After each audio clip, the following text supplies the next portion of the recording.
He stands with a golden sword in hand, starting a journey that begins with a stranger walking into a quiet village.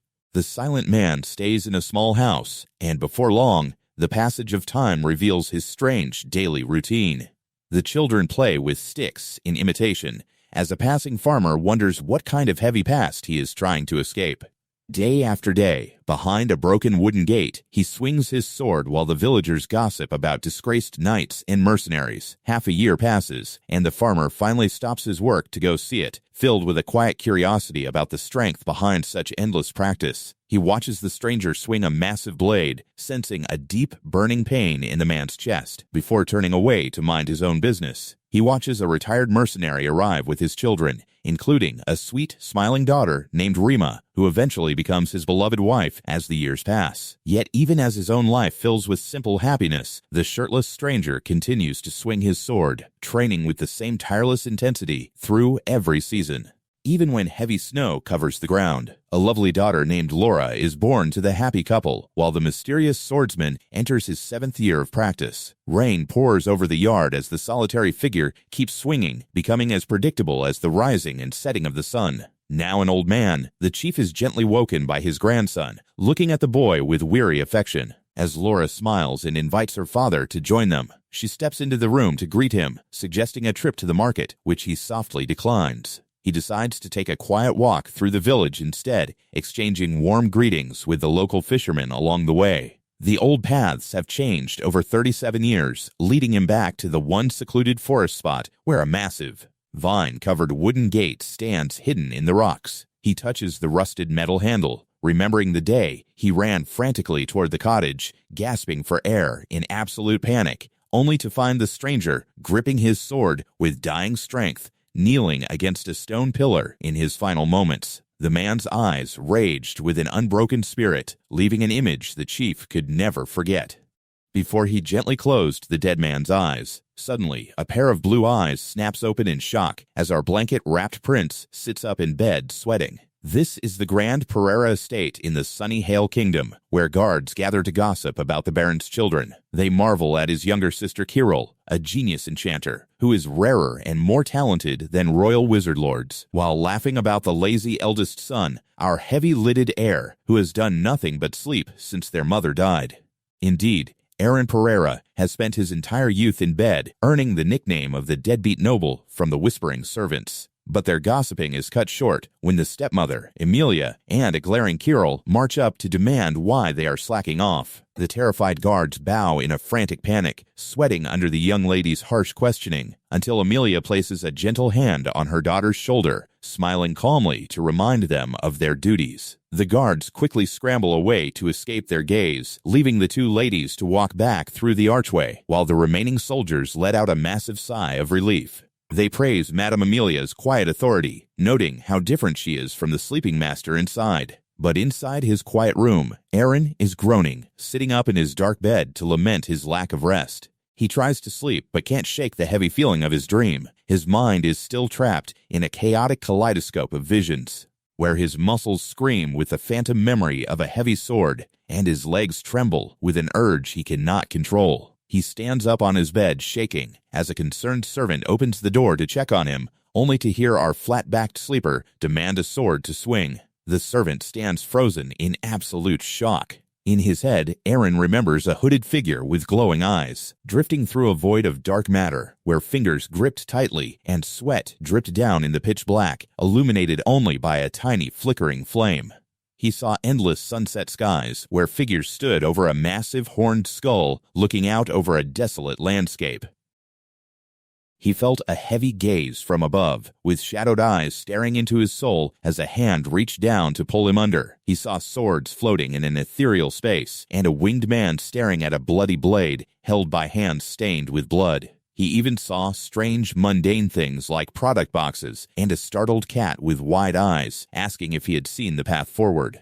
He walked under starry night skies, looking out over quiet cityscapes, sitting on the cool grass in the dark. He saw a red-haired girl staring with panicked eyes, looking down in deep distress, her gaze focused with intense concern as her small hand clenched into a tight fist, her red garments folding and rustling in the wind, her simple collar catching the light. In a vivid memory that felt so real, he saw a dark-haired man from behind, staring forward with a tired, annoyed expression, wearing heavy, folded leather armor and dark, practical clothing. He saw Amelia's hand on his sister's shoulder, the dark cloth of their robes, the smooth curve of polished armor, and a dark hood covering a mysterious face where green-tinted glasses caught the light under a deep purple cloak with smooth fabric edges and intricate grid-like stitching. He saw a dark-haired man staring in the dim light, his expression neutral, yet intense. He saw a silhouette standing before a massive full moon, with red light trailing down like blood, while faint embers drifted over the dark ground.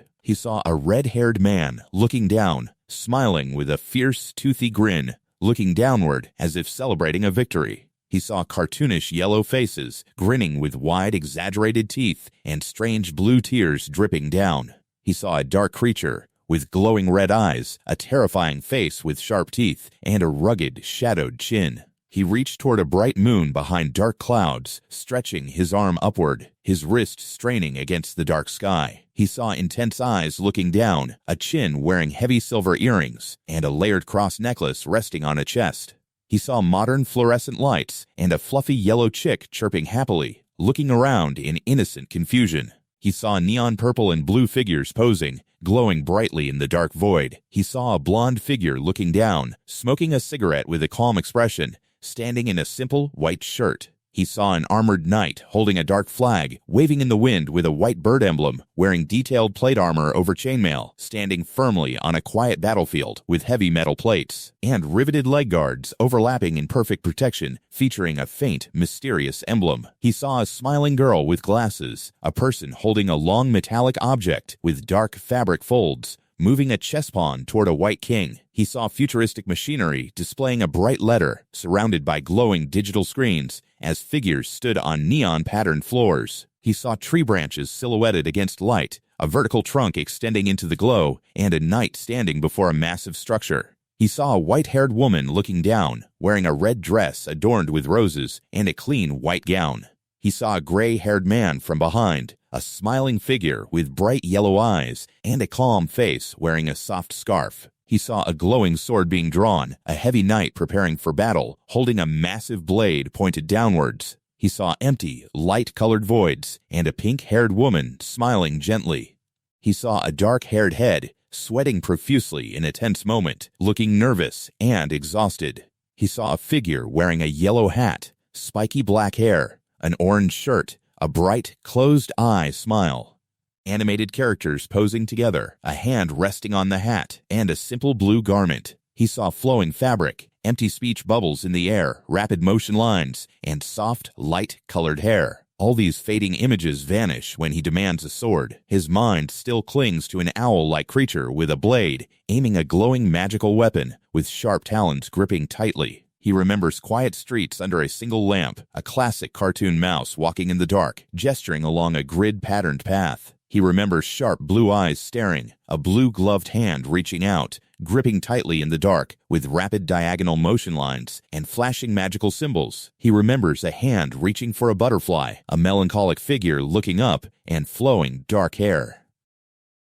He remembers a pink background, a grimacing cartoon mouse holding his head in pained frustration. He remembers a dark-haired face looking down, smiling with a flushed face and resting their chin on their hand. He remembers goggles peering out, staring with a neutral expression, and wearing bright blue overalls. The local soldiers look on in sheer disbelief, whispering and pointing as the rumor is confirmed, because our heavy-lidded heir has actually shown up at the training grounds. They watch him walk past with a quiet curiosity, wondering if the lazy master is truly planning to train his swordsmanship, as he pauses in silent hesitation before the weapon rack. The attendant quickly runs over to explain the different wooden swords, but our flat-backed sleeper ignores the advice and reaches for a heavy wooden blade as the soldiers exchange stunned glances, gulping in absolute amazement. The sword is incredibly heavy, making his body tremble and sweat as he clumsily lifts it and sets it back on the rack, while the watching soldiers laugh that a life spent sleeping has left him weak, recalling how the neighboring territory's young lord embarrassed him last month.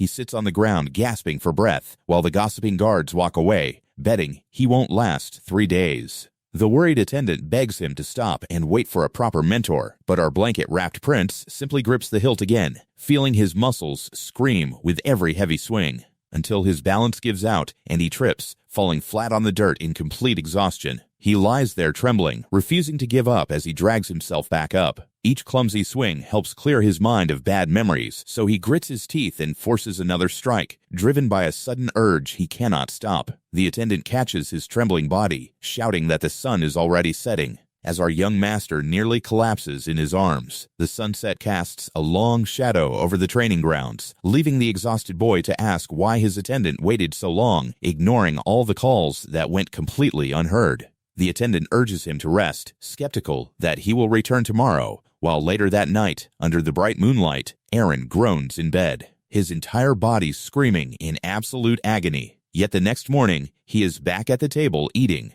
driven by the recurring dream to return to the training grounds day after day, finding that the sore muscles help silence his wandering thoughts as he demands more milk and sandwiches to fuel his next session. Meanwhile, a cloaked traveler arrives at the estate gates, asking the local guards for directions to the training grounds, introducing himself as a simple wandering knight. The soldiers agree to guide him after their shift, arriving just in time to check on a friendly bet. They are stunned to find our heavy-lidded heir still training on his 4th day, as one soldier happily celebrates his winning bet.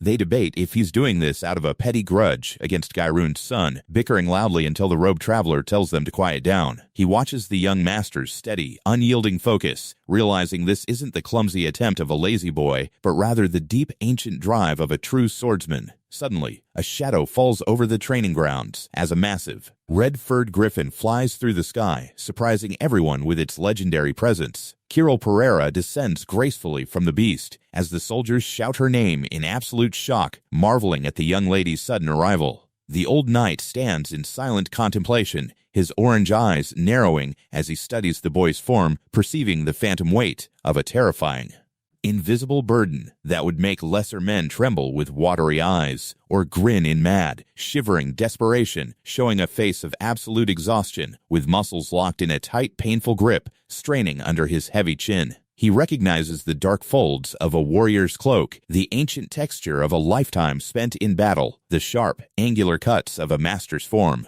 the drape of practical sleeves, and fingers gripping a metallic weight. He sees a vision of a long-haired warrior embracing a heavy destiny with a steady hand resting on a companion's back. He compares the boy's determination to a tree silhouetted against a bright moon, with its deep roots extending into the dark earth as a lonely knight stands watching in the quiet woods. He senses the legacy of white-haired masters wearing rose-detailed crimson gowns or simple white dresses of the past. He sees the concerned gaze of a red-haired girl looking down with furrowed brows, her eyes wide with shock, as she watches a child in a simple sweater, wearing bright red garments, with vibrant hair flowing, looking downward in deep thought, her collar neat and clean. The attendant looks off-frame with a neutral expression, maintaining a focused gaze while standing quietly in his blue and white uniform. The old knight remembers the threat of giving up, laments another skeletal failure of the past, as a bony hand reaches out in the dark. Yet here, Airen swings his sword toward the sky, holding his heavy blade firmly, with an armored stance that shows unbroken power. He thinks of cooking a grand meal, adjusting his white gloves with determination, his practical belt fastened tight under a polished metal buckle. He sees a group standing on a sunlit landscape, with a young man in a white coat looking out, his practical belt details visible from behind. He sees a dark-haired figure looking down, resting their chin on their pale hand, sitting in absolute silence. He sees a figure holding an autumn leaf, with intricate patterns on dark fabric, and flowing dark hair drifting in the wind, as an intense eye peers through, revealing a heavy and shadowed dark vestment. He sees the fierce eyes of a dark-skinned warrior, glaring forward with intense focus, his mouth twisted in a slight grimace. He sees a sword raised in the heavy rain, an armored knight standing tall, his boots planted firmly in a muddy puddle. He sees the warrior's eyes glowing with power, wearing simple earrings and a silver crucifix around his neck. He sees a legendary knight holding a dark banner, with a white bird emblem flapping in the wind. the heavy shoulder plating catching the dim light as his feet stand firm over battlefield debris with engraved thigh plates and heavy riveted guards covering his legs with an ancient etched symbol. He sees a hand reaching for a glowing butterfly, a figure looking up through dark hair, flowing silently in the shadows. He sees fresh fried food served on lettuce, golden chicken pieces piled high, resting in a simple plastic basket. He sees a winged creature with a plant stem, aiming a tiny glowing bow with sharp clawed feet planted firm. But Airen is simply chewing his sandwich at the table, drinking from his cup to wash it down. His mind is free of the dark shadows, the cracked, blood-stained masks of his dreams, and the heavy robes of despair. He does not care about magical energy vortexes or hooded figures holding curved blades, gripped tightly by the handle. He sighs, wondering what to do next, asking himself how to proceed as he looks deep in thought, trying to figure out how to grasp a power that doesn't yet exist. With a sudden, quiet determination. The dream of a warrior with a battle axe, riding through the dark landscape, his horse trampling over broken debris, and looking out through bandaged hands, is just a thin band of light on his horizon. Our flat-backed sleeper stands with a fierce gaze as we are introduced to the majestic griffin, a legendary creature of steel-like skin and eagle-headed power. The guards watch in stunned amazement as the massive beast lands, kicking up a massive cloud of dust. Right before the noble stepmother, Amelia, she gently pets the creature's thick fur, its glowing eye reflecting the surrounding crowd, before she points an authoritative finger, commanding the slacking guards to stand at attention. She lectures them for standing around idly during their shift as they stand in a defensive formation, trying to make excuses, sweating and stuttering under her sharp, interrupting gaze. She yells at them for gossiping about swordsmanship before sternly calling her daughter Kirill over. Our heavy-lidded heir looks on with a sweat-drenched, puzzled expression as Amelia gazes at him with a silent, serious look. She tells him to stop overexerting himself, warning him that true swordsmanship is not an easy art. She compares the slacking guards unfavorably to a raw rookie, while Kirill watches her brother with silent, worried eyes. Airen walks down the stairs with a quiet sigh, as Amelia calls Kirill to come inside and leave her brother to his training. Kirill reluctantly clenches her fist, but obeys her mother's firm command. The old knight watches Airen's training courtyard from a distance, noticing how the boy's deep focus never falters, despite the noise. He decides to keep his eyes on him for a few more days, while inside the estate, a servant informs Kirill that her brother is asleep. She looks annoyed, deciding she will return later, glaring at the servant with a sudden intense aura of pressure. The terrified man sweats in absolute shock as she turns on her heel to leave, threatening him to keep her secret visit completely quiet. Later, a magical cat doll plays a soft flute in Airen's room, waking our blanket-wrapped prince from his deep sleep. He sits up in surprise, staring at the little creature, and finds a note of apology from his sister Kirill, explaining that the doll is meant to help him rest. He flips the note over to find a sweet message of love from his stepmother, Emilia, bringing a warm, genuine smile to his face as he pets the doll. A servant knocks to announce that dinner is ready, and Airen decides to join his family at the table. The shocked servant rushes to tell the others that the lazy young master is changing. He sits with his family at the dinner table, sincerely thanking them for taking care of him during his years of laziness. The family is deeply touched by his heartfelt confession, as his father tells him there is no need for apologies. The Baron calls his son's attention to his recent training, expressing his pride, but advising him not to overwork himself. Our young master smiles, promising to take care of his body. 2 weeks pass over the busy training grounds as Airen swings his sword with unwavering consistency. The watching soldiers wonder if he will reach his limit soon, noticing the hooded old man who spectates every day, sitting quietly with a plant stem in his mouth. The old knight admits to himself that he was completely wrong, marveling at how a boy who spent 15 years in bed can train day after day with the unyielding soul of a master blacksmith, maintaining his iron discipline without a single complaint. He sees a rare, unbreakable will in this 15-year-old boy, realizing that with the right mentor to bring out his true potential, the sleeping master will soon rise to legendary heights. He envisions the dark, metallic paths of power, the sharp edges of a master's sword, cutting through the air with rapid motion lines, a fierce eye glowing with magical red energy, under swift, sharp paint like strokes of combat. He sees the boy standing like a tree against the sky, rooted deeply against the shining moon. An armored knight gripping his sword with absolute readiness. He remembers his sister Kirill's worried gaze, her eyes wide with intense concern, looking down with an anxious, sweating expression, her small fist clenching in tight frustration, her blonde hair rustling in the wind, flowing in soft, detailed strands as she stands in her simple home clothing, her collar neat and clean. He envisions a wild, glowing blonde hair of raw power, shining brightly in the dark void, the upper body of a legendary warrior with radiant locks of strength. He sees the sleeping master lying down, his eyes glowing with purple snowflake patterns, reaching his hands out in fingerless gloves. He sees a group looking out over a shimmering landscape with a figure in a light coat standing tall, his practical belt fastened from behind. He sees a silhouette against vertical lines, a dark, textured background, a sharp object cutting through, shadowed marks on the surface, a distorted, subtle pattern framed in vertical cuts, revealing a deep, hidden dark space. He sees a mysterious figure with glowing hair in a dark void, gesturing toward their face with power. He sees a hand reaching for a glowing butterfly as a long-haired warrior tilts his head back, his dark hair flowing against the shadows. He hears a soft, mocking laugh from the dark as a dark-haired character with orange eyes chuckles. He sees a massive sword hilt raised high, an armored knight marching forward, his heavy legs planted firm. He sees gloved hands adjusting chains, working on a miniature castle, adjusting a tuxedo and bow tie. He sees a dark-haired boy sweating, looking tense and exhausted, his chest drenched in sweat.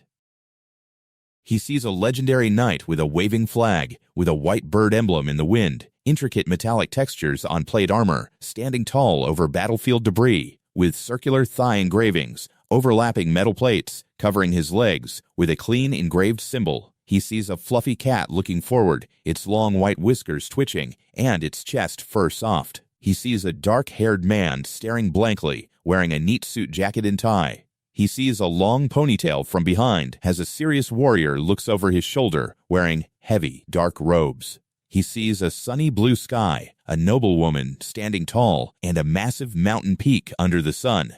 He sees a pink-haired girl with ribbons, pouting with a flushed, worried face, her arms crossed in a pink nightdress. He sees a pale-haired girl sweating in panic, tears forming in her blue glowing eyes as she speaks with a teary, distressed voice. He sees a dark silhouette looking ahead, revealing intense, glowing amber eyes and a firm chin in the shadows.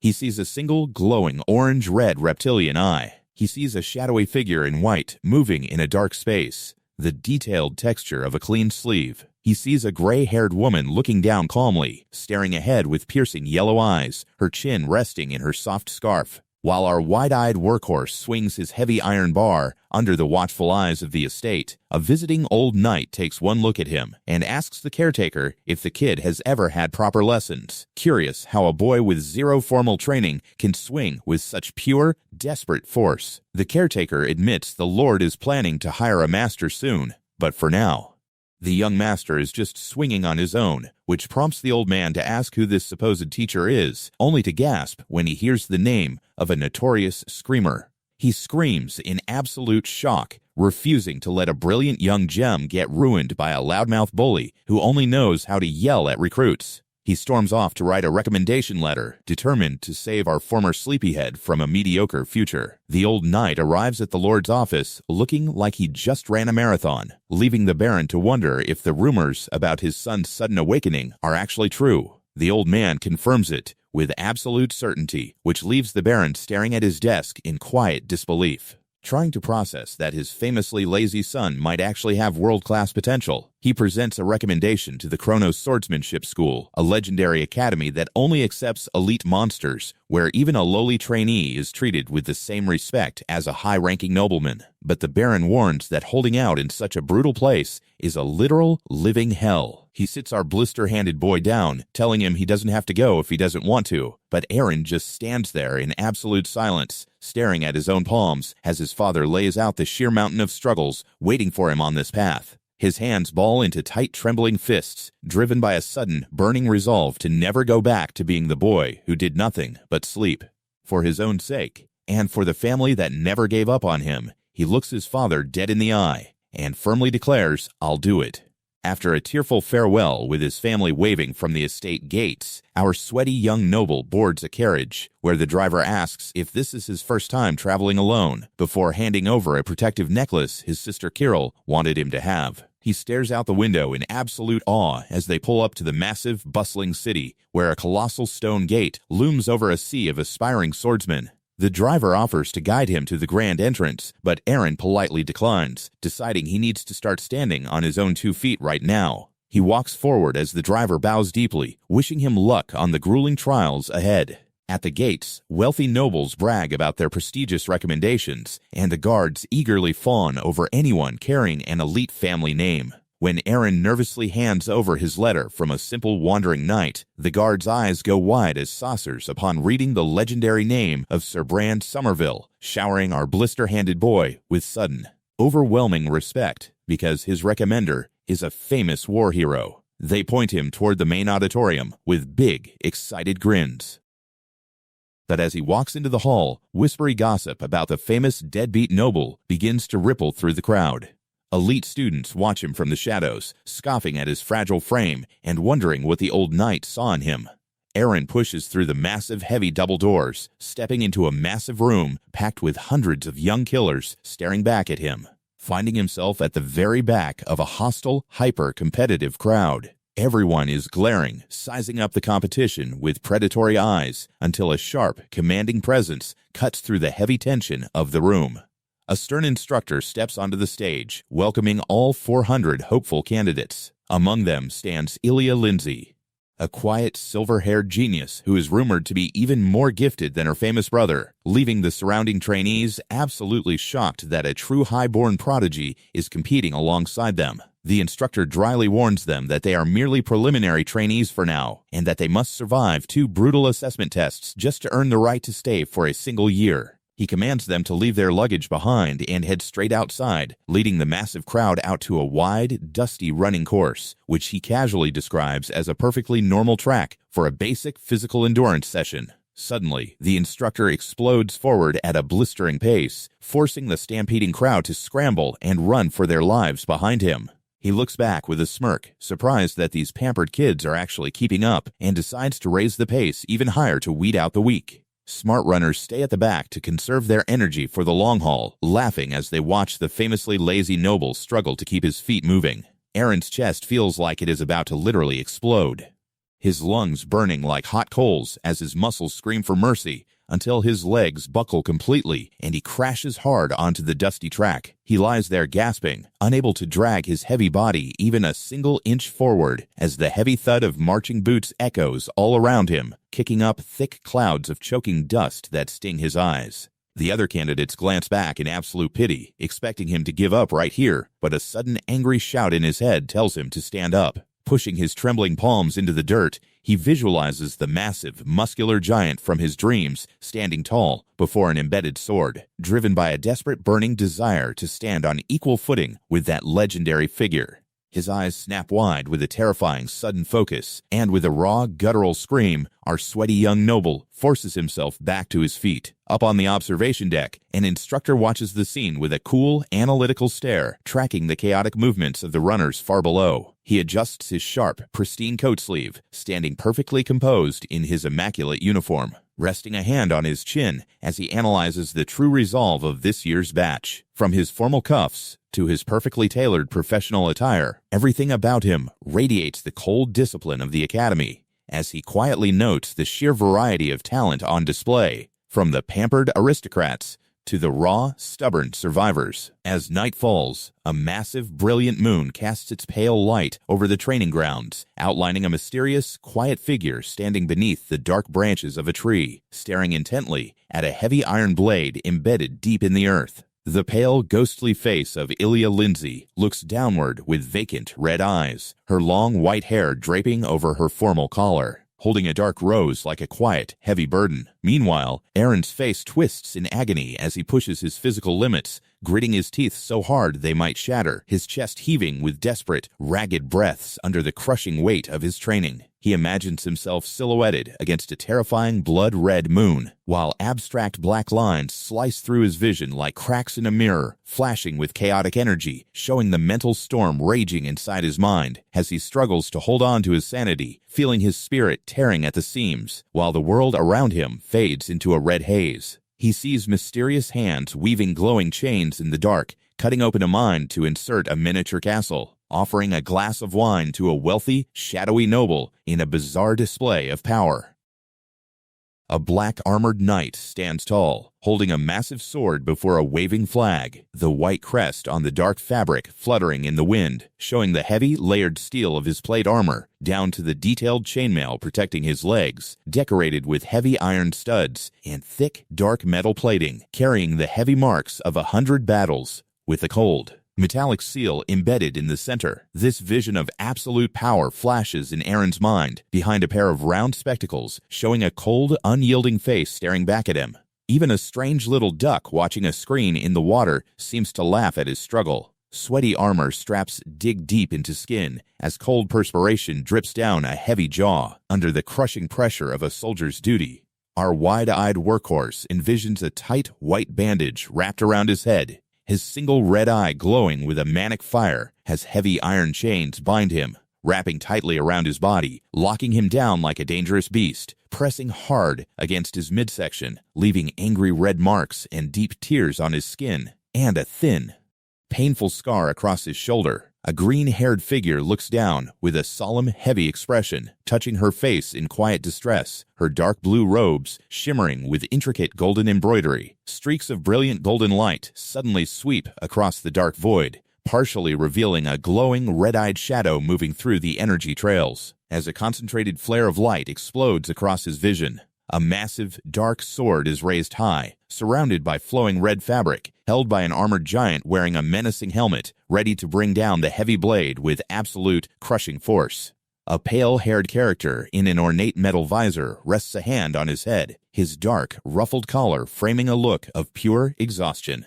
In his delirium, visions of greasy fried chicken and fresh lettuce mock his empty stomach, a crispy golden-brown basket of food floating just out of reach, spinning before his eyes like a cruel, salty joke.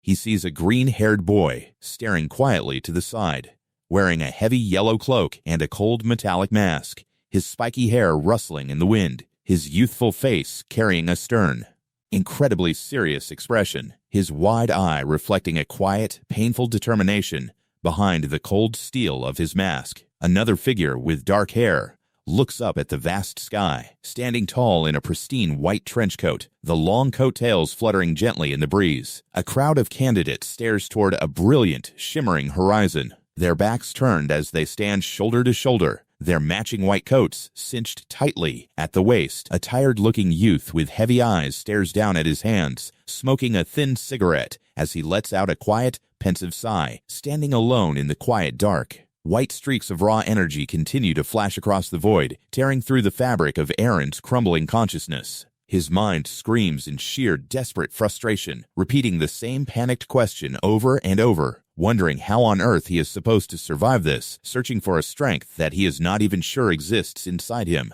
Up on the track, the recovery instructor watches in utter disbelief as the exhausted noble keeps running, rubbing his chin in surprise. Because the kid looks absolutely terrible, gasping for air as his body finally gives out completely. He scoops up the unconscious boy in his arms, laying him down gently, while noting that the stubborn kid pushed past his physical limits, touching his forehead with a small, intrigued smile. When our wide-eyed workhorse finally blinks his eyes open in a soft hospital bed, the friendly instructor introduces himself as Run Tarhal, the head of the recovery room, teasing the boy that he wouldn't have bounced back so fast without his expert medical skills. He jokes that they are probably going to become very close friends, before handing over a tightly rolled scroll, explaining it contains the initial physical test rankings, though it doesn't affect their final admission. Airen unfurls the paper, only to find his own name sitting dead last. Run Tarhal leans in with a smug grin, claiming the list is just a healthy way to motivate the losers, but he quickly freezes, totally confused by the boy's bizarre reaction,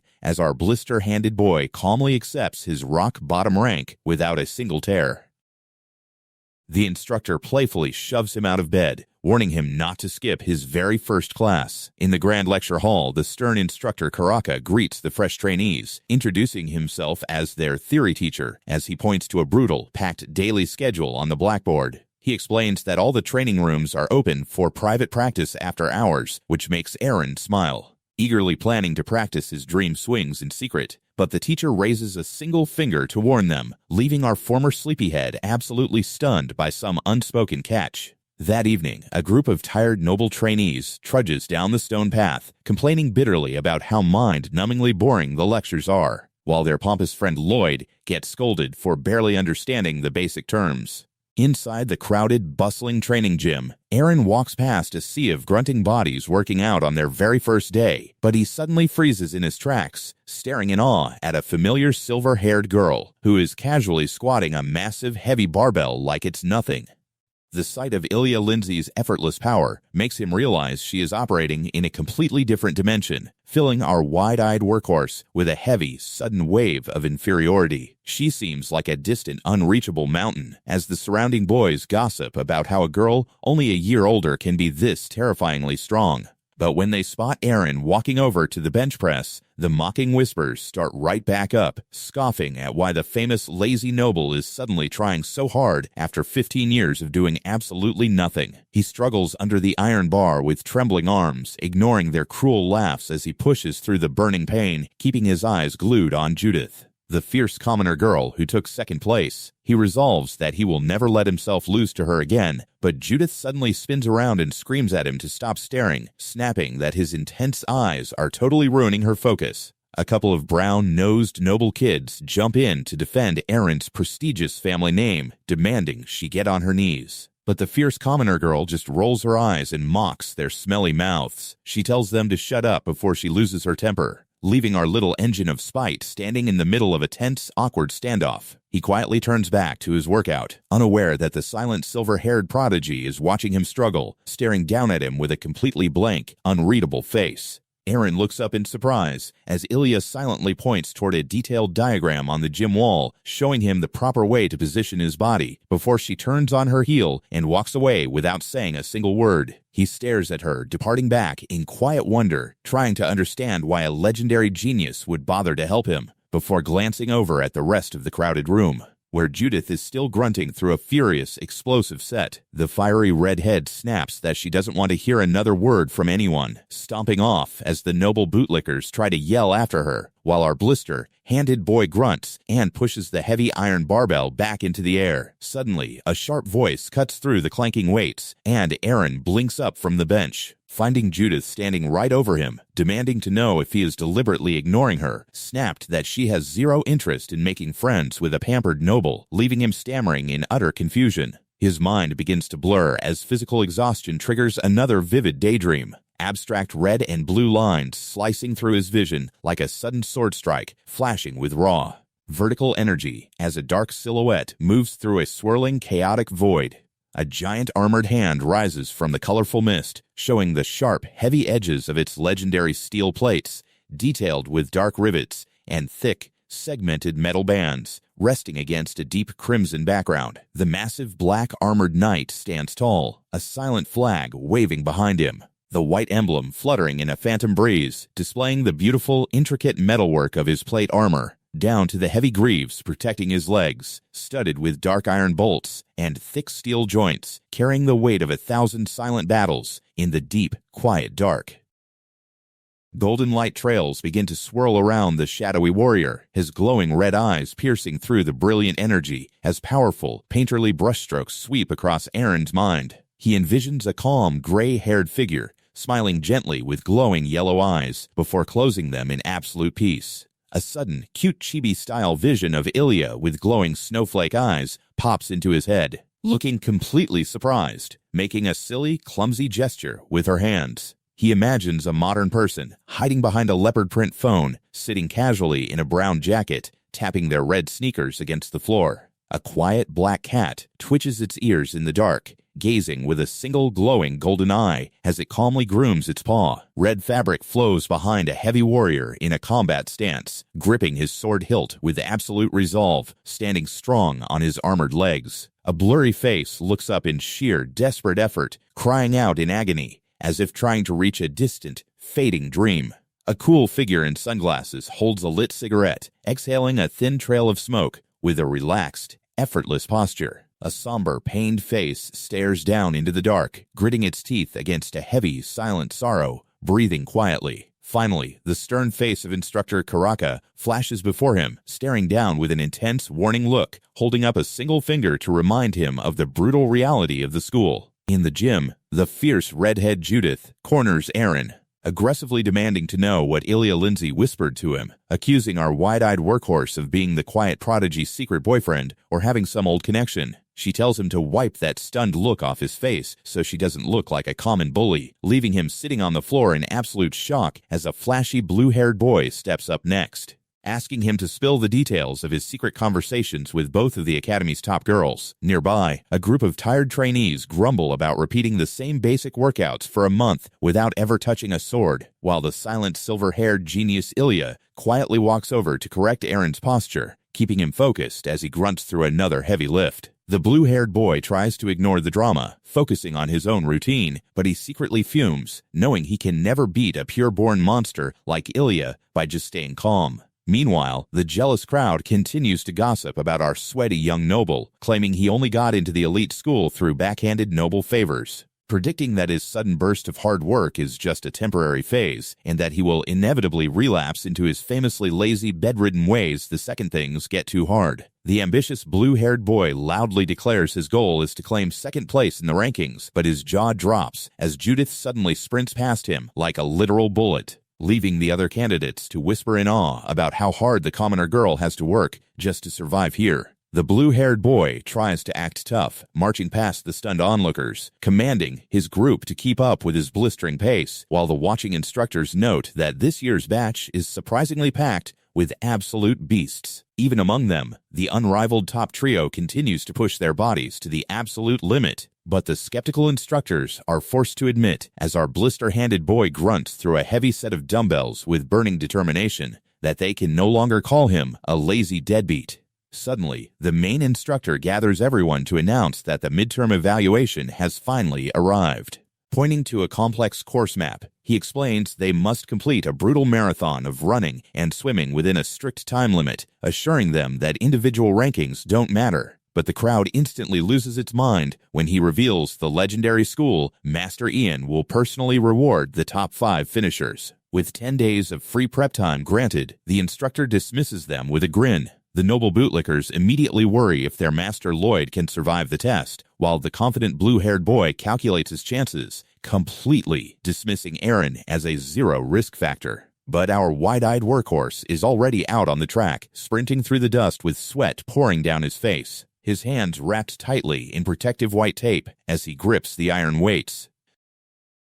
Judith celebrates hitting a massive new training record before collapsing on the gym floor, dry heaving from pure physical exhaustion, only to freeze in absolute stunned silence as she spots Airen lying on the floor nearby, panting like a dying dog, but still refusing to leave. She watches him quietly, forced to admit his physical growth over the last month is nothing short of terrifying. Up on the observation balcony, the instructors discuss the heavy competition when suddenly the legendary school Master Ian appears out of nowhere, smiling warmly as he explains he prefers seeing his students' progress with his own eyes. He playfully teases his staff about his age, jokingly offering to double their salaries while they bicker about the Academy's tight budget. Before warmly praising their excellent teaching this year, the wise old master watches the busy gym with a sharp, calculating eye as an instructor stands beside him in quiet respect, their eyes resting on the glittering, heavy training swords. Ian sighs softly, wishing his young trainees wouldn't obsess so hard over walking the exact same path as everyone else, pointing out Judith's dangerous, stubborn refusal to rest, which the instructors warn could easily destroy her body if she keeps going like this. He promises to speak with her personally to give her a proper reason to rest, before asking where our sweaty young noble is hiding. The staff points out Airen, who has been lifting heavy weights for 30 straight minutes without a single pause. The blister-handed boy grunts under the massive load, prompting the worried instructors to move in to stop him, but Master Ian instantly raises a hand, commanding them to let him run until his body gives out. He watches the young noble with a deep, knowing look as Airen's face twists in pure, unadulterated agony under the weight. Finally, our former sleepyhead crashes to the cold gym floor, panting heavily as his spent muscles twitch, reflecting on how completely his quiet life has spun out of control in just a few short months. He realizes the people who used to laugh at him are now staring with genuine fear and respect, wondering why a high-born prodigy like Ilya Lindsay would ever go out of her way to help him.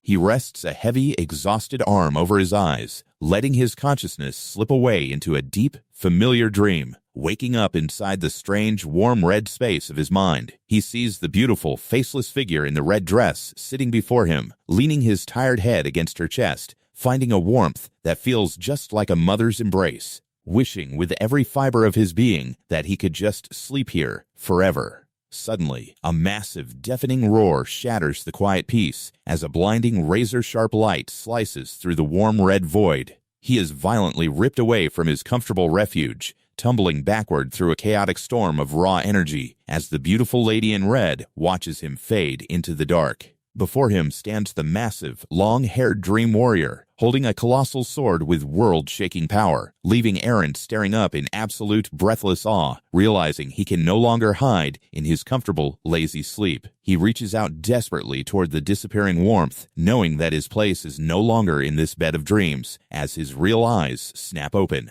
Surrounded by swirling wisps of dark, smoky energy, standing up with a powerful, burning determination that shakes his very soul. Sweat pours down his young face as his mind races, his gaze locking on to the massive, heavy training room, his chest heaving with a fiery, unyielding passion. He visualizes a beautiful, glowing halo of light, flashing with a brilliant green emblem that represents his newly awakened soul. Dark, shadowy wisps of energy swirl all around him, manifesting as a terrifying, roaring monster, its massive fangs and wild eyes looming out of the dark, representing the fears and doubts he must conquer, its drooling, razor-sharp mouth snapping at his heels, dripping with a dark, liquid venom. As black strands of absolute terror try to drag him back down, painting his vision with chaotic, shifting patterns. But he sees the proud knight standing tall, a brilliant red cape flowing in the wind, holding a massive iron sword with steady, unbreakable hands, ready to strike down any demon that dares to stand in his path. Then, his mind flashes through a bizarre, colorful montage, showing a funny pink creature holding a ticking pocket watch to mock the passing time, staring down at its own ridiculous body. A mysterious man in a top hat and a heavy winter scarf turns to look at him with a strange, knowing smirk, his folded collar neat and tidy. A group of silent travelers watches a beautiful golden sunrise over a vast landscape, their long coats fluttering in the cool morning breeze, cinched with thick leather belts. Airen envisions himself sitting upon a grand ornate stone throne, staring down with an intense kingly gaze as he rests his hand on his head, looking like a true legendary master of the blade. A blond youth sits peacefully in a spotless white coat, his hands calmly clasped together, before extending an open palm to offer his quiet, steady strength. Gloved hands weave glowing, thin chains of fate, carving a tiny, beautiful castle on top of his head, presenting a sparkling glass of water to a refined man in a tuxedo. A bright, glittering light explodes as a lasso is spun,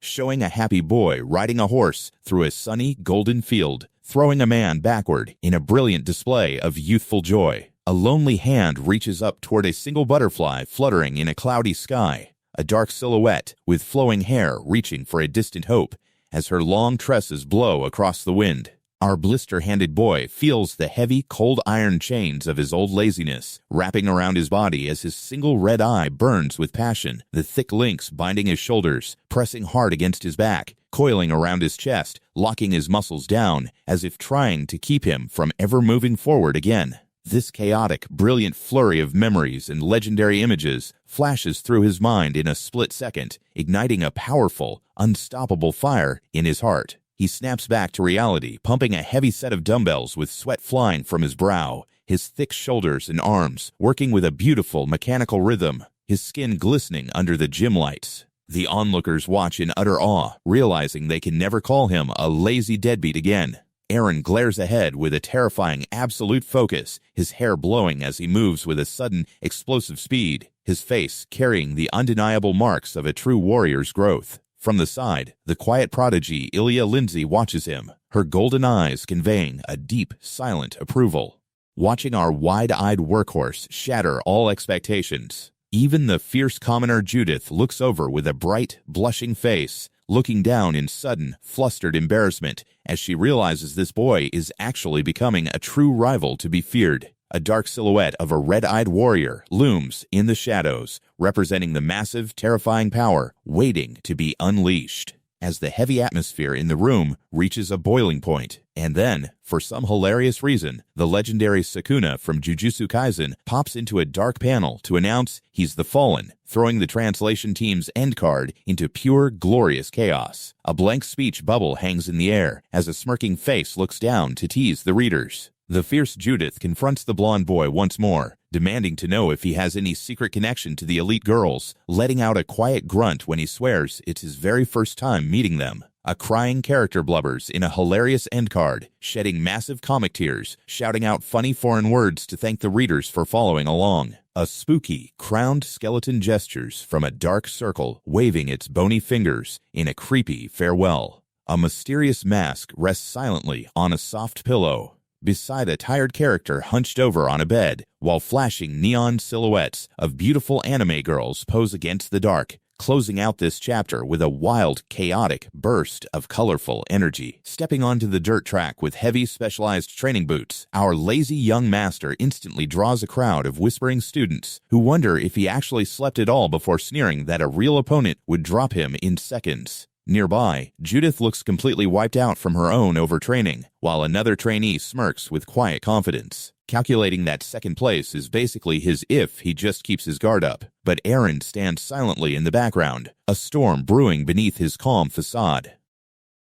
The instructor shouts to gather everyone's attention for the midterm rules, mapping out a grueling 4-stage obstacle course where passing means beating absolute targets, and warns them to focus on their own progress instead of their peers. As rivals exchange intense, silent glares, our hot-headed Judith feels the sweat of pure anxiety pooling on her forehead, while Ilya Lindsay remains a stone wall of pure concentration. Every trainee focuses on the countdown, holding their breath in anticipation, until the signal rings out to begin. Ilya hoists her barbell with effortless mechanical grace, leaving her peers to accept they can never match her freakish speed, but they are completely blindsided by a second, monstrous force in the room. An onlooker gawks in pure disbelief, his eye widening like he's just seen a ghost as the sweat-soaked noble pushes through a bone-crushing lift. His boots plant into the platform like iron anchors, powering a roar as he lifts the massive weight overhead, which makes his classmates whisper that the crazy bastard is going to kill himself. When the announcement declares Ilya has already cleared the first stage, the crowd gasps at her terrifying pace, but as she glances back, she sees the lazy young master defying every expectation to pass right behind her, walking forward with heavy, gasping breaths. Though some try to laugh it off and tell others to ignore him, our golden sleepyhead leaps onto the training boxes for stage 2,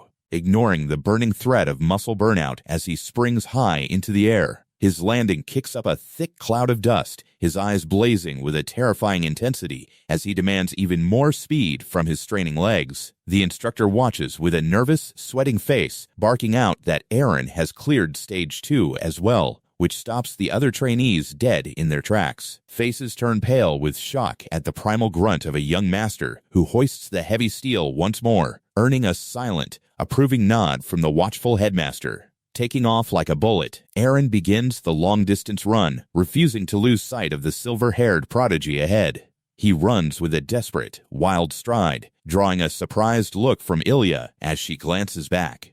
While the sweat pours down his straining face, a strange, intoxicating feeling washes over him, his vision blurring from the pure physical exertion, forcing him to grit his teeth through the agony. His neck muscles tighten like piano wires, fueled by a singular, burning desire to keep up. But Ilya's graceful stride remains completely out of reach as she kicks up dust ahead of him. Confused by his own rapidly failing stamina, he watches her disappear into the distance, only to spot another runner.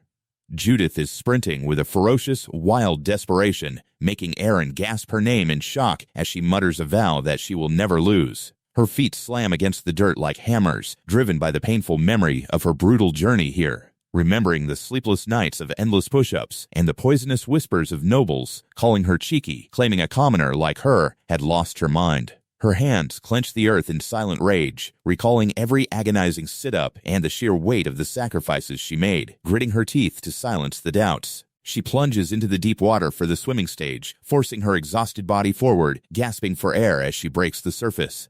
Her shoulders burn with a relentless fire, cursing the terrible timing of her physical limits as cramps seize her aching muscles. Suddenly, her eyes widen in absolute horror to see the sweat-soaked noble swimming right alongside her. She asks herself if all her agonizing work is still not enough to beat him, tears mixing with the cold lake water as her strength fails. Her limbs grow heavy as lead, and she begins to sink into the quiet abyss, weakly reaching toward the light with a quiet wish to finally rest. As her hand slips beneath the surface, our golden sleepyhead dives down and firmly grips her wrist, hauling her up to break the water with a desperate gasp. She lies shivering and exhausted on the shore, while Airen watches over her with deep, silent concern.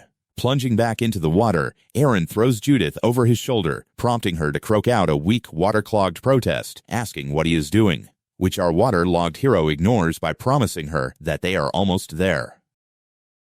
They collapse onto the muddy grass of the shore in sheer exhaustion, where the blonde sleepyhead urges her to leave the rest to him and go quickly to finish her race, as other candidates sprint past their collapsed forms, leaving Judith to grit her teeth in absolute, bitter frustration. Nearby, a defeated trainee collapses in tears over his failed efforts, but an instructor gently tells him that getting discouraged now is foolish, since a second round of lower standards will give him another shot at passing. Meanwhile, the crowd gossips about the unusually high pass rate this year, agreeing that while talent is overflowing, the most shocking display came from our former deadbeat, Airen Pareira, who ranked near the absolute bottom at 34th place, making some sneer that he threw away his reward just to play the hero. Judith stands over Airen as he rests on the grass, catching him completely off guard by demanding to know what he was thinking. While other students congratulate the top scorers on their success and pat them on the back, Sir Lloyd stands quietly with his companions,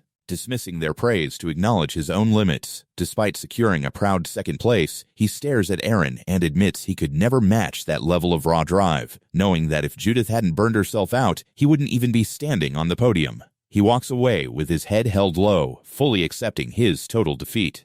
As the evaluation winds down, Airen collapses in the grass to catch his breath, only for Judith to loom over him once more. He asks if she's still angry about the rescue, leaving her to stare down at him in tense silence. Airen looks up in surprise as she snaps that his decision makes absolutely no sense, asking why he would give up a reward from the continent's greatest swordmaster for a reason like that. She warns him that by giving up his prize, the mouths that mocked him will continue to strike, asking if he actually enjoys being called a lazy, deadbeat noble. Airen stares at the ground, admitting he felt trapped in a dark, suffocating swamp for years, confessing that he was too pathetic to even try escaping his own laziness.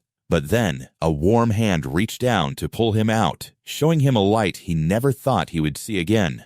Because others saved him, he explains he simply couldn't turn his back on a classmate drowning in front of his eyes, stating quietly that it was his only reason. Judith turns to walk away, asking if it's true he only picked up a blade last month, and lectures him that physical conditioning is nothing compared to the brutal talent needed for true swordsmanship. She points out he threw away a once-in-a-lifetime chance to learn directly from a legendary master, vowing that she won't offer him a single bit of help going forward, even if the entire academy begins laughing at him again. She pauses to look back over her shoulder, her fierce expression softening slightly as she mutters that she simply hates people who judge others without knowing their struggles. Our water-logged hero watches her go, a small seed of understanding planted between them. At the official ceremony, the head instructor announces the final results, declaring the top students will receive their rewards after a private meeting with the swordmaster. But the legendary master himself suddenly interrupts to ask if a name was forgotten. The flustered instructor quickly checks his list, calling out Airen Pareira to step up to the podium.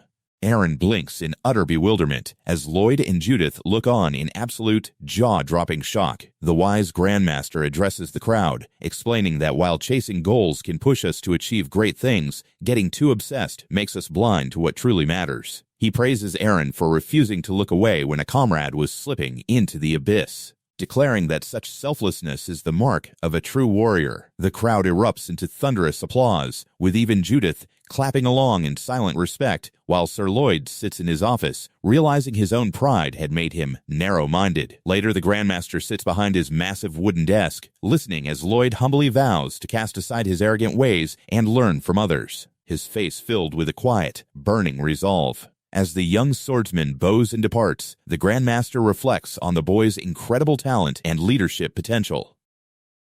Next, he meets with a fiery young woman, advising her to stop comparing herself to others and live her own life, suggesting she return to her family's style rather than waste time obsessed with his teachings. But Judith refuses to back down, shouting, "I want you to guide me, Swordmaster," earning her a warm smile and permission to use his personal training hall. Finally, the last trainee of the day steps inside, and the Grandmaster invites him to name any reward his heart desires. He watches with intense, curious eyes, only for the blonde sleepyhead to nervously ask, "How do I reconcile with someone?" In the quiet of the Grandmaster's study, Airen sheepishly apologizes for his bizarre request, but the wise elder gently reassures him, recalling how our socially awkward noble spent 15 years locked in his room, completely isolated from anyone his own age. He realizes with a warm smile that someone has finally reached out to the boy and asks him to explain exactly what happened. After Airen thanks him for the valuable life advice, the Grandmaster silently marvels at the strange friendship brewing with the quiet genius Ilya Lindsay before shifting their focus to the real reward of the evaluation.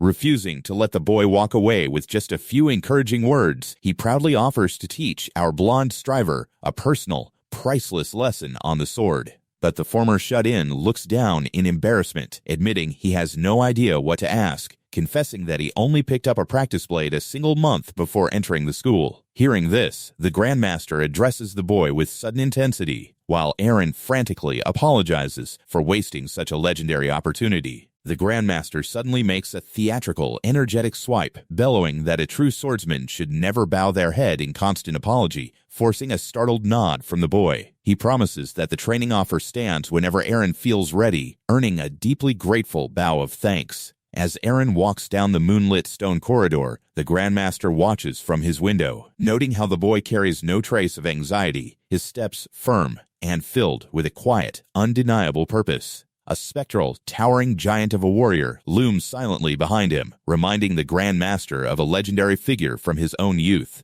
a figure who shared that same unpredictable, fiery soul, even if their outer presence felt entirely different. Later that evening, Airen is back to pushing through his endless push-ups when Judith storms in, teasing him about his obsessive workout routine. Our socially awkward noble hesitantly stops her to speak, only for the hot-headed Spitfire to blurt out a blushing, clumsy thank you, vowing that she always repays her debts no matter what. She proudly declares that they will be sticking together from now on, dismissing his confusion by insisting he shouldn't eat his meals alone anymore. She suggests they also train together, playfully punching his shoulder until he quickly agrees to her demands. She waves a smug goodbye as she leaves the gym, leaving our blonde striver with a warm, unfamiliar feeling in his chest. The next day in the crowded dining hall, Judith sings a bizarre song about grilling swords, making the surrounding trainees whisper in complete disbelief and wonder if almost drowning has completely scrambled her brain. But Sir Lloyd ignores her antics, focusing on a much stranger sight, noting that Ilya and Airen are acting incredibly distant, as if a quiet wall has built up between them.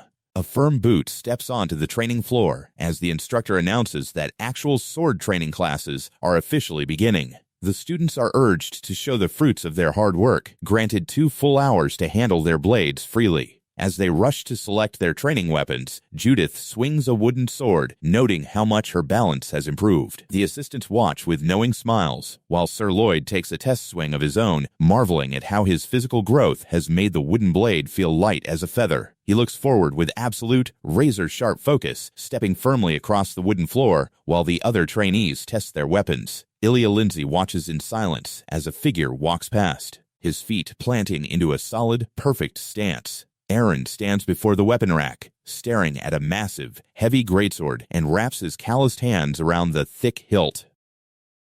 He hoists the giant blade with intense, single-minded focus, drawing a surprised, attentive gaze from the Grandmaster.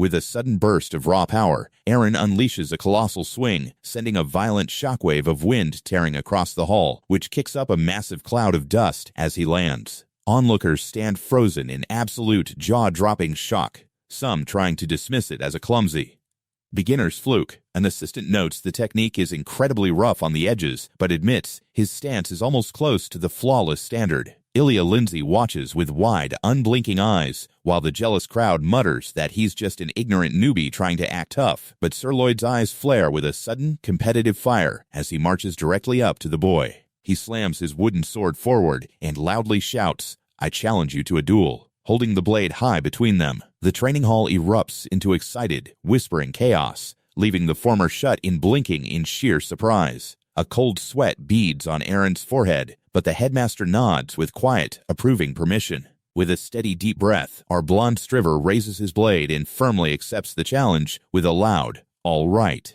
A tense crowd gathers as Brett Lloyd and our former slacker square off for an unsanctioned duel, prompting a red-haired senior instructor to furiously scream that they need to wait for formal classes, while another supervisor doubts that a boy who only swings a sword wildly could ever match a genius. But the legendary swordmaster simply smiles, pointing out that exceptions are the lifeblood of progress, before reminding both boys to call out if things get too dangerous. With the ground rules set, the blue-haired challenger steps forward and lunges across the training hall in a blinding flash. The first strike rings out with a violent, ringing shockwave, forcing our sleepy swordsman to bring his blade up in a desperate, surprised block. Before he can even register the impact, Brett unleashes another lightning-fast swing, unloading a brutal overhead strike that rattles the blonde boy's bones. Panting heavily under the relentless pressure, he barely manages to track the next aggressive trajectory as a sharp blade slices through the air with terrifying speed. Wincing in pain as the force of the blows vibrates right through his guard, a massive impact showers the arena in dust and debris, sliding his boots across the stone floor as a miniature shockwave erupts, and yet another crushing strike crashes down upon his failing defense. The watching students whisper in absolute shock, realizing that a fight they expected to end in a second is still going, marveling at how well the Academy's famous deadbeat is holding his ground. Even the fiery red-haired instructor can only stare in silent tension, completely stunned by the resilience of a student he had already written off. With one more ear-splitting clash, the blue-haired prodigy continues to aggressively press his advantage until the two combatants finally bounce apart to catch their breath. Brett silently analyzes his opponent, noting that while the boy's reaction speed is decent, his balance is completely non-existent, making him wonder if this exhausted blonde kid has ever actually studied the sword. Determined to test his raw physical power, Brett launches himself forward once more, forcing our wide-eyed wonder to brace his entire body against the incoming weight.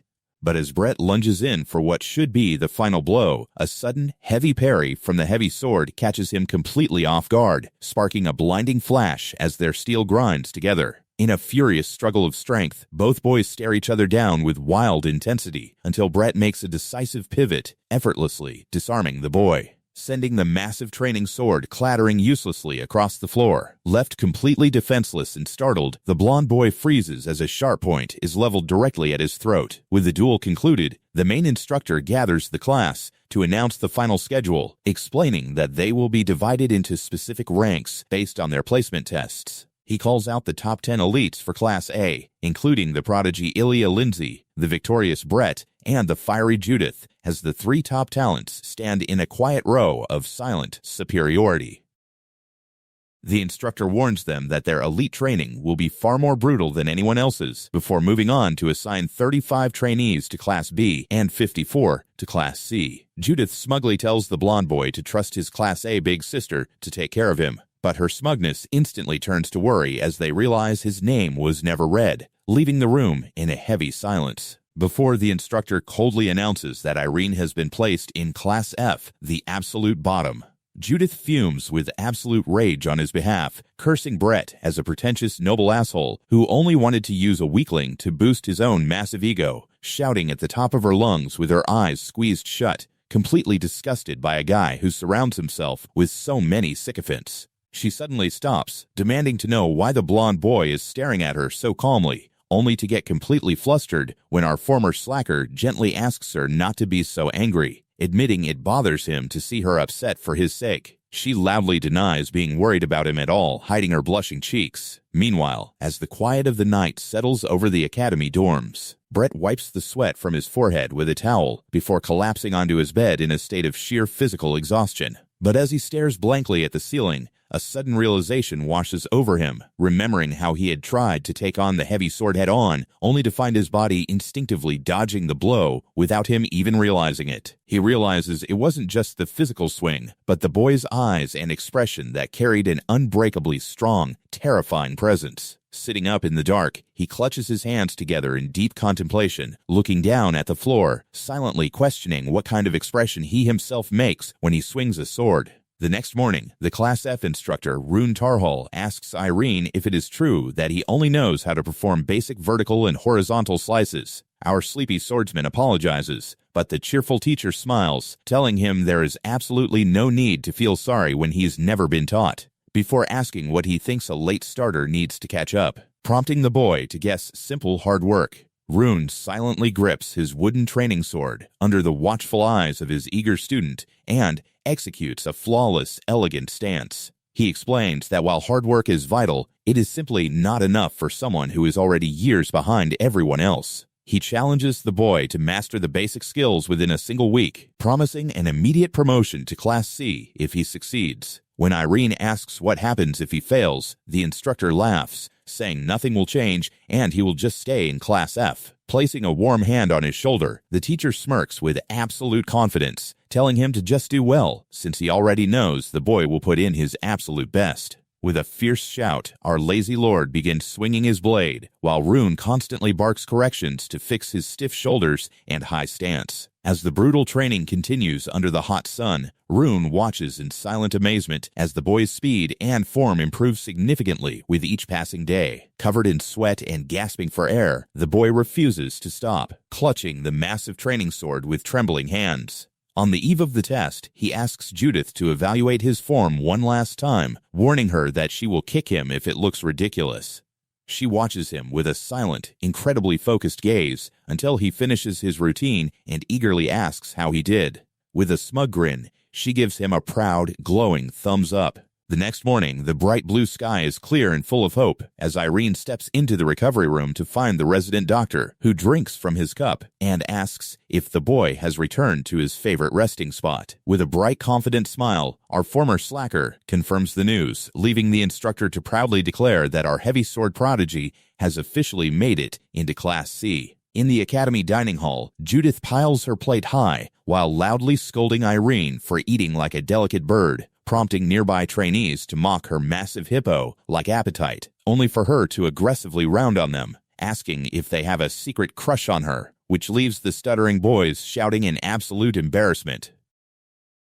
The competitive Lloyd quickly steps in to pull his laughing companions away, quietly warning them that talking behind people's backs is beneath them. Judith watches them leave, noting that the arrogant noble has been surprisingly quiet lately, as our sleepy swordsman suddenly freezes, watching the white-haired Ilya Lindsay walk past their table with her food. Judith immediately asks if the two of them had a lover's quarrel because of how cold they've been acting. Our wide-eyed wonder quickly changes the subject, asking if she and Ilya have become friends, but Judith just laughs at his obvious discomfort, admitting she was only teasing his red, flustered face. She explains that Ilya remains the undisputed monster of Class A, praised by every instructor. And rumor has it she spends her solitary evenings practicing her family's legendary swordsmanship at the Soyeon Armory, before telling the boy he better get promoted quickly if he wants to play with his childhood crush. Brushing off the teasing, our former slacker prepares his mind and unleashes a massive, wind-splitting swing inside the training hall. Judith watches with crossed arms and a critical eye as he grunts, driving his wooden practice blade forward. The two jump into a fast-paced, high-speed sparring session, with their eyes locked in absolute, razor-sharp focus, trading heavy blows that rattle their bones. Our young lord winces as the sheer force of Judith's counter strikes his guard, but he keeps up a freaky level of rapid trades.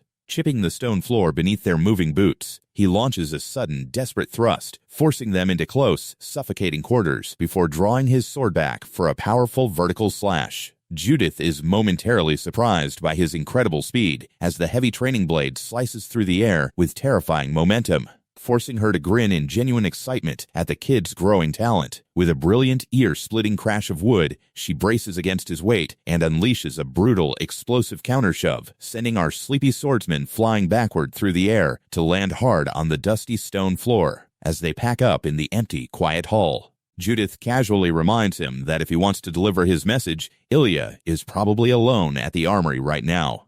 Hesitant but determined, the boy walks through the quiet night to find the white-haired prodigy holding her sword vertically before her face, bathed in a swirling, intense aura of magical energy. She turns on him with a cold, piercing gaze, causing our wide-eyed wonder to freeze in sheer nervousness as she bluntly demands to know what he wants. With trembling hands, he awkwardly presents a small gift and a letter from his home, explaining that since he is terrible with words, writing letters is the only way he can properly organize his thoughts, but she simply stares back, coldly asking why he is giving this to her. He admits that he knows she is bad with people, just like he is, but she quickly cuts him off, shouting in frustration at his clumsy attempt at pity. He remembers how his sister always left letters and gifts at his bedside when they were children, realizing that putting feelings on paper is far easier than speaking them aloud.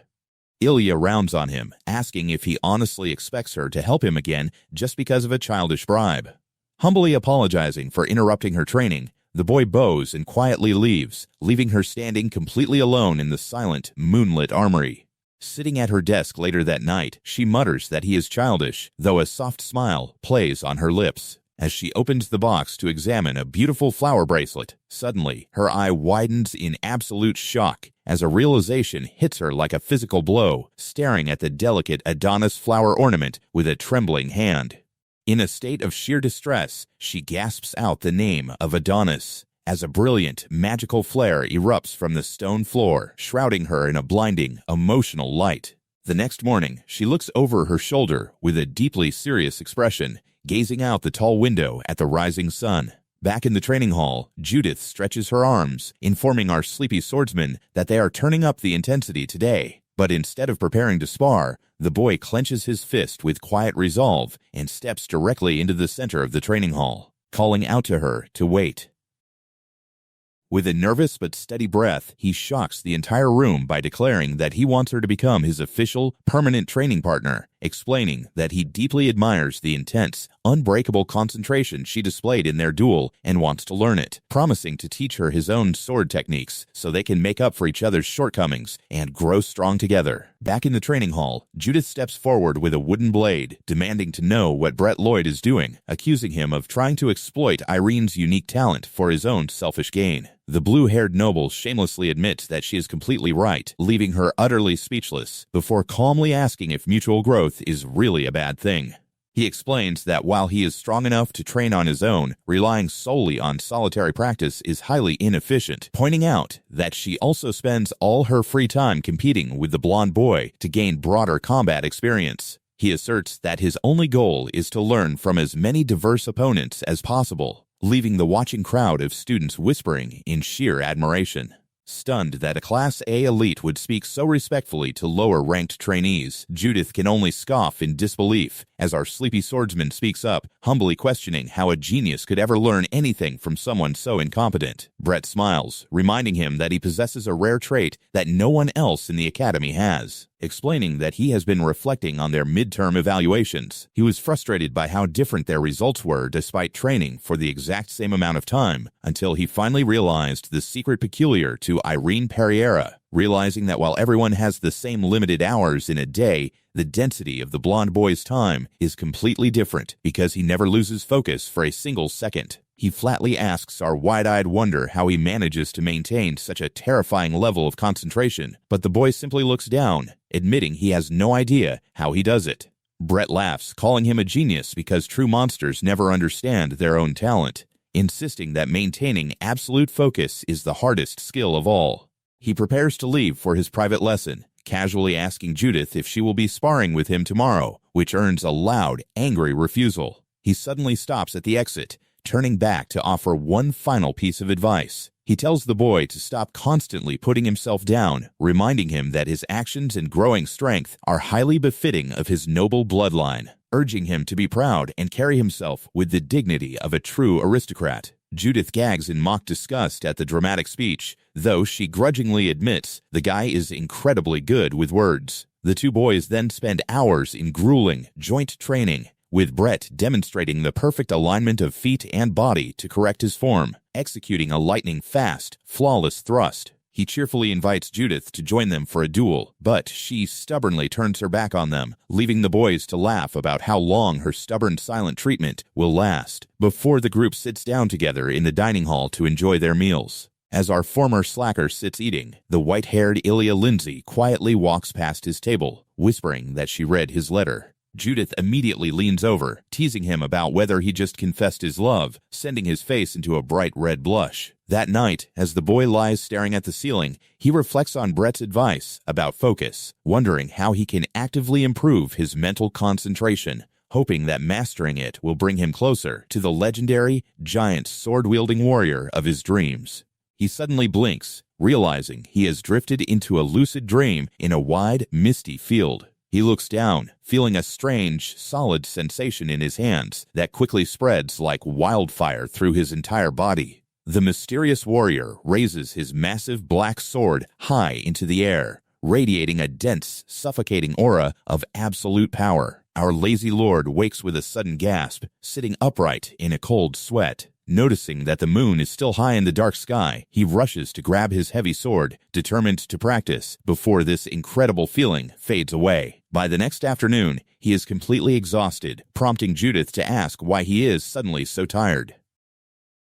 She steps into a spar with another student, warning him never to look away during a fight, only to get immediately called out for being a total hypocrite as she stares over at the sleeping blonde boy. She marches over to kick the bench where he is peacefully napping, while a friendly classmate tells her to let him rest. He sits up with a startled blink, clutching his wooden blade as they call out his name in curiosity. Feeling slightly embarrassed under their gaze, our heavy sword prodigy rubs the back of his head, explaining that he is trying to practice meditation to boost his focus. A classmate is intrigued, noting that meditation is usually something priests do to reflect on themselves. Eager to try it out, the boy lies down on a nearby bench, closing his eyes and claiming he feels an instant wave of calm as the smug Brett Lloyd suddenly appears in their shadow, dryly pointing out that the meditating student looks exactly like he is just asleep. Judith cackles, teasing the boy for meditating while snoring and drooling all over the bench. Determined to prove them wrong, the student sits cross-legged on the floor, claiming his pose was the only issue, though Judith insists that meditation is a special talent unique to the blonde boy and won't work for him.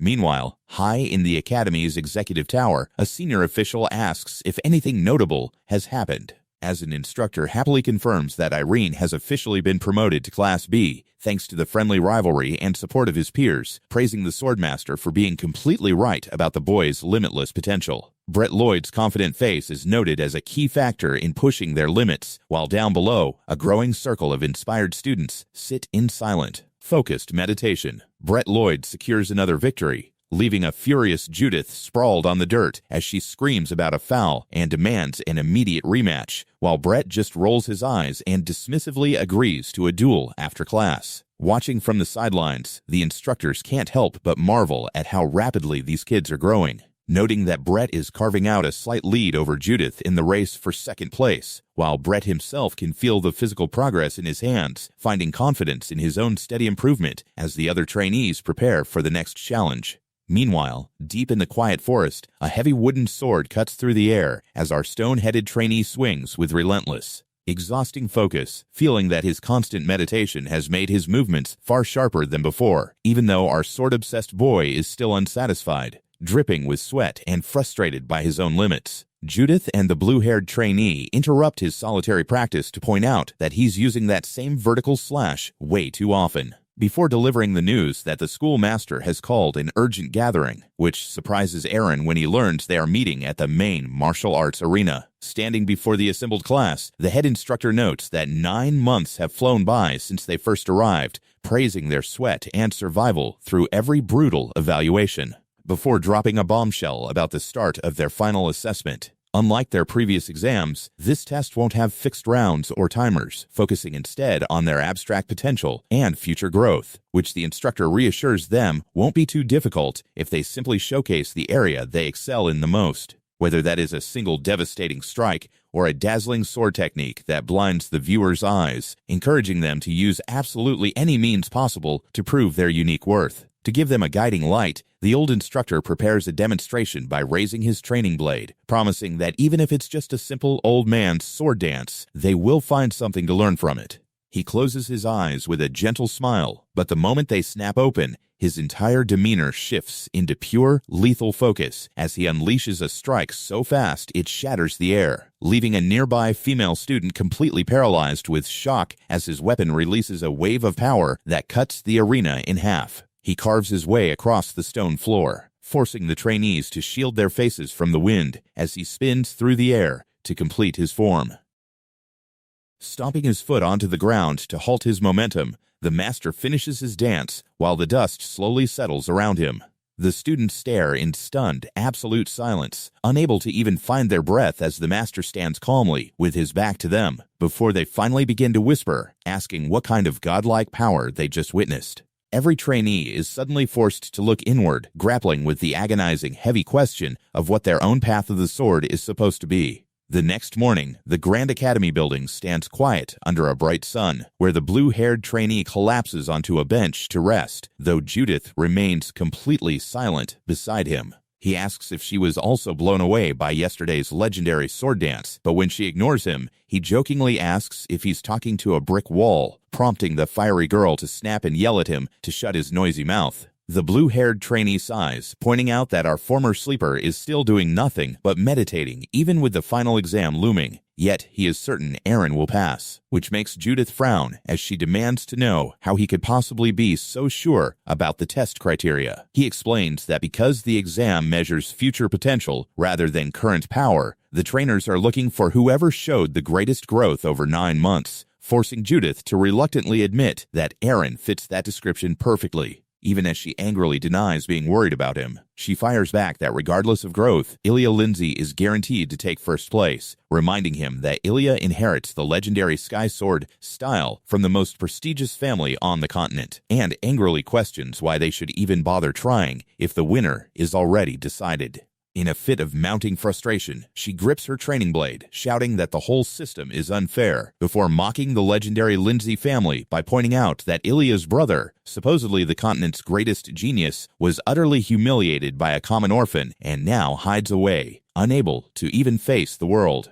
Suddenly, a heavy, suffocating chill fills the air, causing Judith to freeze mid-sentence, only to turn around and find the icy prodigy herself standing right behind them, sending a wave of absolute panic through the blue-haired trainee as he realizes they've been caught red-handed. Ilya Lindsay stares back with piercing, frozen blue eyes before coldly declaring, "No matter what you say behind my back, it doesn't affect me." Judith immediately rounds on her, challenging her to draw her sword and fight right here, but the blue-haired trainee holds her back, warning that brawling will get them expelled, while the silver-haired prodigy coolly replies, "I'm going to get first place again, and it'll continue to be like that." This makes the blue-haired noble sneer, declaring he will easily surpass everyone using only what he learned at the academy without relying on his family name, taunting her that her precious family style was actually named by a demon dragon king 400 years ago, prompting Ilya to pause in quiet disappointment at his ignorance before she casts one final, bone-chilling glare over her shoulder.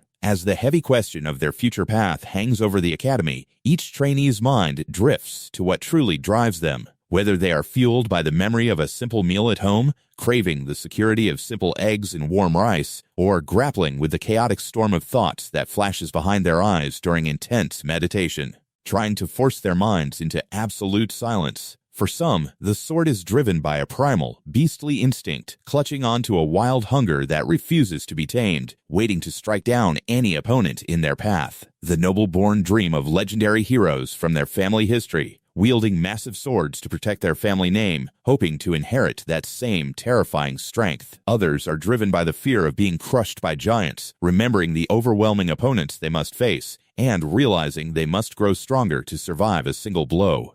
They look out over the vast training fields at sunset, imagining themselves as legendary knights, wearing the long coats of elite graduated soldiers and clad in heavy, black plate armor beneath a banner of family pride, striving to master every stance, every grip, and every technique required to earn their graduation. And then there are those motivated by simple earthly rewards, dreaming of a basket of crispy fried chicken waiting for them at the tavern when training finally ends. But as for our lazy young master, Airen can only stare into the empty space, his hands resting hesitantly on the hilt, his fingers tightening around the familiar wood. He pictures the massive, shadowy figure from his dreams, yet he is still left with nothing but doubts. He sighs, completely lost, resting his chin on his hand, as he is plagued by the agonizing question of how on earth he is supposed to find a unique way of the sword when he has no family style to inherit. He is not the only one struggling, as other trainees clutch their heads in frustration, holding back tears of absolute distress as they whisper their doubts to the empty floor. Some try to distract themselves with playful, childish memories, recalling old stories of mythical heroes with glowing eyes or the first pair of training shoes they ever wore. Others can only think of the cold, demanding eyes of their fathers, who watch them with neutral, unyielding expressions, waiting for them to prove their noble lineage. They recall the burning, red aura of their family's secret techniques, the dark fabrics of their ancestral uniforms, and the heavy weight of their heritage. They see the stern, red-eyed glare of a legendary master, standing with his arms crossed in proud expectation, his cape draped elegantly over his shoulder. Even those from simple backgrounds look back on their roots, picturing the spiky hair of their old childhood rivals, and wondering if they have what it takes to stand tall on the grandest stage. After another brutal, bone-wearying workout, our golden-locked layabout stands panting and staring down at his heavy practice sword, feeling a cold wave of doubt creep in. Because it feels like the mysterious, battle-scarred master from his dreams is only drifting further and further away from him. Hoping to quiet his racing thoughts, our heavy sword sleeper drops cross-legged onto the hard floor to meditate, but his restless mind refuses to settle, prompting him to freeze in sudden panic as he realizes his anxiety is winning.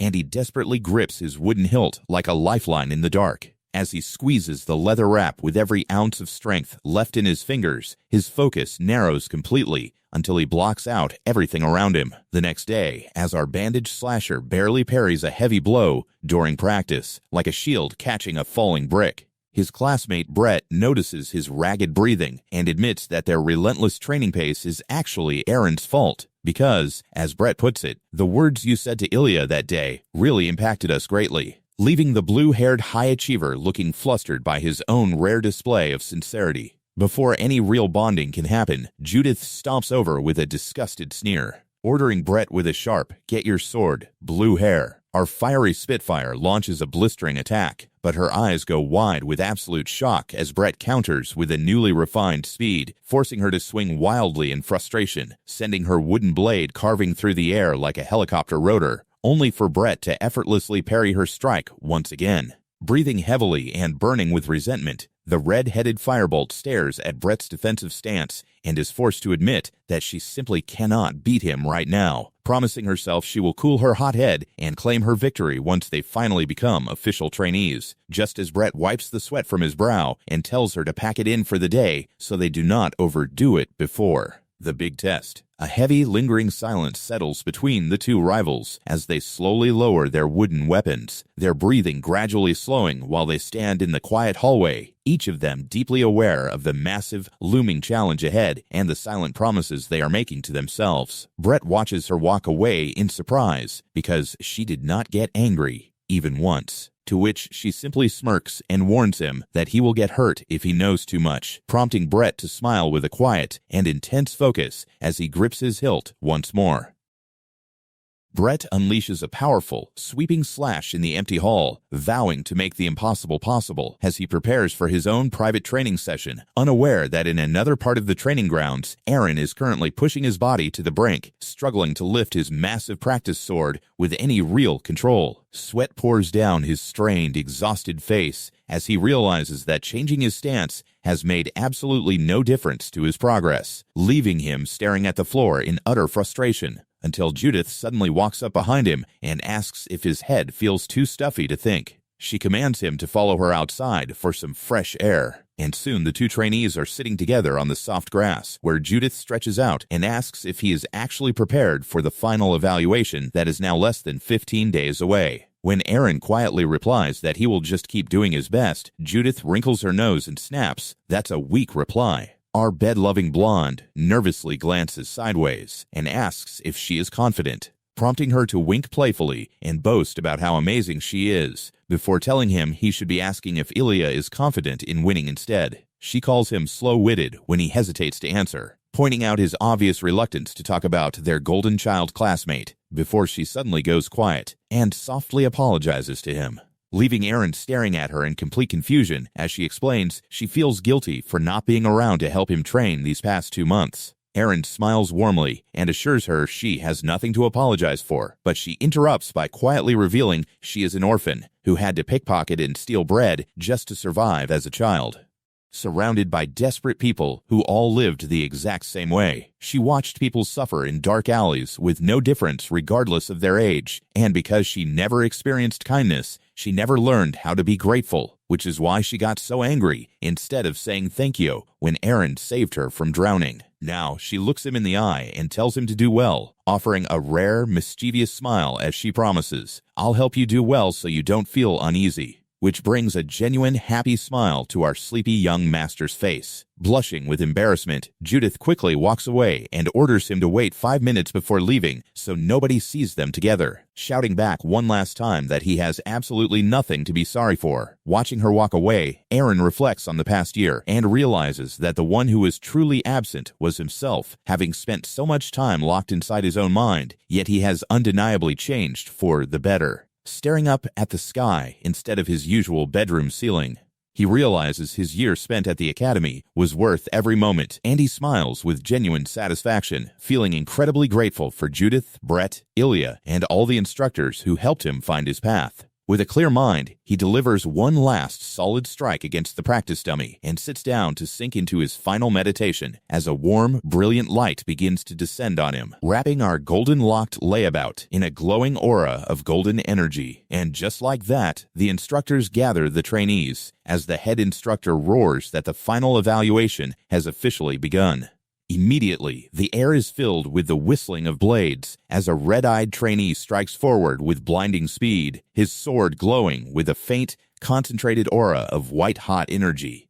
Even Judith, our fierce red-haired firecracker, can only watch in stunned silence. Meanwhile, from the shadows, a gloved hand rests on the cold stone, belonging to a mysterious figure hidden beneath a dark helm, whose piercing green eyes lock onto the battlefield with a subtle, knowing smirk playing on their lips. They crouch like a hunting gargoyle atop a pole under a massive blood-red moon, completely unnoticed by Airen as we look at the back of his head, who stands perfectly calm amidst the chaos, closing his yellow eyes to tune out the noise and find his center. In his mind, the image of the legendary black-armored knight appears, holding a tattered war flag that flutters against the dark sky as he stands proudly among the ruins of some ancient battlefield, the intricate circular emblems on his heavy plate armor catching the light. But before Airen can lose himself in the vision, he's confronted by a massive instructor who is inexplicably sucking on a baby pacifier while showing off a belt covered in cat faces. Undeterred, a warrior wrapped in a flowing red cloak draws their massive blade, dropping into a low, aggressive combat stance, with their hands gripped tightly around the hilt. Our lazy sword prodigy opens his eyes, focused and ready, as he looks down to clear his mind of any lingering doubts. He remembers the crowds gathered under the starry night sky back home, where the glowing constellations seem to stretch endlessly over the hills. He remembers his sister's gentle hand brushing through his hair, her eyes brimming with tears as she looked up at him, whispering a quiet promise that he would always have a home to return to. That warmth melts away his hesitation, replaced by a sudden, razor-sharp intensity. Of course, our sleepy blonde's inner mind is currently a tiny, simplified version of himself, a cute chibi throwing his hands up as purple snowflakes swirl in his eyes, waddling forward with determined little steps. In reality, our lazy young master is still bound by the heavy iron chains of his past, a bandage covering his eye as his other eye glows with a fierce crimson light. The massive black links wrap tightly around his chest, constricting his bare torso like a coiled serpent and pressing mercilessly into his skin, right against the jagged, painful scars of his childhood that serve as a constant reminder of everything he is fighting to overcome. The final evaluation starts with a barrage of flying stones, which the trainees slice cleanly in half while the instructors watch from the side, nodding along at the speed, but secretly wishing someone would show them something truly breathtaking instead of another standard rock cut, which is exactly when the head examiner sighs and calls up the most volatile redhead in the class. When Judith's name echoes through the hall, she doesn't just walk up to split a stationary rock, but instead stands tall and boldly demands a change of plans. She grips her gear, completely ignoring the standard procedure to request a live combat assessment, arguing that a real duel is the only way to show the full extent of her explosive growth. The instructors love the drama and approve the match, and right on cue, Brett steps out of the crowd like a model ready for a photo shoot. They face off in the center of the arena, where Brett tries to play it cool by asking if she is ready, only to admit he is too fired up to keep his composure. Judith doesn't waste time on pleasantries and lunges forward, prompting Brett to smile at her sheer unbridled ferocity as she swings her blade with enough force to crack the earth. Their swords collide with a deafening flash, locking blades in a flurry of sparks as waves of raw physical energy radiate through the hall. They trade brutal, lightning-fast blows, leaving the other trainees completely speechless, while Brett grits his teeth under her relentless pressure. But Judith's focus is absolute, unleashing another heavy strike that reverberates across the room, forcing Brett to dig his heels deep into the stone floor. He tries to slip out of her range, but she tracks him like a heat-seeking missile, smothering his guard with a barrage of overhead swings. The crowd can barely keep up with their speed as Brett weaves through the storm of steel, blocking a colossal downward smash that almost drops him to his knees. He fires back with an explosive counter, but Judith leaps and throws a vicious high kick, recovering instantly to pivot and unleash a sweeping strike that shears the air. Spectators watch with wide, sweaty eyes as the friction of their weapons scatters burning embers, their blades spinning into a single blinding blur of kinetic energy. Judith pours every ounce of her soul into each slash, refusing to give him a single second to breathe, which the instructors note as a beautifully merciless display of swordsmanship. Yet Brett remains as fluid as running water, parrying her heavy strikes and dodging another mid-air kick with flawless grace. Judith's face is cut and bleeding from the sheer intensity, but she ignores the pain and drives forward, aiming directly for his throat. She spits out a frustrated curse, and Brett smiles, asking, "You thought you could surpass me with just this?" Their weapons collide in a furious final exchange, shaking the entire hall with a massive shockwave. Desperately pushing to be stronger and sharper, they channel everything into one final strike, which erupts into a blinding flash like a miniature star collapsing in the center of the arena. When the dust clears, Judith stands panting with a shattered blade, while a completely exhausted Brett barely keeps his feet. They stare at each other across the distance as Judith looks down at her broken weapon, muttering, "I couldn't surpass him in the end." The whispers among the crowd confirm it was incredibly close, but that Brett's technical superiority carried him to victory, leaving him with a well-earned look of relief. The instructor claps enthusiastically, praising their magnificent display, as both combatants bow in respect, drenched in sweat. But there is no time to rest, because the examiner asks Ahmed to keep the momentum going and calls up the next titan of the class. The crowd falls dead silent as Ilya Lindsay enters the arena, smirking with the absolute confidence of someone who has unlocked a new level of power and is determined to finally step out of her brother's shadow. When the examiner asks what style she intends to display, she announces she will demonstrate her family's heirloom swordsmanship, the legendary sky sword that slew the demonic Dragon King. She raises her blade above her head and unleashes a rapid sequence of movements that instantly stirs the air, brewing a miniature cyclone in the middle of the hall, which leaves the onlookers questioning their own eyes. A rushing gale sweeps across the stone floor as she plants her foot firmly, swinging her steel with surgical precision.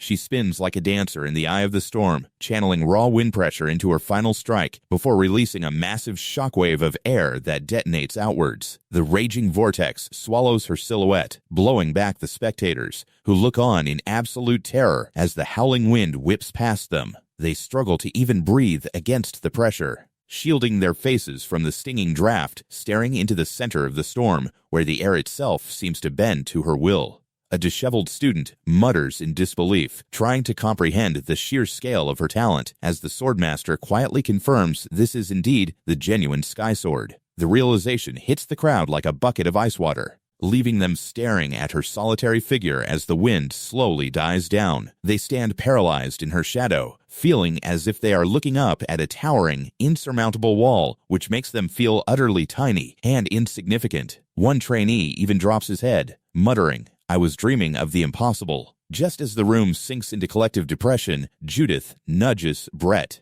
pointing to our sleepy young master as he is called to the stage. A classmate cheers him on with wide-eyed excitement, but a heavy, suffocating silence immediately drowns out the noise as Airen walks into the arena carrying that monstrous iron sword on his back. Brett watches him step up and breaks into a cold sweat, seized by a sudden, instinctual dread. He remembers when our former bedweight had randomly complimented him, praising his warm, bright aura and explaining how easy he is to be around. Brett had laughed it off as a joke, but our silver-haired slugger had looked him dead in the eye, whispering that he was wrong and that he wasn't actually a good person. The memory of that chilling warning leaves Brett trembling.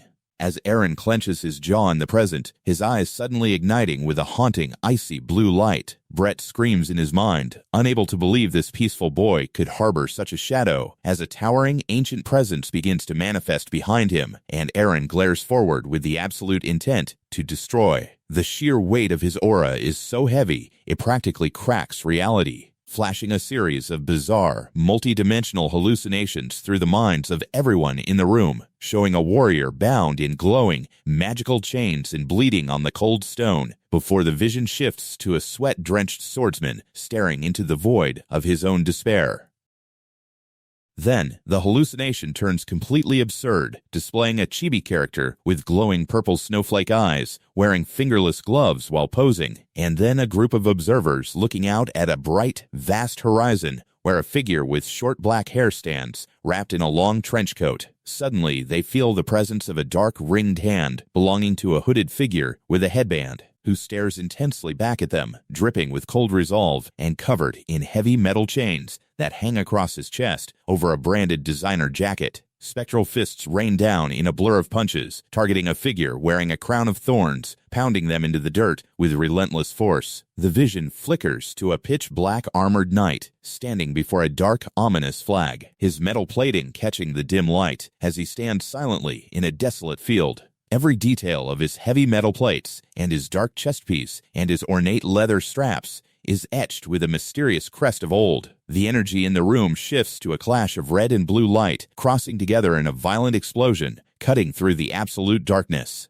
where a looming figure gestures, swirling with chaotic power, and descending like an executioner, with his dark arm raised to swing a massive, shadow-forged blade, slicing through the red energy with a pearl necklace, showing off intricate lace patterns made of a pristine white fabric. In another second, a muscular man with a pacifier in his mouth appears, declaring his bizarre intention to become a baby again, while striking a heroic pose and showing off a hilarious belt with a cat pattern. The scenery blurs into a rabbit-eared girl, uttering a soft sound as she looks off to the side, followed by a white-haired woman looking down, wearing a beautiful red dress with floral details, while holding a single red rose. A dark armored figure grips a sword, holding the heavy hilt near his shoulder as he prepares to strike, while a group of bandaged warriors rush forward in a blur. Their faces twisted in sheer determination, their hands wrapped in white tape. They fly past deep space nebulae, cruising around a massive planet with rings, hovering in the quiet cosmic void. The vision shifts to a suited man adjusting his tie, while a blue mark glows on his hand, flaring with arcane energy, before morphing into a white-haired, red-eyed monster, grinning wildly through splatters of dark blood. Its glowing eyes and razor-sharp teeth pierce the darkness as a winged beast crackles with purple sparks, standing before a blinding white explosion that completely consumes the shadowy figure. A sweating youth with closed eyes looks distressed, right beside a girl with glowing orange eyes making a heart shape with her hands and sticking her tongue out, complete with a choker and hair ribbons. A dark-haired warrior with a sharp jawline looks off to the side with absolute focus as dark abstract shapes converge against the brown background, forming structured lines. Sharp blue geometric shapes overlap, creating a shadowed surface, which finally resolves into a lone figure in a blue coat standing in a quiet city. Our blister-handed trainee steps forward under the heavy gaze of the examiners, and when the elderly headmaster asks what grand technique he intends to display, Airen simply stares back with the quiet gravity of a stone wall, making the surrounding students hold their breath in anticipation before he flatly announces his technique is just a vertical slash, prompting a mocking smirk from the old man and immediate panic from the crowd. Lance immediately loses his temper and screams at Airen for treating the final evaluation like a joke, only to be instantly shut down by an instructor who threatens to eject him if he yells again. The scarred examiner tries to calm the room by acknowledging everyone's shared disbelief, conceding that choosing a basic rookie maneuver for their graduation trial seems completely suicidal for any practical scenario, leaving the entire hall wondering what kind of madness has possessed him. But our former lazy prince is already tuning them out, taking a slow, deep breath as he sinks into his own private world of absolute concentration, raising his massive iron sword in the dim hall like a priest preparing a sacrifice, his entire posture locking into a state of quiet intensity. Watching this, the elderly headmaster leans forward with a hungry, bitter gaze, silently mocking the stubborn boy who refused his personal guidance. The one trainee who stayed entirely indifferent to the prestigious school's standard teachings and internally demands that the boy finally show the true worth of his silent rebellion. As the hall plunges into a breathless silence, whispers ripple through the onlookers to shut up and watch, realizing that Airen is entering a deep state of active meditation. Methodically calming his heartbeat with long, deliberate breaths, tensing every muscle fiber in his body before closing his eyes to plunge directly into the deepest chambers of his mind. There, the image of his heavy blade ripples across a dark internal lake, confronting the towering, monstrous wave of energy that represents his decades of phantom training. The scarred examiner watches him stand before that mental mountain, recognizing that this is the physical manifestation of a boy who spent years enduring mind-numbing pain just to swing a sword, pouring every drop of his tortured soul into a single flawless movement, as Irene's fingers wrap around the worn leather hilt and squeeze with a grip tight enough to shatter bone.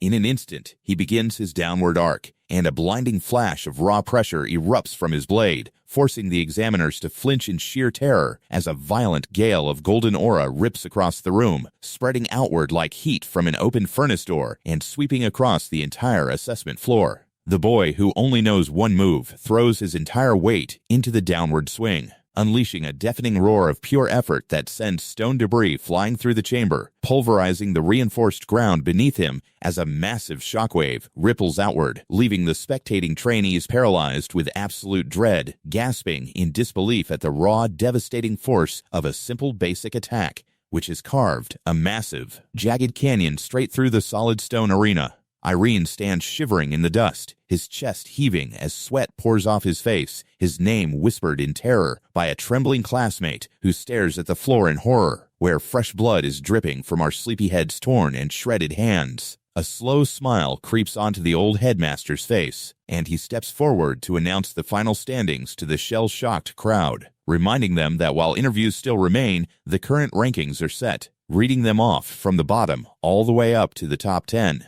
With a stunned Judith landing in 4th place, a somber Brett Lloyd securing 3rd, and then, with a dramatic pause, the old man names the runner-up as Airen Pareira, leaving the legendary Ilya Lindsay to take her expected 1st place before the class is dismissed. Later that night, as Ilya quietly slips away from the celebrations, she pushes open the heavy wooden doors of the training hall and smiles to find the only other person obsessed enough to be practicing the day after exams, which is indeed Airen, looking up in surprise with his wooden practice sword.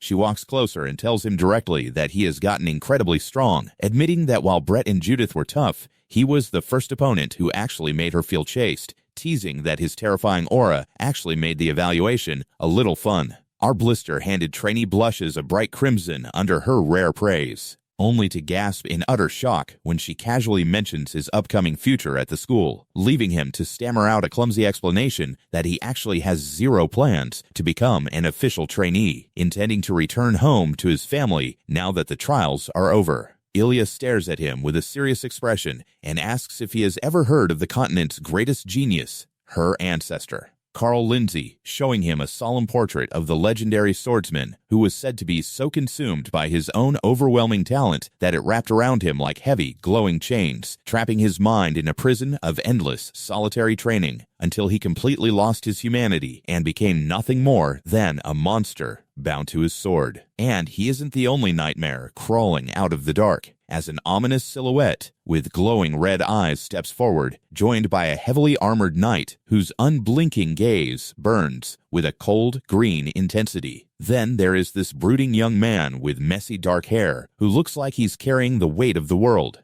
even though his inner self is just a goofy little chibi with glowing purple snowflakes for eyes, sitting barefoot in a dark cloak while plotting his next move. Meanwhile, we've got a tired girl leaning her forehead against a subway sign, pressing her face into the cold metal as if she's completely given up on the day, while her dark hair spills over her shoulders in absolute defeat. But the mood shifts back to danger with a stern-faced warrior peering out, looking down with a cold, unforgiving expression that matches the heavy, polished metal of his shoulder guards. And if that wasn't welcoming enough, another challenger glares with a single, massive dark eye, stretching their face into a wide, creepy grin that highlights the bloody red collar around their neck. Above them all, a solitary figure stands before a giant glowing moon carved with ancient runes, floating high in the sky with blood dripping from their long, flowing ribbons, painting a beautiful yet terrifying picture of death, while somewhere in a hidden workshop, a strange pink machine begins to click, spinning its miniature brass gears as the lens focuses, and the clockwork assembly snaps perfectly into place.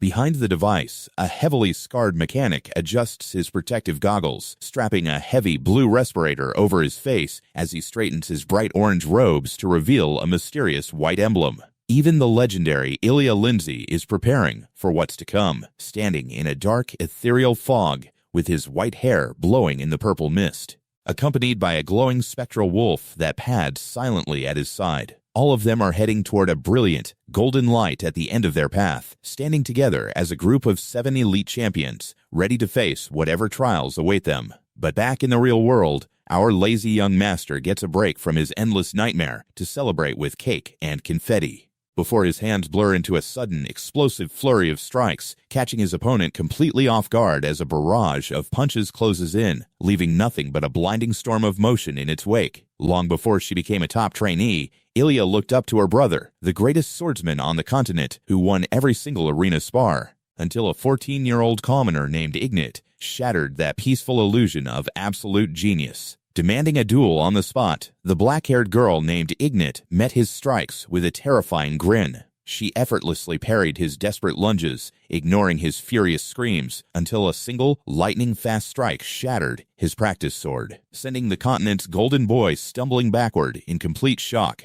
It was a soul-crushing defeat, and Ignat didn't even hide her boredom, muttering, "What a disappointment," as she left him kneeling in the dirt. His sister ran to comfort him, wrapping her arms around his shivering shoulders, but the spark in his eyes was gone, sinking him into a dark, silent room where he locked himself away from the world. Watching her brother crumble like wet paper, Ilya swore she would chase Ignat's shadow, entering the academy at the age of 12 and pushing herself to the absolute limit. But standing before her golden-haired classmate, she admits she is done chasing ghosts, announcing, "I will follow my own heart to reach the realm of a swordmaster."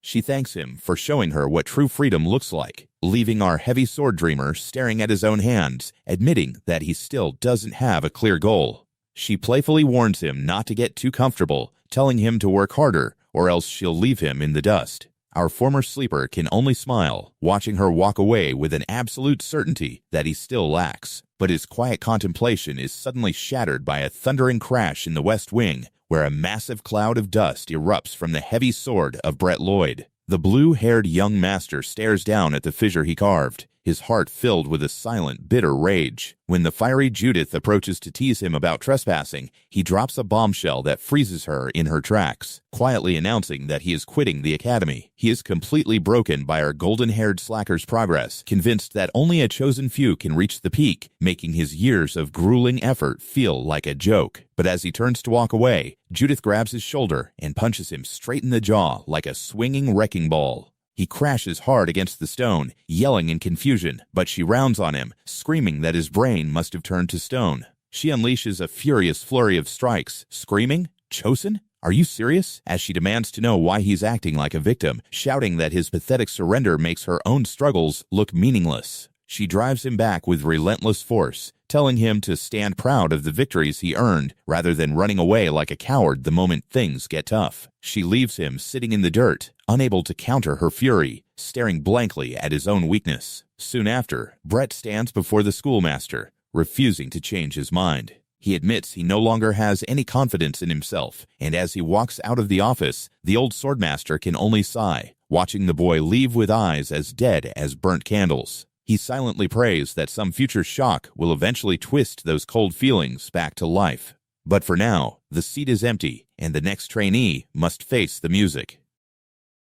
Our heavy sword dreamer steps into the library next, and Ian immediately commends his incredible growth, calling it the most surprising thing he's seen in years. He leans forward, offering a special proposal, but first, he asks the golden-haired slacker to answer one vital question, asking, "What is your reason for swinging your sword?" Across the vast continent, every warrior carries their own heavy burden. Whether it's a mounted knight trampling the muddy earth, a sweating swordsman pushing through the grueling heat, a quiet traveler gripping their dark blue cloak, a performer smiling behind painted diamond eyes, or a wealthy lord clutching a bright bouquet of flowers. They all march forward through the blinding streaks of fate, carving their own paths through the swirling shadows of the unknown, reaching for a distant light that keeps them moving when their bodies scream to stop. Some seek glory under a black banner, their heavy metal plates bearing the scars of 100 battles, while others, like our former sleeper, remember the long years spent curled up like a baby, hiding from the world to escape their own shame. But the lazy prince is gone, and in his place stands a man ready to cast aside his safety net, stepping out into the cold night under a giant white moon. He sits among the bones of giants, staring into the dark abyss with those intense burning eyes, knowing that the road ahead will test him to his absolute core. Yet as he watches a wild bird snatch a green branch in flight and thinks of the fierce, smiling grin of the rivals he must face, he realizes his answer has been right in front of him all along, waiting to be spoken to the master. No more running, no more sleeping, just the heavy swing of his sword, ready to carve out his own legend on the continent. He takes a deep breath, wipes the sweat from his face, and finally speaks. Our sleepy-eyed swordsman stands before the headmaster, who drops a heavy question that hangs in the quiet library, asking him flat out, "What is your reason for swinging your sword?" Airen stares down at his own hand, clutching his chest as he struggles to find a single word, while the old swordmaster silently waits, letting the heavy silence stretch between them. The red-haired instructor tries to ease the tension, waving his hands and telling the boy that even a mundane reason like money or honor is perfectly fine. But Airen remains frozen, unable to pull a convenient lie from his heart, which makes the headmaster realize that something is deeply wrong with this boy's journey. When our soft-faced trainee finally confesses that he honestly does not know, the assistant gasps in shock while the old master merely nods, noticing how strange it was that the most diligent student in the academy possessed no personal spark of his own. He points out that while other trainees like Brett found pure joy in their improvement, and Judith vented her frustration like steam whistling out of a boiling kettle at falling behind, Airen practiced without a single drop of sad or happy feeling. It is a miracle the boy got this far through pure imitation of a dream. But if he wants to walk the true path of a warrior, he must remember, if you don't have a reason to swing your sword, you don't have a reason to remain here. Accepting his fate, our former layabout bows deeply to express his gratitude, but the master chuckles and tells him not to treat this like a permanent farewell, asking the boy to step closer so he can take a single drop of his blood, which Airen willingly offers as his finger is pricked. The old man gives him exactly 1 year to find his own way, handing over a small metal plate engraved with a bird insignia that will grant him passage past the gates. Before his departure, Ilya Rigby finds him to offer a parting gift of flowers, explaining that they are the very same pheasant's eyes engraved on the bracelet he once gave her, and telling him to visit her estate next spring when they bloom in beautiful color. Then Judith stomps over, eyeing the shiny emblem and loudly demanding one of her own, though she quickly backpedals with a huff to pretend she does not care, leaving Ilya looking quite flustered, while Airen tries to find a way to soothe his fiery classmate, who marvels at the luxury token that most nobles would lose their minds over. Ilya softly apologizes for her past harsh words about not having a family, prompting Airen to apologize as well for being so distant during their early days. But when the boy stands there smiling happily because he simply enjoys the peaceful moment, Judith gets instantly annoyed and grabs his collar, roaring that she will beat that weird habit out of him. After the dust settles, Brett Lloyd approaches to ask if something bad happened to force his sudden exit, but Airen waves his hands in dismissal to assure him it is just personal circumstances, promising that he is not leaving forever and will return once his training is complete. The blue-haired noble stands in quiet contemplation, staring at his rival, as the boy with the heavy heart explains that his sudden awakening a year ago forced him onto this path, and he must understand the source of that change to truly find himself, which strikes a deep chord in the young lord's mind. When the heavy carriage finally rolls up to the paved street to take Airen home, our sleepy-eyed swordsman bids him farewell and steps inside. But Brett suddenly screams out his name with an intensity that splits the quiet air, his face twisting with raw, unfiltered emotion as he locks eyes with his departing rival and yells, "Let's get stronger." And then, leaving Airen looking down with a mixture of sweat, exhaustion, and deep resolve, while the carriage begins its slow journey toward the sunset. Judith rolls her eyes at the display, teasingly asking if they are parting lovers, just as Airen introduces his classmates to his family's driver as his dear friends, prompting the older servant to freeze in absolute, eye-popping disbelief, before bowing frantically to thank them for showing kindness to their formerly isolated young master. The boy waves goodbye from the window as the wheels turn, disappearing into the dust of the road, leaving his classmates behind to watch the empty path, which leaves Judith standing in unbearable awkwardness next to Ilya, complaining loudly about the delay. Meanwhile, in a quiet study, the school staff discuss the sudden departure of their most interesting trainee, expressing genuine concern about whether finding one's own sword path in a single year is a realistic goal. But the headmaster chuckles and reminds him that the boy is already counted among the continent's elite geniuses, though his talent is of an entirely different nature than the others, as our sleepy-eyed swordsman sits calmly inside his carriage, prepared for the long road ahead. Later that evening, Judith walks alone along the dark stone pathway, feeling the quiet weight of the empty academy, until a sudden hand taps her shoulder from behind, revealing a familiar face grinning warmly back at her, which makes her leap back in absolute shock, demanding to know why on earth he is still here. The young noble strikes a confident pose, explaining that after some hard thinking, giving up didn't really sit well with me, and teasingly adds that since Airen has departed, there is no one else left to handle her explosive temper, which instantly hits her like a splash of icy well water and sends her into a screaming rage, though she cannot help but walk beside him as they head toward the stone gate, bickering like they always do. Inside a carriage heading home, our worried guard Marcus stares at the young noble sitting by the window, assuming he must be completely heartbroken over not becoming an official trainee at the academy. But then Marcus's eyes drop to a glowing piece of metal in his hands, and he nearly jumps out of his seat upon realizing it is the platinum label of the prestigious Lindsay family, which our former lazybones Airen casually explains was a gift from a friend. He explains that the white-haired girl he introduced before is actually Ilya Lindsay, leaving his guards speechless at just how legendary his companion's connections really are, while Airen himself just yawns. He announces he is going to take a quick nap, closing his eyes to block out the world. By the time their carriage pulls up to an inn at twilight, the anxious escort Marcus is already pressed against the room door, convinced the young master has fallen into a deep, silent despair. To clear his head, the worried guard wanders through a crowded market at sunset, only to freeze in sheer shock at the sight of a rare orc fortune teller setting up a stall.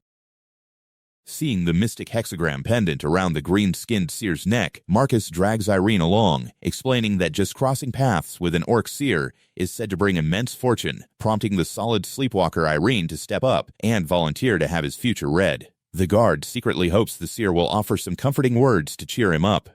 But as the Grand Orc Seer lists all the different fortunes he can tell, he suddenly freezes, squinting at the young noble, and weirdly asks how old he is. The moment he hears the answer, the orc claims that if he walks the path of the sword, he will find himself on a fast track to success, which makes Marcus instantly snap and yell that this guy is a total sham, grabbing Airen's arm to drag him away from the fraud. Still, our heavy-handed heir politely thanks the seer while holding an origami paper he was handed and walks off into the evening light, leaving the orc shivering as he senses an incredibly dense, powerful energy radiating from the young man's body. The seer watches him disappear, wondering if they will ever meet again, before sighing that he has to pack up because his business cover is completely blown.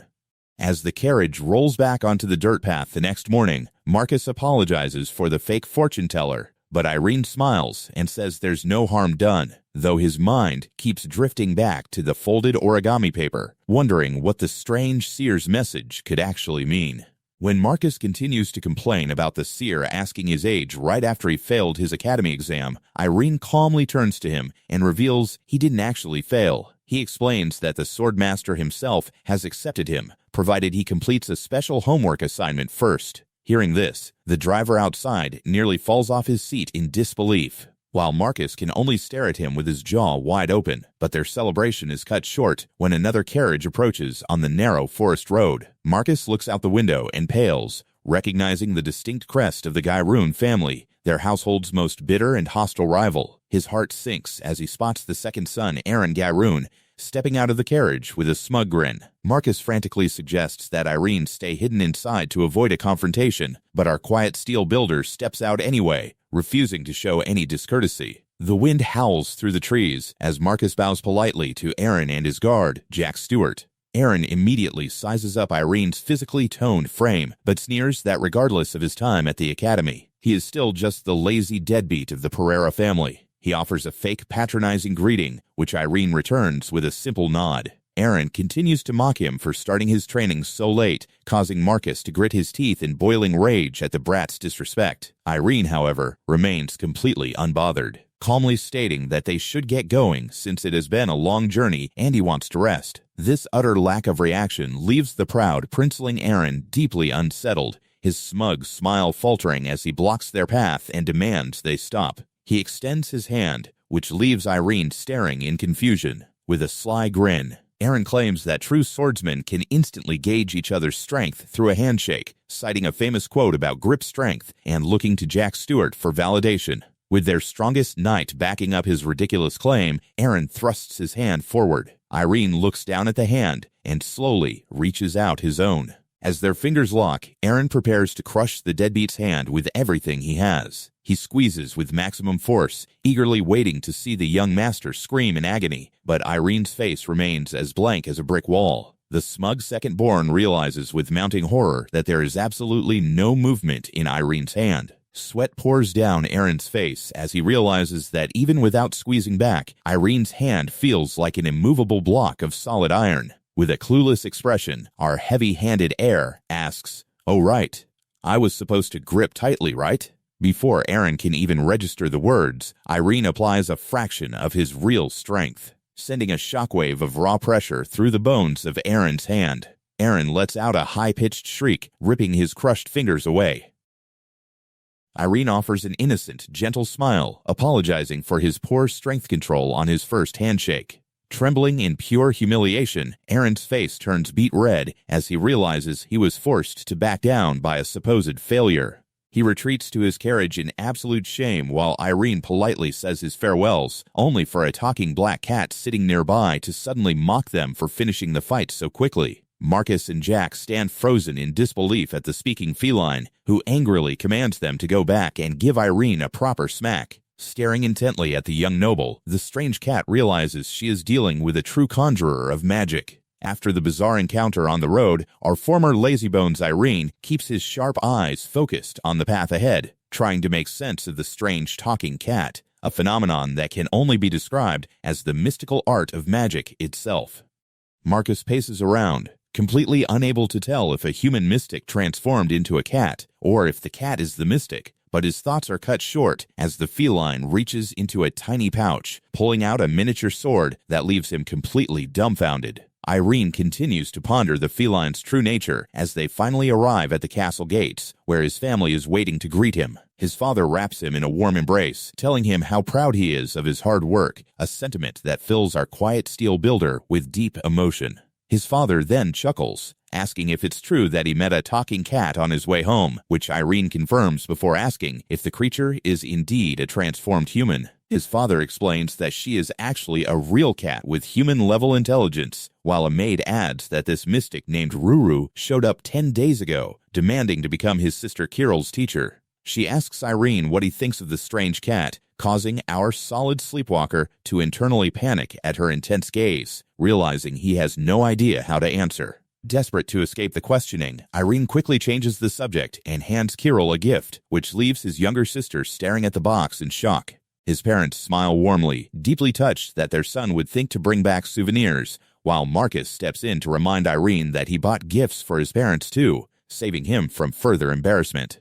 But their peaceful family moment is interrupted by Ruru, who leaps onto the table and asks if Airen is Kirill's big brother. She walks forward on her tiny paws, only to insult Airen by declaring that he looks completely different from his talented sister. Kirill gasps in anger, while Airen demands to know what the cat is getting at. Ruru shamelessly explains that since Kirill loves her brother so much, winning over Airen would make it easy to win over Kirill. She acts completely innocent, tilting her head as if she did nothing wrong.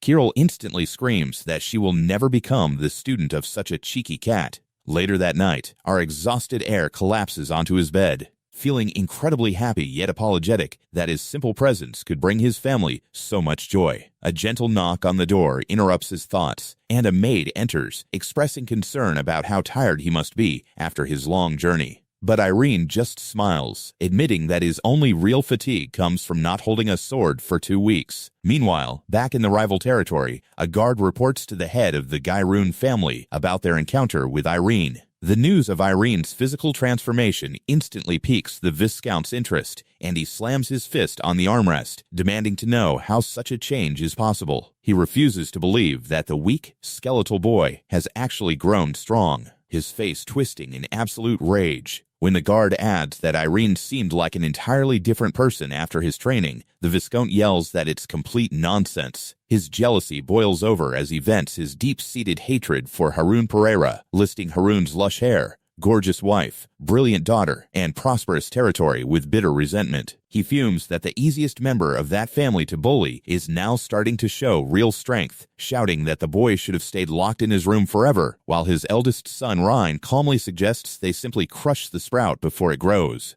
He taps his teacup impatiently, asking if his son has a concrete plan, which Ryan confirms with a cold smirk. The eldest son sits back confidently, mentioning an upcoming event that will provide the perfect opportunity. He explains that they will humiliate Airen and drag him back to the absolute bottom during the family head conference on the Pereira territory. Ryan lets out a sinister laugh, his eyes glinting with malice as he prepares to ruin the young noble. As dawn breaks over the Pereira estate, the castle soldiers complain about having to wake up so early for training, yawning under the chilly morning sky. They discuss the upcoming expedition, grumbling that these outings have turned into nothing but status contests between families rather than actual defense against monsters. But as they march into the main courtyard, they freeze in absolute shock at the sight of Airen performing effortless pull-ups. The soldiers greet him warmly, surprised to see their young master training so early. They watch him in silence, whispering among themselves that he must have been kicked out of the academy, though they can't help but notice his incredible physique. They look closer at the massive, heavy metal plate dangling from his waist, struggling to comprehend how our heavy-handed heir is lifting something they assumed was purely decorative. Just then, Nidoran Zerkran marches in, barking at the soldiers for being so loud. He scolds them for playing around instead of preparing for the expedition, but a soldier quickly points toward the courtyard, leaving the knight completely stunned. Oren stares in disbelief as Airen performs perfect chin-ups with the heavy plate hanging from him, unable to believe his eyes. Desperate to save face, the knight laughs nervously, boasting that such basic training is nothing for a true warrior, even as the soldiers continue to watch Airen in pure awe. When a soldier innocently asks if Orun can easily do the same, the knight breaks out in a cold sweat. He instantly yells at them to shut up and fall back in line, completely embarrassed. Airen lets out a soft sigh as he finishes his final set, stepping down only to notice a familiar black shape sitting on the wooden fence. He recognizes Ruru, who is casually grooming her fur in the morning light. He wonders if she has come to try and persuade him again, but our quiet steel builder shakes his head, deciding to focus entirely on his training. He He knows that to find his own path, he must stop relying on the heavy sword style of the giant from his dreams. Instead, he begins practicing the precise swordsmanship he learned at the academy. He runs laps around the grounds with effortless grace, leaving the gasping, exhausted soldiers far behind. One by one, the soldiers collapse onto the grass in sheer exhaustion. But Airen just smiles, encouraging them by saying their stamina has greatly improved. When they ask if he is heading back inside, he replies that he wants to train for a bit longer. As he swings his blade, his mind drifts to his friends at the academy and his family, while the cat Ruru rolls around on the wooden fence, having watched him train for a solid week. A nearby soldier quietly warns Airen to stay away from the feline, explaining that rumors say she is cursed and brings misfortune wherever she goes. Airen looks around, finally understanding why the other soldiers avoid her, realizing the poor cat is completely isolated due to these silly rumors. He steps forward anyway, just as Marcus approaches to ask if he is finished. Airen calls out to Ruru, asking why she hasn't said a word to persuade him lately. Ruru yawns, dismissively stating that teasing him is completely boring compared to Kirill. Airen stands there dumbfounded, but the cat suddenly pulls out a massive, glowing gemstone, offering it as a bribe to put in a good word with his sister. Marcus gasps in shock, recognizing it as a legendary cat's eye gem, explaining that a stone of this size could literally buy a quarter of their entire territory. Airen is stunned, but polite, thanking her for the incredibly generous offer. Still, he asks why she is willing to give up such wealth just to teach Kirill. Ruru rolls her eyes at his confusion, looking up thoughtfully, before declaring that she wants her as a student simply because she likes her. Airen is completely bewildered by the lack of a grand reason, but Ruru insists that liking someone is the only reason she needs, which Airen can't help but respect. He points out that using such a massive bribe is still far too much, but Ruru snaps, asking if he thinks she's stupid. She barks that she knows exactly how much a cat's eye is worth, pulling a pink pouch from thin air and stating that humans care far too much about gold and gems. She holds up a simple woven wooden ball, explaining that its unique scent makes it a treasure she would never trade, even for dozens of gemstones. She rummages through her pouch to show him even more, pulling out a dusty foxtail and a toy doll given to her by a stray cat friend. Ruru proudly displays her collection, leaving Marcus nodding in sincere respect at her wisdom. Airen smiles warmly, realizing that to Ruru, Kirill is just another priceless treasure that gold cannot buy. The cat stands triumphantly with her toys, and Airen internally decides that he truly likes this eccentric cat. Ruru shoves the gem back into his hands, asking him to deliver the bribe, only to drop all her treasures in utter shock when our sword-obsessed sleepyhead gently refuses the gold. Airen smiles, saying he agrees that some things are far more important than money. Ruru is left completely flustered, but Airen promises he will tell Kirill his honest, warm impressions of Ruru instead of taking a bribe. The cat watches him walk away, declaring that she will still find a way to win him over. She runs after him, refusing to give up, but suddenly screams that there is a massive, life-threatening problem. Airen instantly panics, rushing forward to see what has happened, only to find Ruru sitting happily in front of her food bowl. He sighs and sits beside her, listening as she explains that eating alone makes her incredibly nervous, before she suddenly tugs his shirt, pointing to a sleeping kitten in the distance. She asks him what he thinks that kitten is dreaming about, leading to a confusing back and forth about why she's asking him to guess. When Airen points out she has no idea either, Ruru gets adorably defensive. Airen lets out a soft chuckle at her antics, insisting that nothing is funny when she demands to know why he's smiling. He bursts into a loud, warm laugh, leaving the grumpy cat sitting with her arms crossed. His laughter slowly fades, and his expression grows deeply serious as he remembers the swordmaster's looming deadline. He stands up and walks away, leaving Ruru calling after him. That night, a massive storm rolls over the castle, drenching the empty courtyard in heavy rain. Airen stands in the downpour, knowing he has no time to waste, desperate to find his own way of the sword. He grips his hilt tightly, feeling entirely lost outside the structured walls of the academy. Ruru watches from a dry corner, her eyes fixed on him, as the young noble struggles with his internal doubts. Water splashes beneath his boots, and he lunges forward into the storm. He swings his blade with everything he has, pouring all his frustration into a heavy overhead strike. The sheer pressure of the swing leaves Ruru wide-eyed in astonishment as the heavy force mimics the giant from his dreams. But as the rain pours down, Airen lowers his sword in disappointment. He looks up at the dark sky, realizing that in the end, he is still just copying someone else's path. Ruru walks out into the puddles, asking him if he has ever considered learning the mystic arts. She steps closer to him, leaving Airen staring at her in complete confusion. But before he can ask, a brilliant, magical light erupts from her paws, lighting up the rainy night. Amidst the glowing aura, Ruru looks at him with intense, magical eyes and commands him to become her student.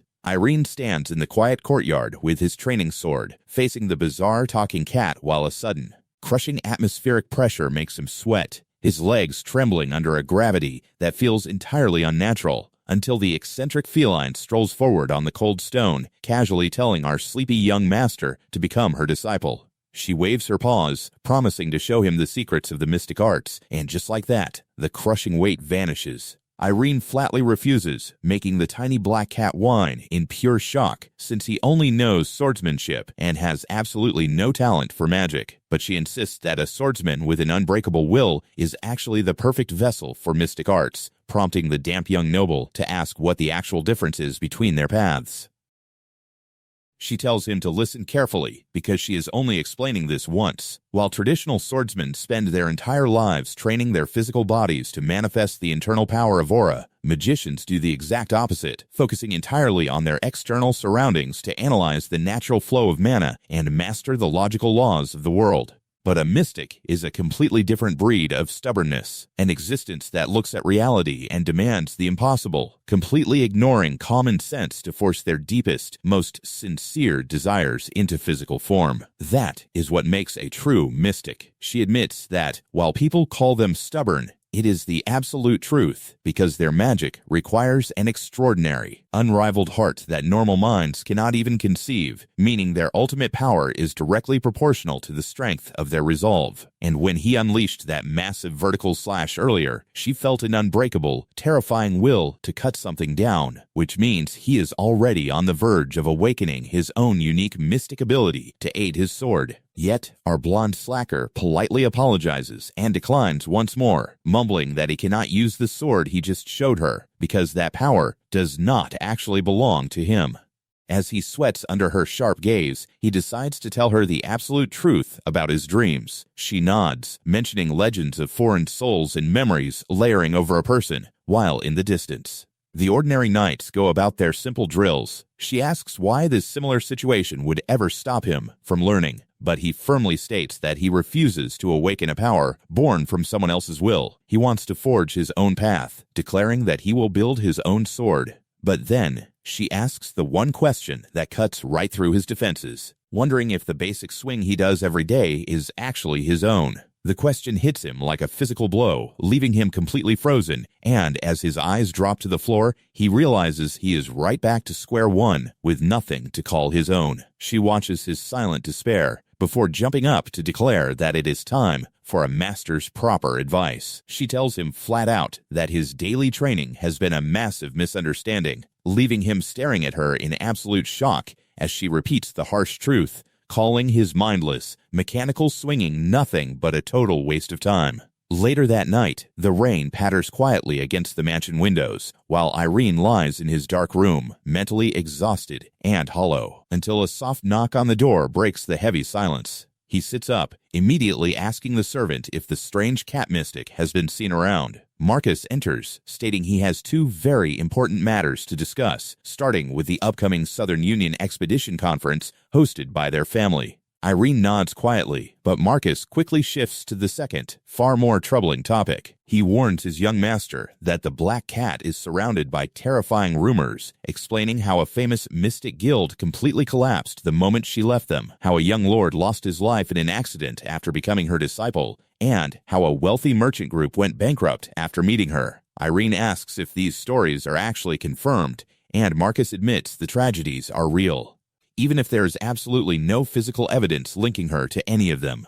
Airen tries to defend her, but Marcus gently cuts him off, explaining that while it might all be a series of horrible coincidences fueled by superstition, they simply cannot afford to take a risk with such an unpredictable creature. Left alone in the quiet dark, Airen stares at the floor, his mind racing as he tries to make sense of the warning. But when he looks up, she is sitting right there, and he tells her not to resent Marcus for being worried. He promises her that he will stand firm, telling his sister Kirill exactly what he feels, because he knows she does not possess a malicious heart. He smiles, calling her unique and kind, swearing to ignore the baseless rumors, though deep down, a small seed of doubt still wonders if his association might bring them danger. So he asks her point blank if the tragic stories are true. She violently objects, shouting that she would never do such a thing, explaining that the guild tower fell because of bickering old men and the merchant family ruined themselves with constant infighting. Airen realizes that whether she is incredibly unlucky or just a dangerous liar, both options are terrifying, yet he looks down at her with a calm, reassuring gaze, promising she has nothing to worry about. She looks up, her tiny face filled with sadness as she asks if she truly is a bringer of misfortune, but he only offers a warm, gentle smile, pointing out that he has spent his entire life living under his own terrible rumors. Her eyes widen in surprise as he kneels beside her, admitting that while his bad reputation was mostly his own fault, he will only judge her by what he sees with his own eyes, making the emotional cat burst into tears. He promises to handle his family's worries himself, and as she leaps onto the bed, she suddenly summons a brilliant, glowing orb from her collection, telling him to take this priceless treasure to prove to everyone that she is a good cat before vanishing. Airen calls out in surprise, but the room is already empty, leaving him holding a massive bribe he specifically told her he wouldn't accept. He stares at the glowing sphere, remembering when she first showed it to him, sitting proudly atop the massive orb like a tiny queen, though he had pointed out it was far too large to carry around. Yet here it sits in his hands, shrunk down to a manageable size. As he closes his eyes, his mind is filled with her golden, piercing gaze, her whiskers twitching in his memory, a lingering presence that refuses to fade as sleep takes him. Suddenly, his dreams turn dark, showing hands bound in heavy, rusted chains, glowing with a dangerous, suffocating magic that holds him back. He remembers a simpler time, when a carefree boy could just eat a bun and dream of a bright future. But the shadows in his mind begin to twist, shifting into abstract, dark textures until the horrifying fanged face of the dream giant looms over him, plunging his subconscious back into total darkness, the monster's dripping maw ready to swallow him whole, pulling him deeper and deeper into an endless, suffocating void. He finds himself standing on a vast, reflective plain, looking toward a blinding horizon, a solitary figure in a white coat watching from behind, standing on the edge of a destiny he cannot yet reach. A booming voice echoes, declaring that a grand feast of fate is about to begin, as he prepares like a prisoner in a stone cell, pulling on tight white gloves, buckling his belt with practiced discipline, securing the heavy metal lock of his resolve. He looks up into a terrifying crimson light, his throat tightening with a sudden surge of panic.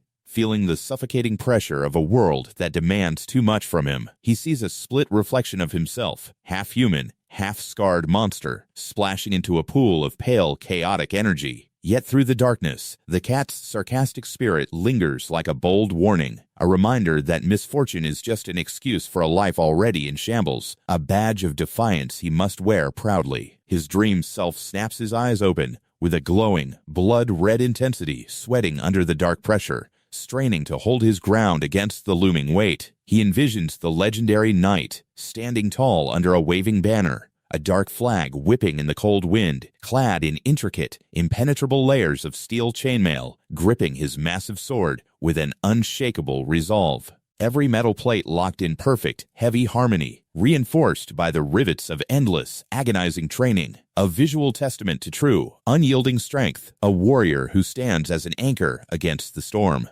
The blade catches the pale light of a distant, silver moon as the knight readies his stance, his massive armored legs anchored deep into the earth. The vision expands into the vast cosmic expanse of space, past a ringed planet floating in the purple void, drifting away from the cold laws of nature. The cosmic silence dissolves into a dark, familiar room, where the blurry, pained face of his tiny friend appears, her small paw resting softly against the fabric. He looks down at her with a calm, stoic warmth, his expression softening, with a silent promise, tilting his head down, letting the heavy tension drain from his shoulders as he accepts the burden of her companionship. A gentle hand brushes over his hair in his mind, and as she looks up with teary, emotional eyes, she whispers a soft thank you. In the quiet shadows of the room, her dark ears twitch, her yellow focused eyes gleaming in the dark, resting her paw near her chin as she watches over her stubborn new disciple. 1 week later, a grand carriage rolls through the massive stone gate of the castle, while our former bed rest champion takes a nervous, heavy gulp, stepping out to be greeted by Viscount Gairoun, who boasts about how much manlier the boy has grown. Soon, a massive crowd of proud aristocrats gathers around a heavily decorated dining table, where Airen sits in absolute silence, feeling the suffocating, heavy atmosphere of high society. His mind flashes back to his family's warning that none of these neighboring nobles are actually their friends, noting the cold, detached stares of Baron Bauer and Baron Fried across the room, and the mocking, quiet giggles of Baron Lester's young companions. Even Baron Russell watches him with a stern, judgmental glare, while Viscount Gairoun sits beside his son, looking deeply pleased with himself. The warning was clear to be especially wary of Gairoun, since their families have shared a bitter feud for generations. But a sudden toast to the peace of the Southern Six families cuts through his dark thoughts. They clink their crystal wine glasses together in a superficial display of harmony, leaving the golden-haired slacker staring uncertainly at his own drink, until he reluctantly raises it as the others cheer, taking a small, hesitant sip, only to cringe at the incredibly bitter, heavy taste of the alcohol. But as he sets his glass down, a bizarre silence falls over the table, and he blinks in total confusion, realizing that every single noble at the table is staring intensely at him. His heart begins to race, wondering if he has already made a massive, embarrassing mistake, until a smug noble calls his name, pointing out with a patronizing smile that his grip on the glass is completely incorrect. He explains condescendingly that white wine is extremely sensitive to temperature, meaning that grabbing it by the bowl transfers the warmth of the hand and ruins the taste, prompting Airen to apologize while the surrounding lords laugh softly, telling him to hold it by the stem. The noble continues lecturing, explaining how ancient spice merchants only used 2 fingers to prevent wasting precious cargo, and how grabbing a glass with all fingers would ruin everything with moisture. Airen nods quietly, looking tiny and defenseless under the heavy scrutiny, while the man asserts that maintaining these classic table manners is an absolute necessity, claiming with a mustache-twisting grin that these tiny details are what separate the high nobility from commoners. Baron Lester quickly jumps in to laughingly downplay the insult, assuring everyone it was just a joke, but Baron Pareira responds with a cold, unyielding tone, declaring that he did not misunderstand. An electric, hostile spark passes between the two fathers, making the air feel thick enough to choke on. Hoping to ease the tension, Airen tries to compliment the orchestra, mentioning he enjoyed the second song, but the smug noble instantly pounces on him, asking about his personal taste in music. Airen sheepishly admits he doesn't really listen to music, prompting the noble to smugly bring up his short stay at the Sword Academy. He lectures him that a true noble must be properly cultured, warning that a dry conversation is deeply embarrassing, before laughing it off as a simple joke to keep up his polite facade. A cruel, quiet smirk spreads across the man's face as a mocking, imaginary voice begins to echo inside Airen's head, taunting him for his absolute ignorance of basic noble society. The imaginary voice screams that this public humiliation is the direct result of his years of lazy slacking, mocking his father's irresponsibility for allowing him to waste away in bed, leaving him entirely defenseless and useless in the real world. His vision begins to blur with panic, his hands trembling violently as he stares down at his untouched steak. His father leans over with deep concern, asking if he is all right, but the overwhelmed boy can only mumble an apology before begging to take his leave, leaving his father staring after him with a heavy, pained expression. He flees the banquet hall, his boots clicking frantically against the patterned carpet, finally stopping in a dark, empty corridor as his breath hitches, sweat pouring down his face as his body shakes with familiar shame. He curses himself for running away like a coward, realizing that despite his physical training, his mind is still fragile. He had no idea how brutal these social battlefields actually were, clutching his chest in absolute agony, wondering how much cruel humiliation his sister and mother had to silently endure while he lay comfortably in bed. The agonizing self-loathing twists inside his gut, leaving him leaning heavily against the cold stone wall, muttering that he is nothing but a terrible, useless son. He grips a wooden training sword with desperate, white-knuckled intensity, unleashing his frustration on the empty air of the courtyard, his long shadow dancing against the stone as he swings again and again, his mind spinning with chaotic, dark thoughts until the memory of the Black Cat's voice suddenly echoes in his head. He hears her calling his frantic swinging completely pointless, warning him that overworking his physical body without any true purpose is not real effort. She demands to know if his heart is truly backing his actions, asking point blank if he has actually poured his soul into his sword, which causes him to scream in pure, raw frustration, his voice echoing through the silent courtyard, unleashing a massive wave of pent-up anger, shaking the quiet night air as he thrusts forward with everything he has, his body moving with a frantic, desperate speed. He stands panting heavily in the settling dust, still lost in his deep internal doubts, until a mocking voice asks if he is actually training out here. A group of young lords strolls into the yard, patronizingly praising his stance, before casually suggesting they have a friendly spar to pass the time. Martin, the smug eldest son of the Russell family, steps forward to ask if he even knows how to hold a weapon. He sneers that a single year of training is far too short for a famous slacker to learn anything useful, while his companions chuckle in cruel, snide agreement. But Airen looks up, his gaze suddenly shifting as he accepts the challenge, telling them calmly to come at him. He readies his wooden blade, his posture locking into a solid, unshakable stance. In that single moment, his focus sharpens like a razor, his golden eyes narrowing with a predatory, intense focus, as if the frivolous world of fans and noble banter has completely dissolved. The gnarled trees of the estate silhouetted against the massive, bright moon, anchoring his feet to the cold earth, standing like an unyielding knight ready for a mortal duel. He blocks out the mocking voices, his pupils locking onto his target, his feet shifting with the quiet, practiced grace of a true martial artist.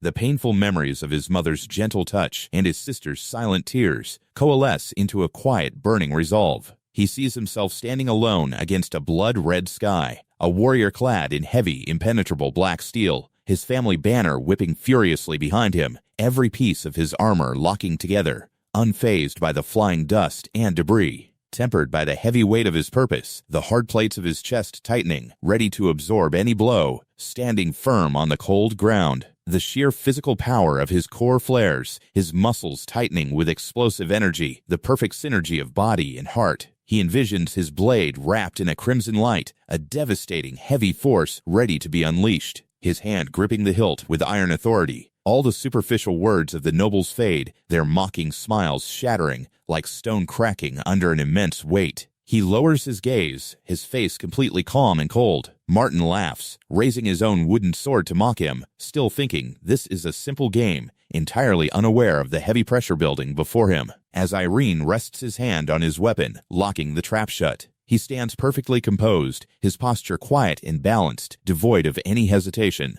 The surrounding spectators lean forward, their analytical gazes focusing, watching the lazy lord they so easily dismissed. A blinding quiet space opens up in his mind as he turns his back on their petty expectations, ready to show them the true power of his training. His golden eyes flare with a piercing, lethal focus, his shadow stretching long across the dirt. Leaving the cold, empty sky behind, he steps forward with quiet confidence. His blonde hair catches the moonlight, his expression completely blank and steady, his collar straight as he prepares to fight.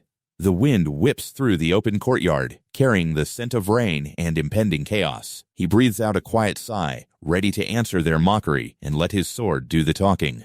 Airen stands perfectly still in the center of the dusty courtyard, facing three hostile nobles, his blonde hair falling over a cold, unbothered expression, making his arrogant opponent sneer in deep irritation at his quiet confidence. One of the Lester family lords draws his wooden blade with a cocky grin, bragging that even though he hasn't practiced in a while, a single-year trainee is absolutely no match for him, promising to thoroughly humiliate our sleepy young master in front of everyone. Airen only watches him with a silent, calculating gaze. The arrogant noble continues to taunt him, offering to let him take the first strike, but before the words can even leave his mouth, Airen lunges forward with explosive speed, the sheer force of his movement catching the boy completely off guard, his wooden blade cutting through the air like a streak of lightning, unleashing a terrifyingly heavy vertical slash that sends a gust of wind whipping past the terrified boy's face, forcing him to flinch back in absolute desperate panic, tripping over his own feet as his companions watch in stunned silence. Airen stands calmly over the fallen noble, his blade resting loosely in his hand, his expression completely blank and devoid of any pride as he quietly asks the remaining two who wants to go next. The boy on the floor scrambles back, shouting that the sudden attack was an unfair foul, screaming that he never actually said the match had officially started, prompting the steel-willed kid to simply invite him to try again. But Martin steps in, telling his embarrassed friend to step aside so he can take over, while the fallen boy grumbles furiously about being caught off guard. Martin assures him that he understands, preparing himself for a real match as his companion reluctantly retreats to the sidelines. The smug noble squares up, eager to put the lazy lord back in his place, while the other two cheer him on, whispering that Martin is built entirely different and won't fall for cheap tricks. He smiles confidently, taking a deep, steady breath, asking if they are ready to begin, which Airen answers with a quiet nod. Martin lunges forward with a powerful, heavy downward strike, but Airen casually raises his wooden blade, blocking the blow with absolute ease. The smug noble grins, shouting that merely blocking is completely useless, unleashing a furious flurry of consecutive attacks across the yard. His friends cheer wildly from the sidelines, screaming for him to crush the slacker to pieces, but Martin's smile quickly begins to fade as a cold sweat breaks out on his neck, realizing that despite his intense barrage, Airen has not taken a single step back, their wooden swords clashing in a rhythmic, unyielding dance. He pants heavily, his energy draining rapidly as panic starts to set in, until Airen suddenly shifts his weight, executing a lightning-fast counter-movement, making the terrified boy tremble as he barely manages to raise his guard. A massive heavy strike rains down on him, forcing him to block with both hands as his knees buckle under the immense pressure, a painful grunt escaping his throat as the vibrations rattle his bones. He staggers backward, his balance completely shattered, his hands shaking violently as he struggles to even hold his weapon, while our golden-haired slacker calmly asks why he isn't attacking anymore. Terrified and utterly exhausted, Martin drops his guard, admitting he cannot go on. But Airen slowly raises his wooden blade once more, his focus unwavering. The eldest Lester Lord watches from the sidelines, his quiet amusement turning into intrigue, stepping forward to stop the match before Martin's hands are permanently injured. This red-coated noble praises Airen's massive improvement before challenging him to a duel using real, sharp steel swords, shocking his younger companions. Airen stares at him with cold, stoic eyes, accepting the challenge without a single hint of fear. The red noble smirks, deeply amused by our sleepy young master's newfound spine as they both draw their heavy steel blades, the metallic ring echoing through the stone hall. He watches Airen closely, wondering what kind of intense training could have changed a lazy slacker this drastically, even debating internally whether he should leave a permanent scar on the boy's pretty face. Until Airen calmly tells him to take the first strike as his senior. The mocking offer hits the red noble like an insult, his smile tightening, his blood boiling with sudden heavy rage at the boy's absolute arrogance. He sneers that he never expected a day would come where he would spar with a deadbeat, remembering the pathetic coward who spent his entire childhood hiding in bed. A quiet, lonely shadow of the past looms over the yard as the red noble barks at him to prepare himself, hoping he doesn't disappoint. Airen grips his steel hilt, his hand steadying, taking a single, deep breath to quiet the noise, while his opponent watches him with a mocking grin. Airen closes his eyes, raising his sword into a perfect, vertical stance, leaving the spectators muttering that he has completely lost his mind, but as he focuses his entire heart into the blade, his eyes snap open, glowing with a piercing gold intensity, sending a sudden, chilling shock through the red noble's chest. A violent, heavy surge of spiritual pressure erupts from his body, the air itself humming with the raw weight of his unyielding will, leaving his opponent sweating in sheer primal terror. Desperate to break the pressure, the red noble charges forward, swinging his blade with furious, frantic speed, only to suddenly leap backward, his chest heaving as he pants in confusion. His mind screams in panic, wondering why his body instinctively chose to retreat, as if facing a massive, unshakable mountain. Airen watches him from the end of the hall, his breath steady, his golden eyes locking onto his target, as the humiliated noble refuses to accept his own fear, screaming in pure rage as he lunges forward for one final strike.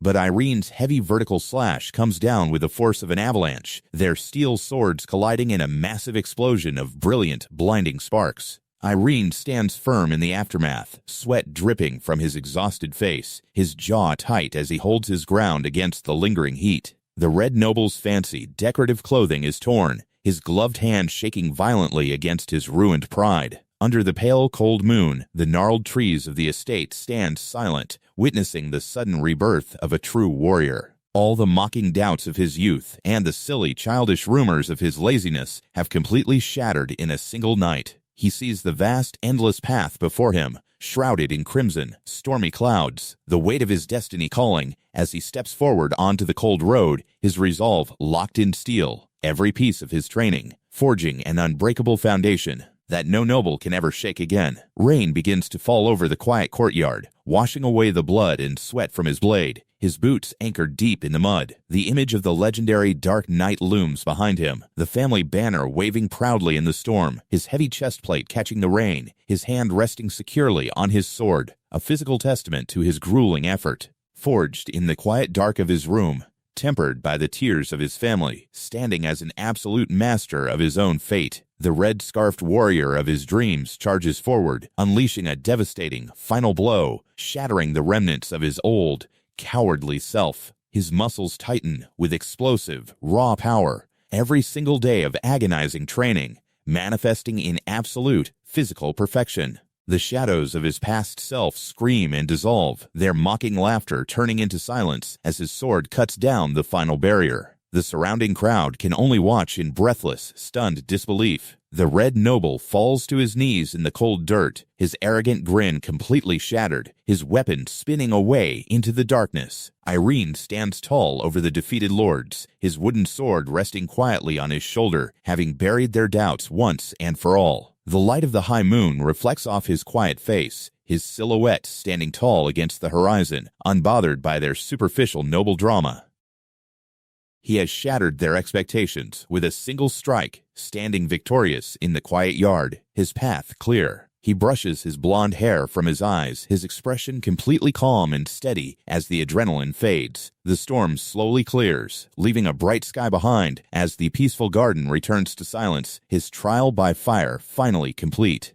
He looks down at his hands, feeling the solid, real weight of his own sword, realizing he has finally taken his very first step out of the giant's shadow and into his own unshakable future, forging his own path with every swing. A mysterious figure watches him from the distant shadows of the wall, their white hair catching the faint moonlight, disappearing into the quiet, starry night. As Airen sheathes his blade, his heart finally at peace. With a blinding flash that paints the courtyard white, the smug young lord clutches his shattered steel in absolute horror as the fragmented shards of his pride spin lazily through the air, leaving our steel-hearted sleeper standing completely motionless with a raised blade. The surrounding crowd of snobbish noble heirs can only watch in absolute terror as the defeated swordsman stares down at the useless stump in his palm, unable to comprehend how his real steel weapon was sheared like cheap wood. Our golden-haired trainee stands like a quiet monument, casting a shadow that swallows the entire courtyard, which only makes the red-clothed Ryan recoil with a sudden,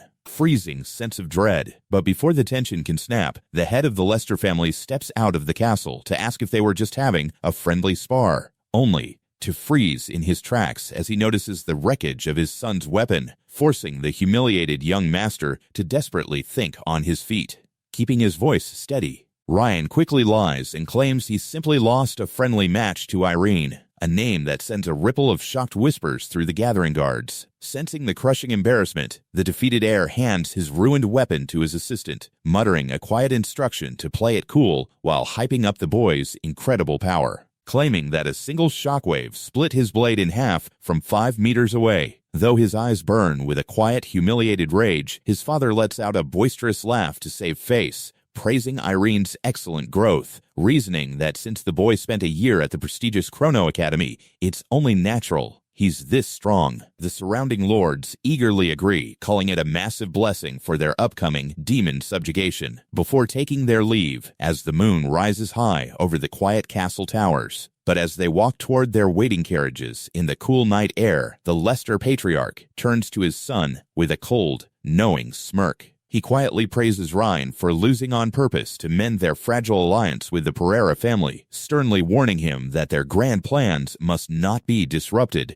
by petty grudges. Ryan grinds his teeth so hard they might shatter, nodding in silent compliance before walking off to coordinate their departure. But the moment he is out of his father's sight, he snaps at his men to prepare 5 elite trainees for his return, remembering how his father previously lectured him in his private study, arguing that wasting time on the subjugation was foolish when he should be focusing on the Krono Academy entrance exams. Back then, Ryan had stood in tense, stubborn silence as his father scoffed at the mere mention of Airen, prompting the young lord to firmly declare that he would participate no matter what. Now, fueled by the fresh sting of defeat, he vows to push his body past its physical limits, promising that within 3 weeks he will conquer every single doubt his father holds, and if his progress falls short of perfection, he will cleanly give up his sword forever. Meanwhile, deep within the quiet hallways of the Pareira estate, Kira walks with a heavy heart and crossed arms, staring out at the moonlit windows, wondering if her quiet brother is pushing himself too hard. Her nanny gently reassures her that they must simply believe in his tireless efforts, the very efforts that are currently echoing through the restricted training hall, where our transformed sluggard is pouring his entire soul into every single swing.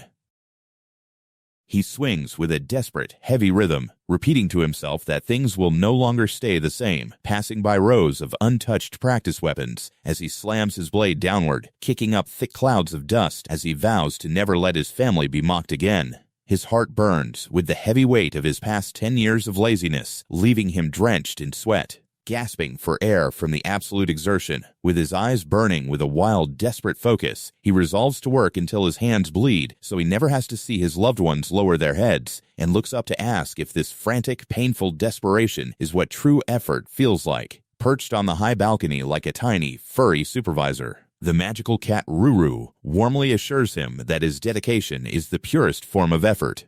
With a flicker of hope, Airen asks if this means he is finally ready to learn the mystic arts, pleading for guidance and promising to endure whatever grueling training she demands. He reaches out with a desperate, pleading hand, but the wise sorceress tells him to slow down, gently refusing to start today. She advises him to calm his turbulent mind, rest his aching muscles, and prepare himself for tomorrow, letting the exhausted young swordsman finally breathe a sigh of relief. As they agree to rest for the night, Airen mentions that he has already restricted all access to the training hall to ensure their complete privacy.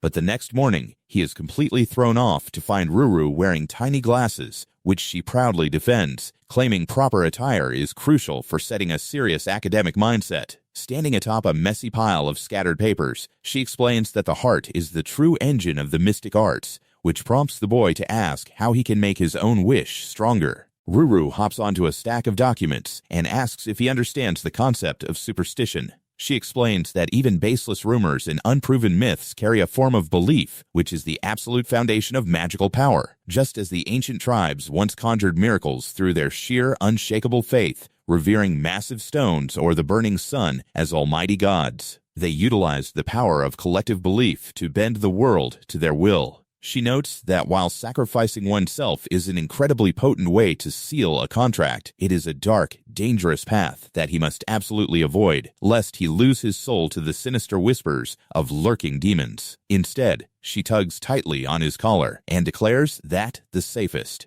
most perfect catalyst for him is to combine his sword swings with his burning desire to protect his family. With a dramatic swipe of her tiny pointer, she lunges directly at his face like a flying squirrel, shouting at him to quit stalling and pick up his blade to begin his ultimate trial. With a swift, humming whistle that cuts the quiet morning air, our heavy-lidded swordsman begins his physical grind under the watchful eyes of his master. His eyes widening with absolute focus as his muscles scream from the strain, his sweat-slicked hands gripping the leather hilt like his life depends on it. He sweeps the heavy training blade through another perfect arc before finally lowering his guard to let out a long, shuddering breath. But his jaw drops in utter disbelief when Ruru tells him his magic training is just more of the exact same physical swordsmanship, the tiny cat crossing her arms and declaring that this is no mere practice, but a sacred contract, demanding that he swing his heavy blade exactly 1,000 times every single day, with absolute, pure sincerity. Airen stares down in quiet contemplation of the brutal task, as the feline sorceress explains that he must pour his entire soul into every motion to move his spirit forward. Waving her glowing wand with the authority of an academy instructor, she warns him that repeating the same boring movements won't automatically grant him the ultimate power he seeks.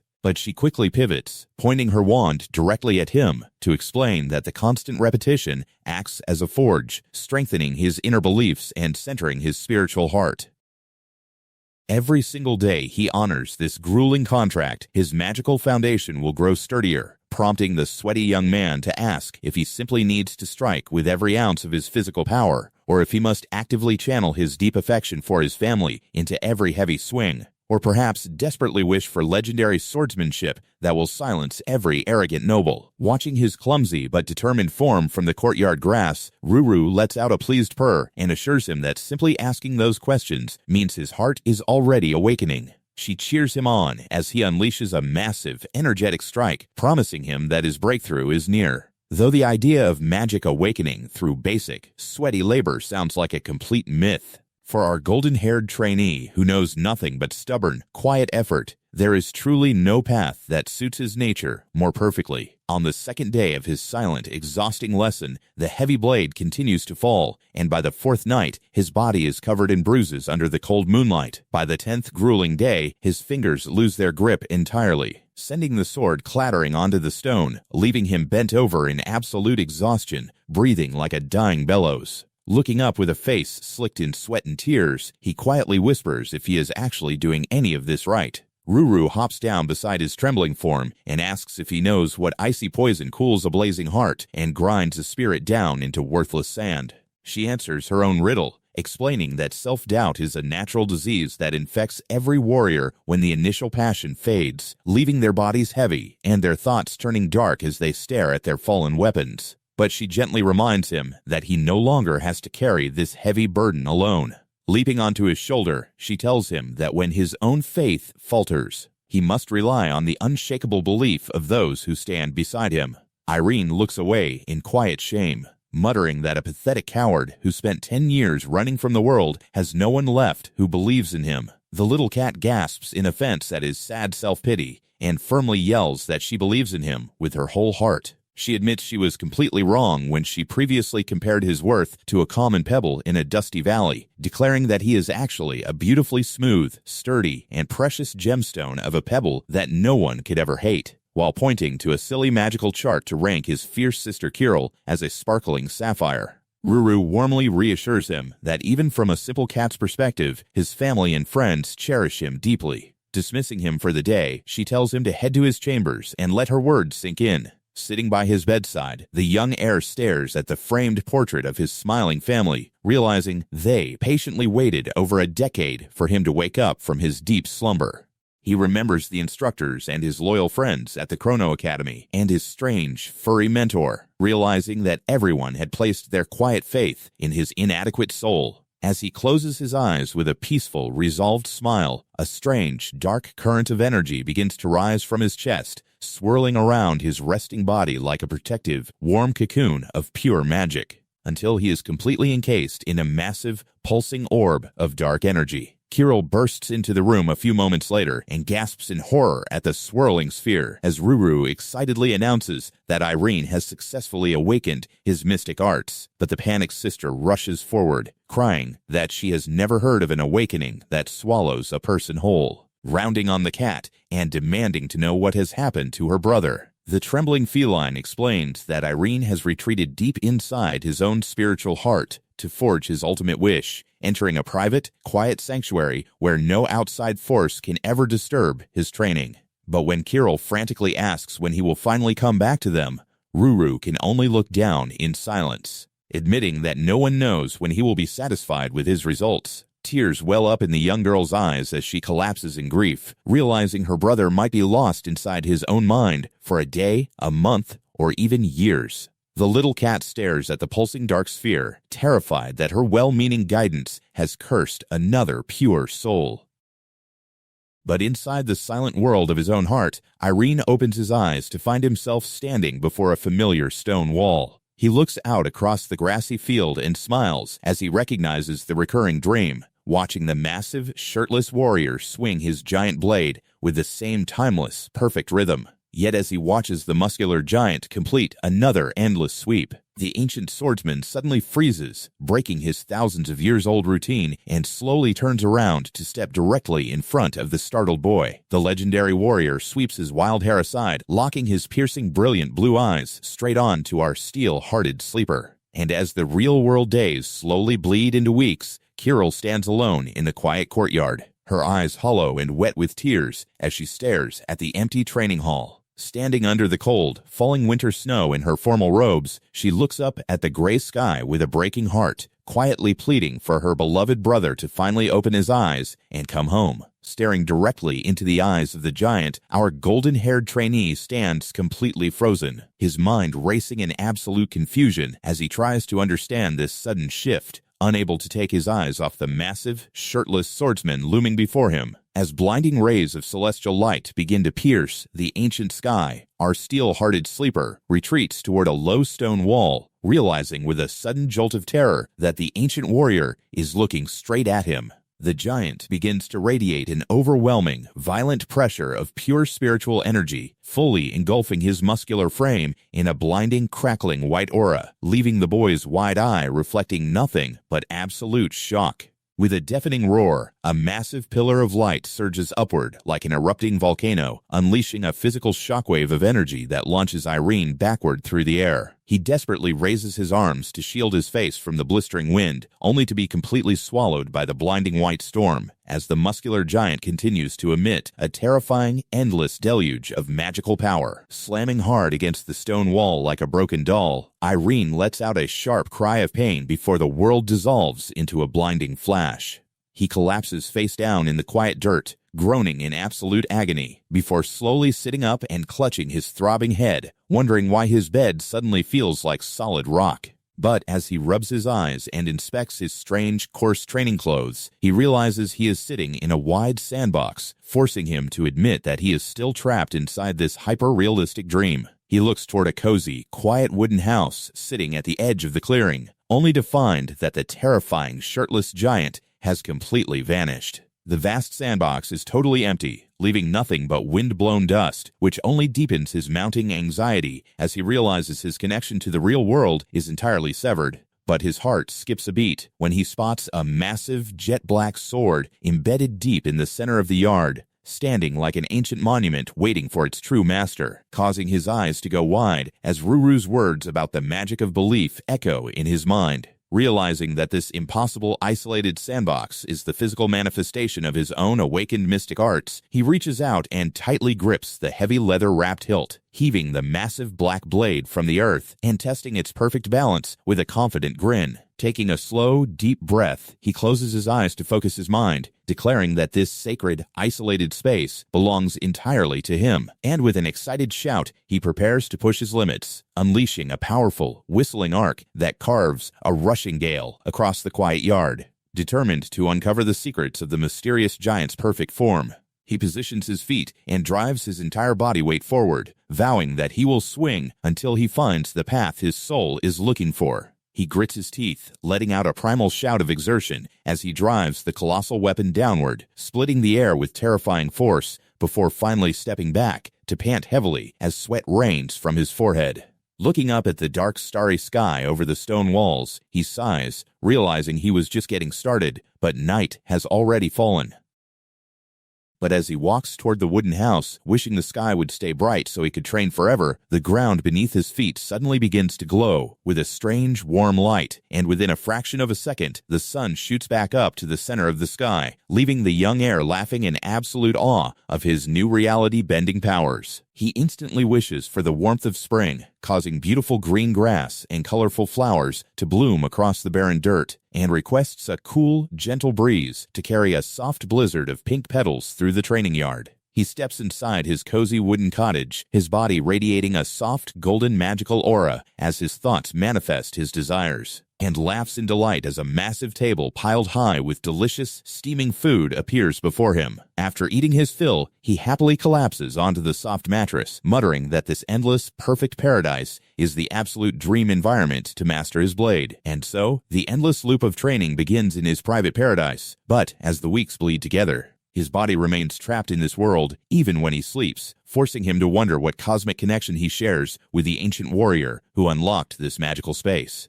Shaking his head to clear away the useless, distracting thoughts, the transformed sluggard raises the heavy black sword once more, completing strike number 3022, before pushing past his exhaustion to hit 4,500 and finally 5,400 swings. But as his muscles begin to burn like liquid fire, he finds himself hitting a hard wall at 6,000, his breath coming in ragged gasps as he wonders what fundamental flaw in his form is holding him back. He collapses onto the dirt in absolute physical defeat, but refuses to let self-doubt take root in his mind, forcing his trembling arms to lift the heavy iron back into the air and driving his broken body to complete another grueling round of 6,600 strikes. He pants in the dirt, his vision swimming from the absolute lack of oxygen. Realizing that the comfortable, magical paradise has made him soft and complacent, he forces himself to swing the massive black blade under the shadow of the great tree until his legs give out entirely, sending him crashing face first into the soil. Kneeling in the dirt, his heart sinks as he realizes his daily total has actually decreased to 5,000. Realizing with a heavy sigh that he hasn't rested his battered body for a single day over the past year. He tries to force another strike, but his muscles lock up, leaving him groaning in pain at 3,000, staring down at his trembling, completely numb right hand in quiet horror. Accepting that his body has finally broken, he decides to stop and rest for the night.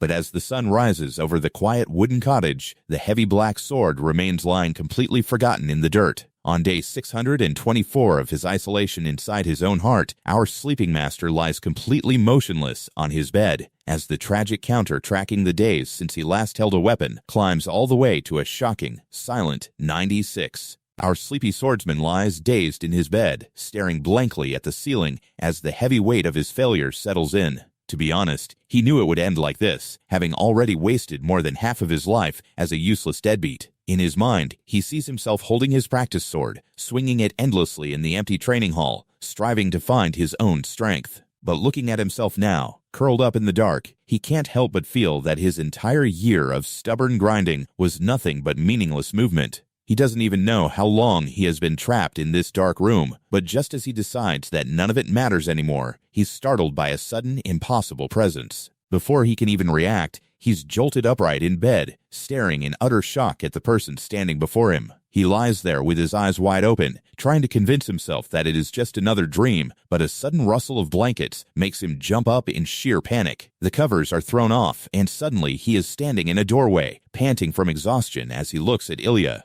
who is calmly eating breakfast. She tells him to hurry up and sit down, which prompts our recovering sluggard to ask how on earth she is actually here.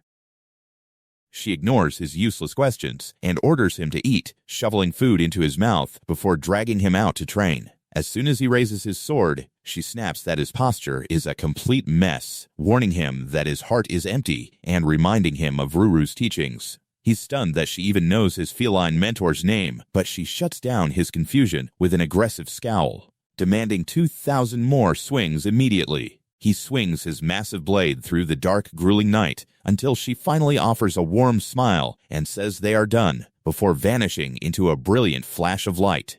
He stands alone in the empty yard, realizing that she was just a projection of his own mind. Collapsed in bed and completely drained, he wonders if he summoned her unconsciously. But before he can sleep it off, a very loud, very angry Judith screams at him to get his lazy butt up. He gasps her name in shock as the fiery redhead laughs and drags him out of bed like a sack of potatoes. Though his posture is a total disaster, his friends are right there to encourage him, watching him with intense, focused eyes as he sweats and pushes past his limits. He begs them not to look at him like that, but as he grips his sword and runs through the dense forest, he feels the heavy weight of his footsteps, realizing he doesn't have to face this exhausting journey alone. They guide him through every swing of the heavy blade, reminding him that even a weak, lazy guy can sit down at a crowded table. Stuffed with food by friends who laugh and talk around him, he chews his food with tears in his eyes, wondering why they believe in him so much. Our favorite deadbeat is running through the woods, gasping for breath as his legs turn to lead. Even though his feet grow heavier with every step, he refuses to slow down, screaming as he pushes his body past its physical limit to keep up with his classmates. A boot strikes the ground with explosive power as he launches a vicious strike, pivoting instantly to skid across the dusty training yard. He deflects a massive blow from Brett before lunging right back into the fray with a grin. A bright flash erupts from his blade as their weapons collide with a violent burst of energy, leaving Brett struggling under the sheer weight of the impact. Our sleepy swordsman praises his friend's improved balance, but Brett immediately responds with an intense, focused swing, slashing his heavy blade through the air. Airen ducks beneath the sweeping counterattack, pivoting on his heels as the dust swirls around his feet. He reacts in surprise as Brett charges again, desperately raising his sword to block the heavy ringing strike that sends sparks flying.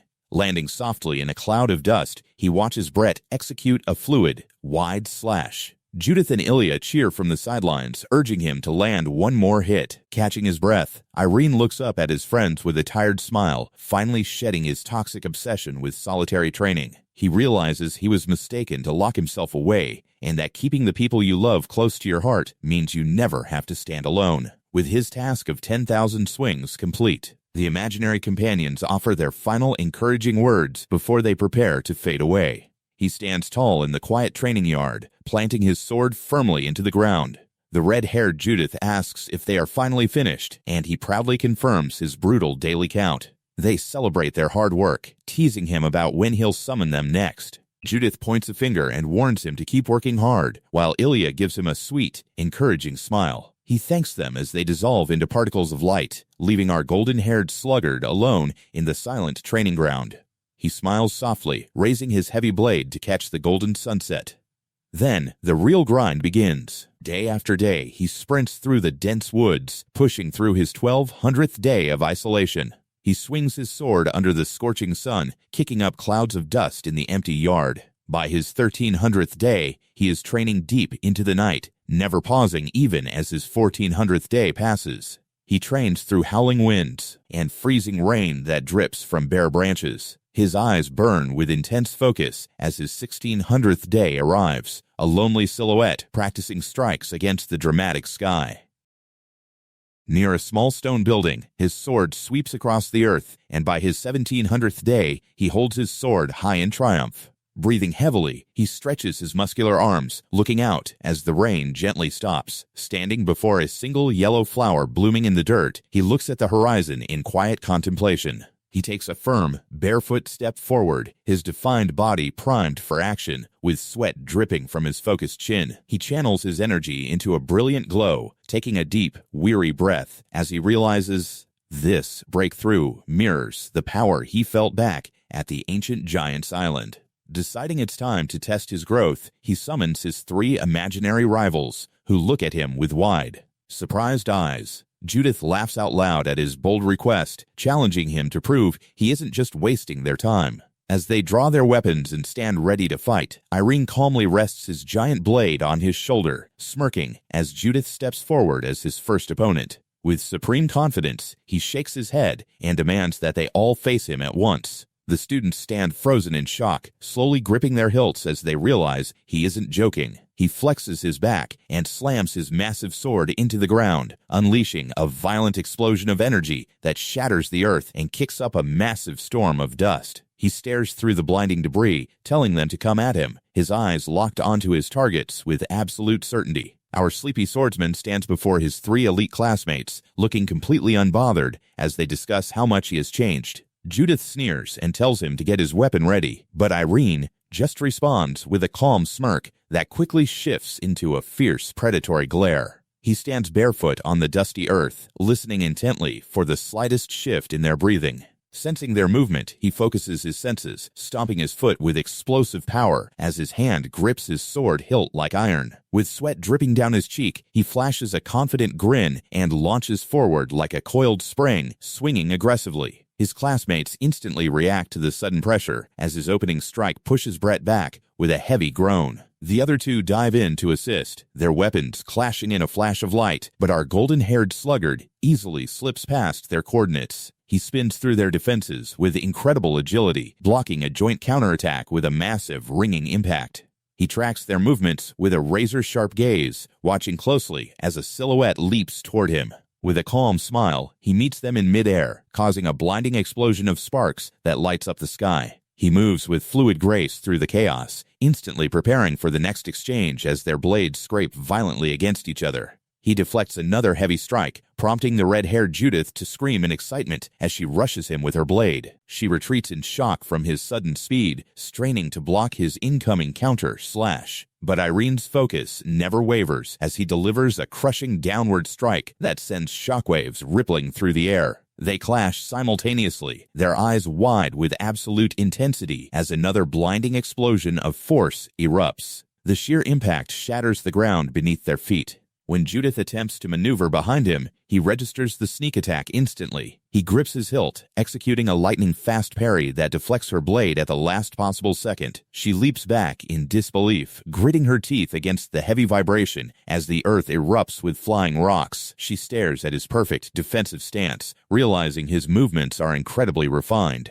As he smoothly transitions into his next pose, a heavy sword impact rings out, and Brett watches in utter shock as he recognizes Judith's signature style. The massive power of his strike unleashes a violent storm of debris, covering the training yard in a thick cloud of dust. As the wind gently clears the haze, the sunset paints the sky in deep orange. Ilya looks at him, completely out of breath, and asks if he was using Brett's defense technique. He confirms it with a warm grin, rubbing the back of his head as he admits that his only real talent is pouring every ounce of his effort into copying their strengths.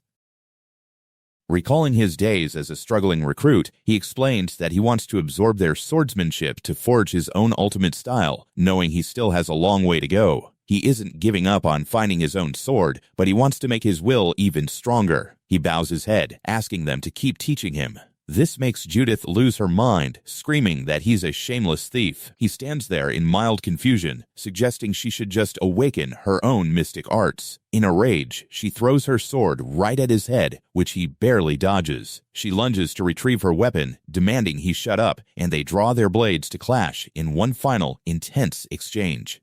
Their swords ring out in a beautiful arc before Judith's weapon is driven firmly into the dirt. She stands there, panting heavily, as the other recruits watch in silent awe. She finally sighs, admitting defeat, and declaring him the winner of their spar. They bid each other a friendly farewell, leaving Airen to look at his hands with a satisfied smile. He lies down in his bed, feeling the deep peace of his accomplishment, and as his eyes gently close, he knows he is finally ready to wake up.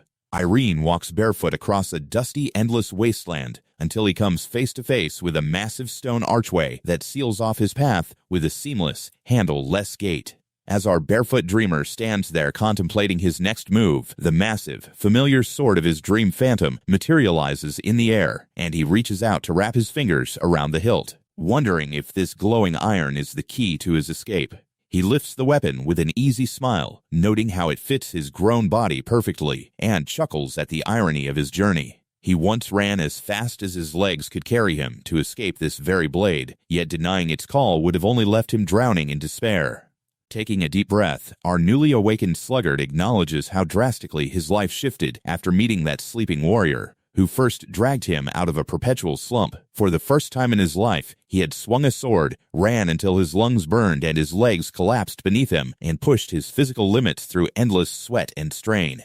Every grueling spar and sleepless night of meditation wasn't the work of some predetermined fate or another man's ghost. Faced with a towering monument in the depths of his mind, he grits his teeth and pours every ounce of his soul into a single stance. The spectral warrior lifts his blade high, radiating a brilliant golden aura, as Airen rejects his path being forged by anyone else's will. "I am the one who swings this sword," he declares internally, unleashing a blinding flash of raw energy across the dark sky. The sheer force of his strike tears through the mental boundary, shattering the dreamscape into a brilliant cascade of light. This is his sword, born of his own struggle, and as he claims it, the illusion dissolves completely. With a sudden gasp, his toes twitch against soft sheets, and he bolts upright in bed, squinting at the familiar morning light. Our golden-haired sluggard looks around his room, relieved to find everything exactly as he left it, assuming that barely any time has passed since his consciousness slipped away. He leaps to his feet and rushes toward the window to see his family, but a soft meow makes him freeze in his tracks. He looks down to find a stray white cat instead of his mystical companion Ruru, just as Marcus bursts in, hollering at the stray for slipping through closed doors. Airen calls out to the old butler, who stops dead in his tracks, his face twisting in pure shock as his eyes well with tears. Marcus collapses into his arms, sobbing uncontrollably and crying out that his young master has finally returned.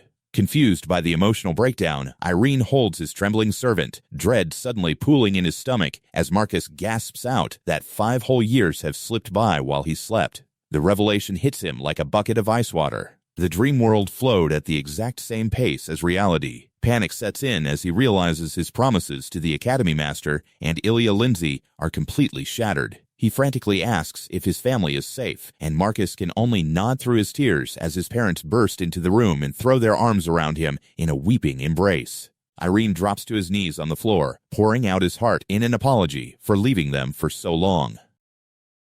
His father tightly grips his shoulders, weeping as he thanks the heavens that his boy returned safe and sound. When he asks about his younger sister Kirill, his mother reveals she is studying under a legendary mystic, bringing a wave of relief over the young man as he smiles at her success. He acknowledges how much they must have suffered in his absence, but reassures them that he wasn't just sleeping away those 5 long years. He trained harder than anyone on the continent to achieve power, promising his father that they will never have to worry about their safety again.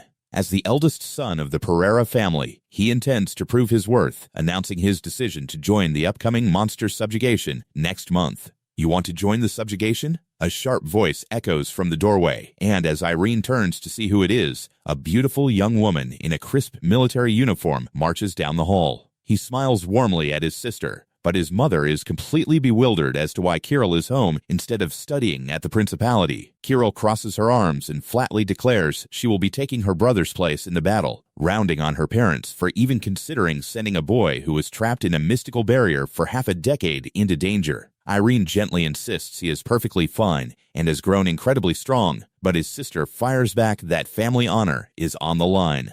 She challenges him to a spar to prove his strength, her eyes burning with fierce determination as she waits for his answer.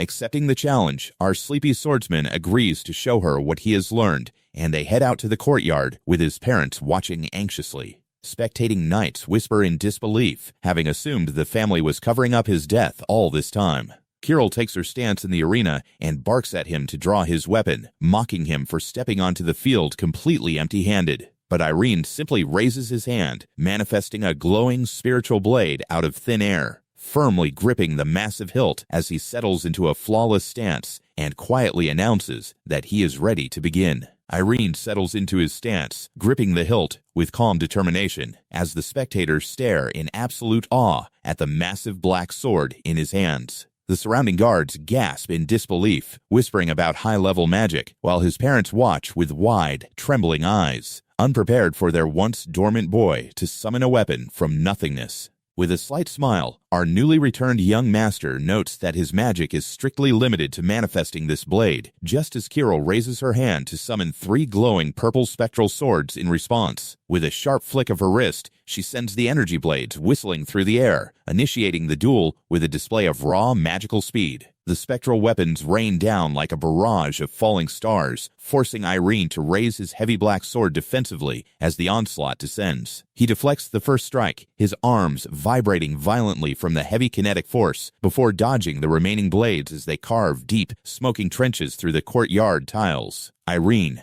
behind you."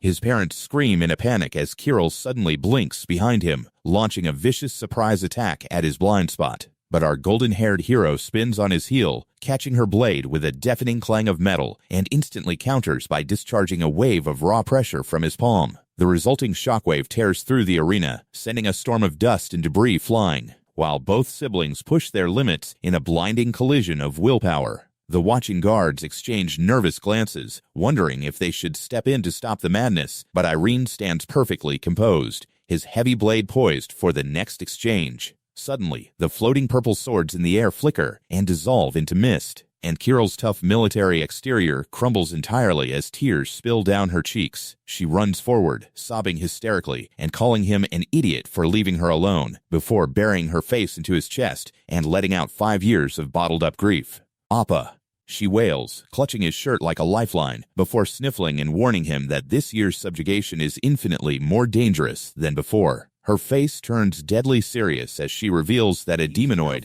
has appeared in our humans who traded their souls for supreme, twisted power, making them far more volatile and lethal than any standard monster they've ever faced. Kirill insists on joining him to keep him safe, but a playful voice suddenly interrupts them, declaring that such a dangerous move is absolutely out of the question. A flamboyant woman, wearing an impossibly wide hat, steps forward, introducing herself as the legendary mystic, Skinna Kitten.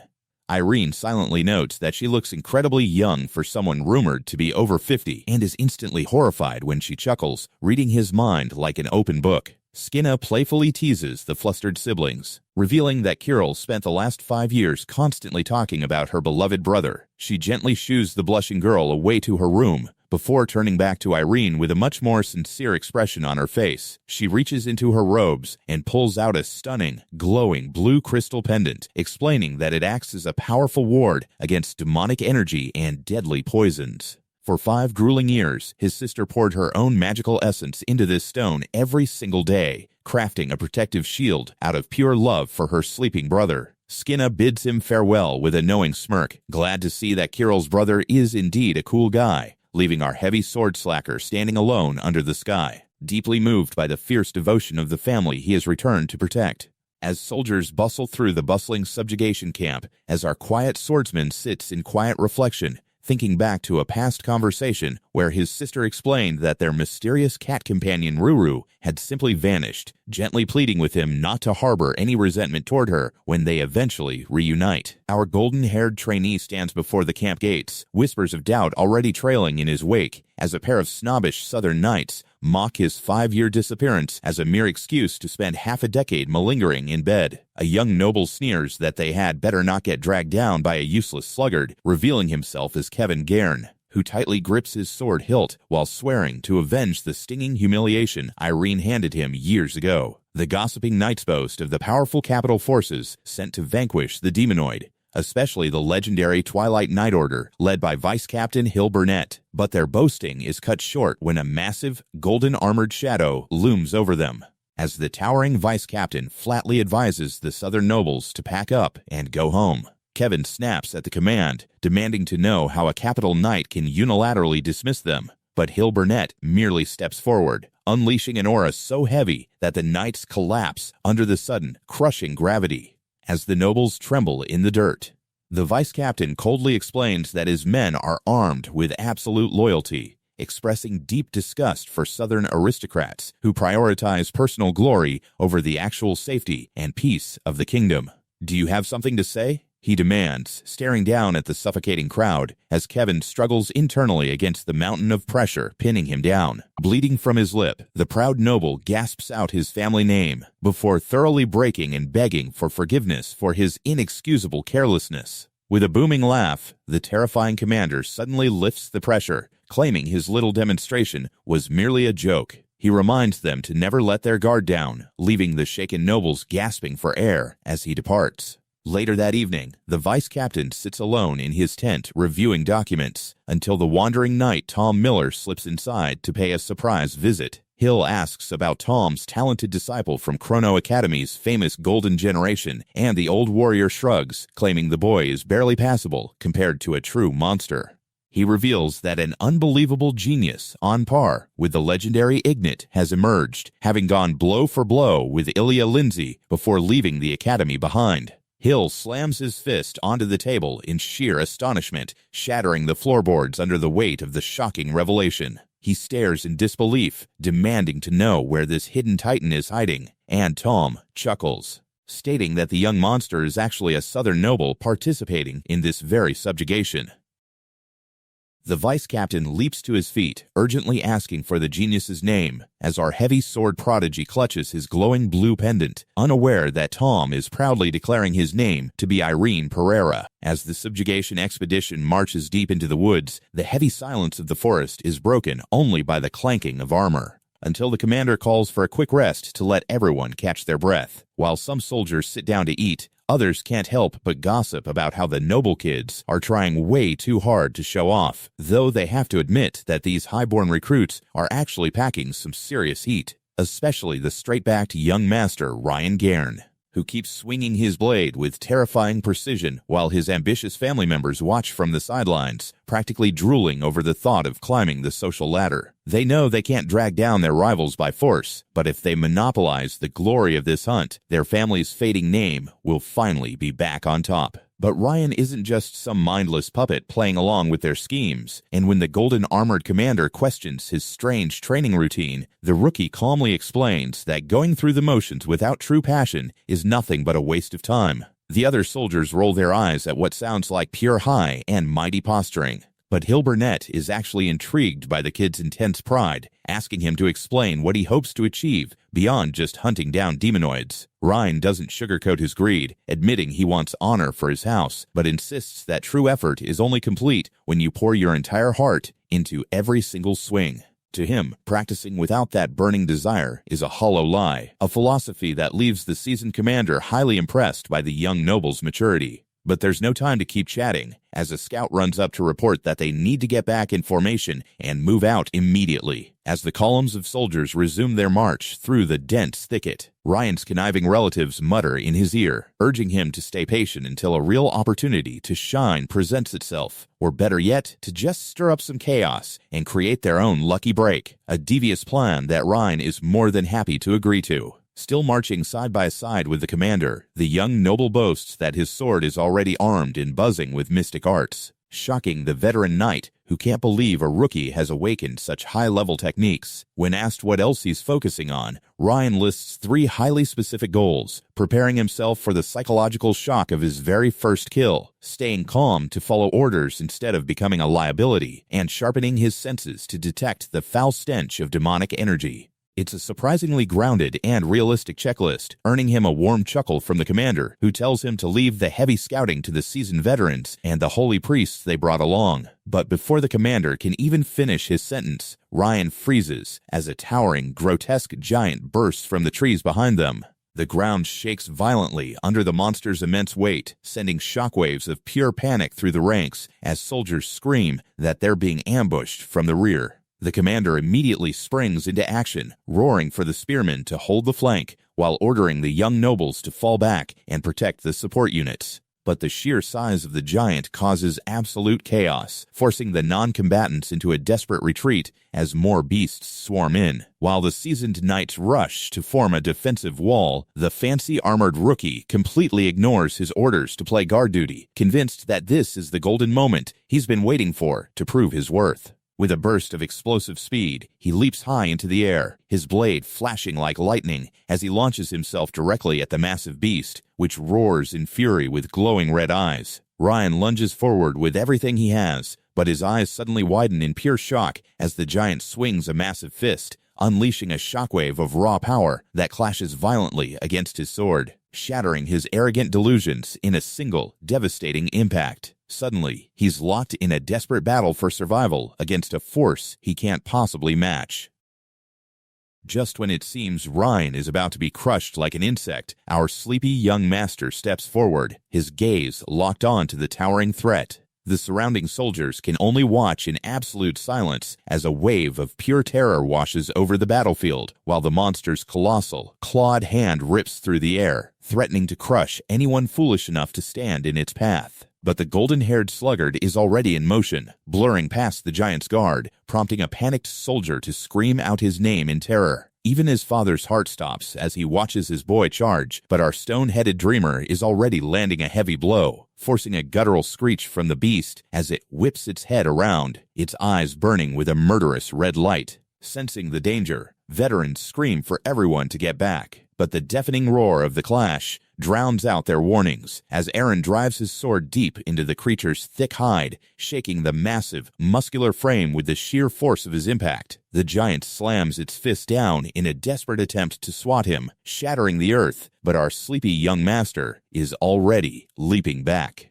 his eyes steady and cold, Watching from a safe distance, his father sweats in sheer disbelief, screaming out in concern as the giant lunges forward with renewed fury. A massive cloud of dust rises as the monster shifts its colossal weight, but the golden-haired sluggard dances through the debris like a leaf on the wind, unleashing a blinding counterattack that cuts through the darkness. The giant's eyes widen in sheer panic as it realizes it can't keep track of him, and before it can even swing again, Airen is already hovering right in front of its face. With a cold, focused glare, our stone-headed dreamer prepares his next strike, spinning his blade in a brilliant arc of pure energy that slices cleanly through the air, leaving a trail of searing red light across the monster's torso. The giant groans in agonizing pain as the blow connects, the deep crimson cut burning into its flesh. Airen leaps even higher, coming down with another devastating overhead strike, and then he sprints across the shifting ground as the beast frantically swipes at his shadow. With his mind completely calm but his body burning with intense power, our sleepy young master unleashes a flurry of high-speed slashes, each strike exploding against the monster in bursts of brilliant blue light.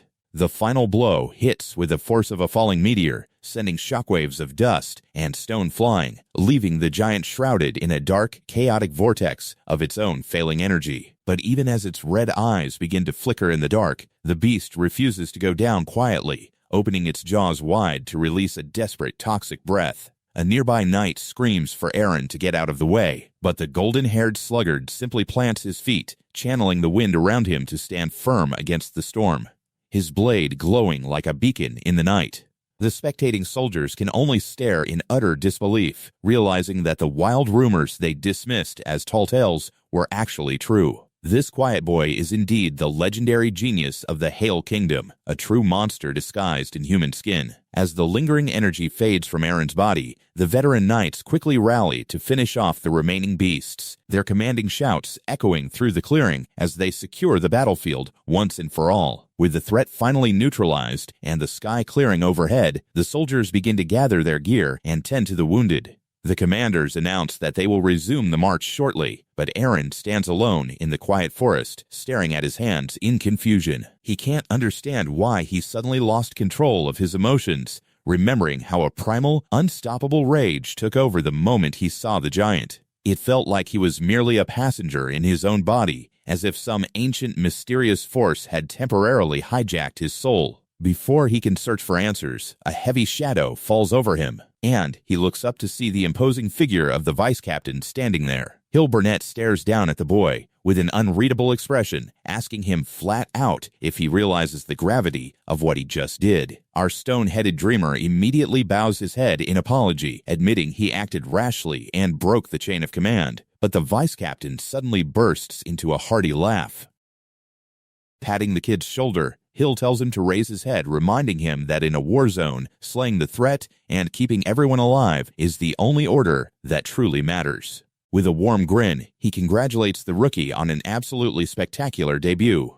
Suddenly, a familiar voice calls out, and Airen's father comes rushing across the battlefield with tears in his eyes.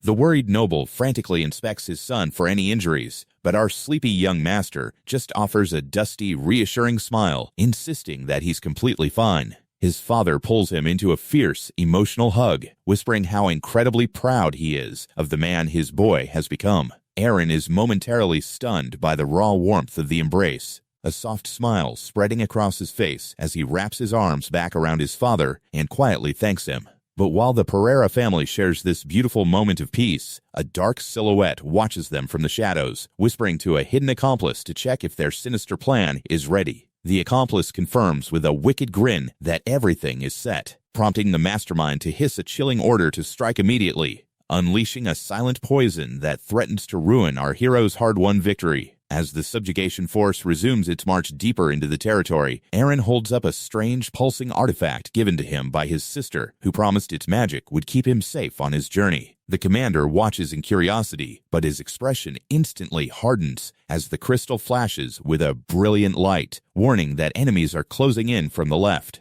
With practiced ease, the commander bellows for the spearmen to brace themselves as everyone turns their eyes toward the ominous shadow of the tree line.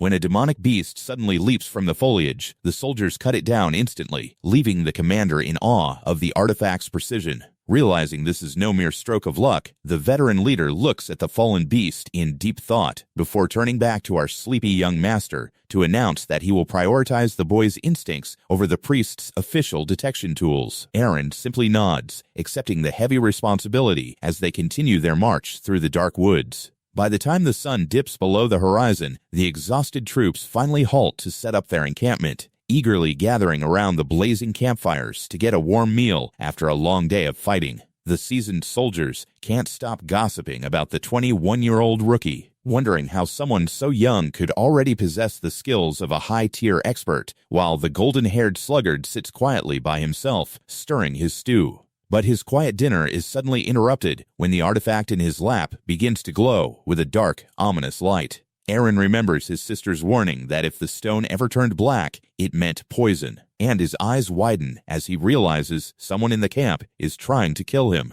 Glancing over at his father's tent, our stone-headed dreamer decides to keep the discovery to himself, refusing to cause a panic or worry his family. He watches silently as the magical crystal purifies his meal, cleansing the lethal toxin until the food is safe to eat.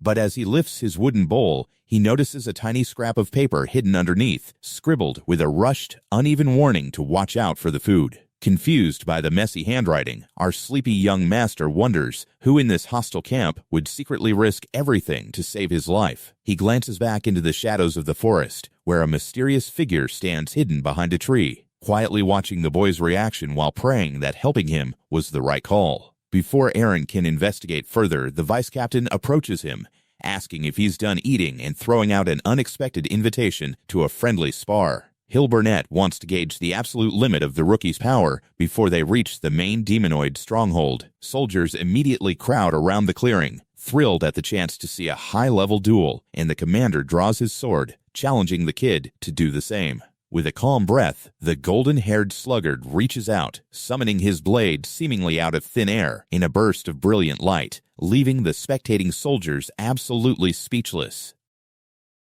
Intrigued by the display, the commander proposes that they decide the entire match with a single, full power clash. Airen readily agrees, his expression turning deathly serious as he assumes a perfect stance. But the moment he prepares to strike, an oppressive, terrifying aura begins to radiate from his body, defying his quiet appearance. The earth itself trembles violently under the weight of his rising power, shaking the ground beneath the soldier's feet as a dark, monstrous pressure manifests behind him like a physical beast. The commander's eyes widen in sheer horror at the crushing presence, gasping as the air in his lungs grows heavy, realizing that this is no ordinary prodigy. In the tense silence that follows, he stares at the blinding light of Airen's sword, sensing a spirit so incredibly vast and unbreakable that it completely fills the forest. This spirit is not just strong, it is a raging storm, and as our stone-headed dreamer releases a brilliant, fiery aura, the clearing is engulfed in a blinding flash of golden light. Airen lunges forward with explosive speed, forcing the seasoned veteran to brace his sword and prepare for impact, knowing that if he doesn't fight with everything he has, he will be completely devoured. The monstrous pressure looms over them like a dark, crushing tide,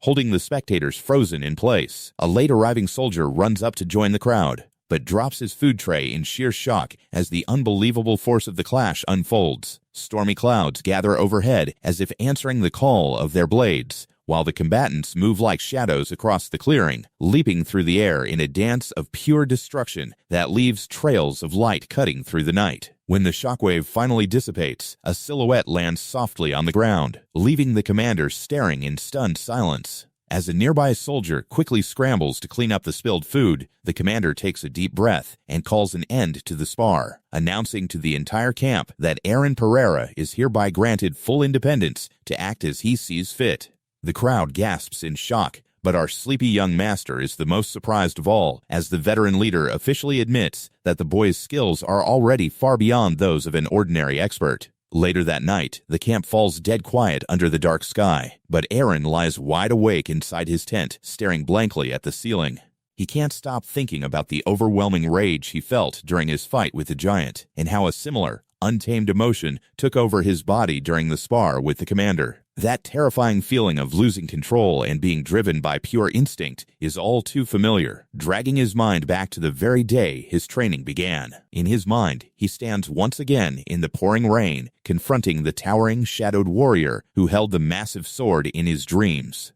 He wonders if this ancient phantom is the one pulling the strings behind his sudden power, his eyes widening in fear as the bearded man stares back, unleashing a silent pressure that suggests his long slumber is finally over. His eyes open to a lingering vision of the giant, who has spent years silently swinging his sword in the rain. But now, the endless dream has suddenly changed. For the first time, that towering figure showed raw, terrifying rage, leaving Airen standing in the downpour, completely baffled, wondering what could have provoked such fury before he jolts awake inside his tent. He sits on his cot, trying to gather his thoughts, realizing his own physical transformation is directly tied to the giant's shifting emotions. Walking through the quiet military camp, our formerly lazy noble has no idea he is being watched, as a panicked spy reports that Airen ate every bite of his poisoned stew. The conspiracy leader cannot comprehend why the target is completely unaffected, even though the venom should have brought him down instantly.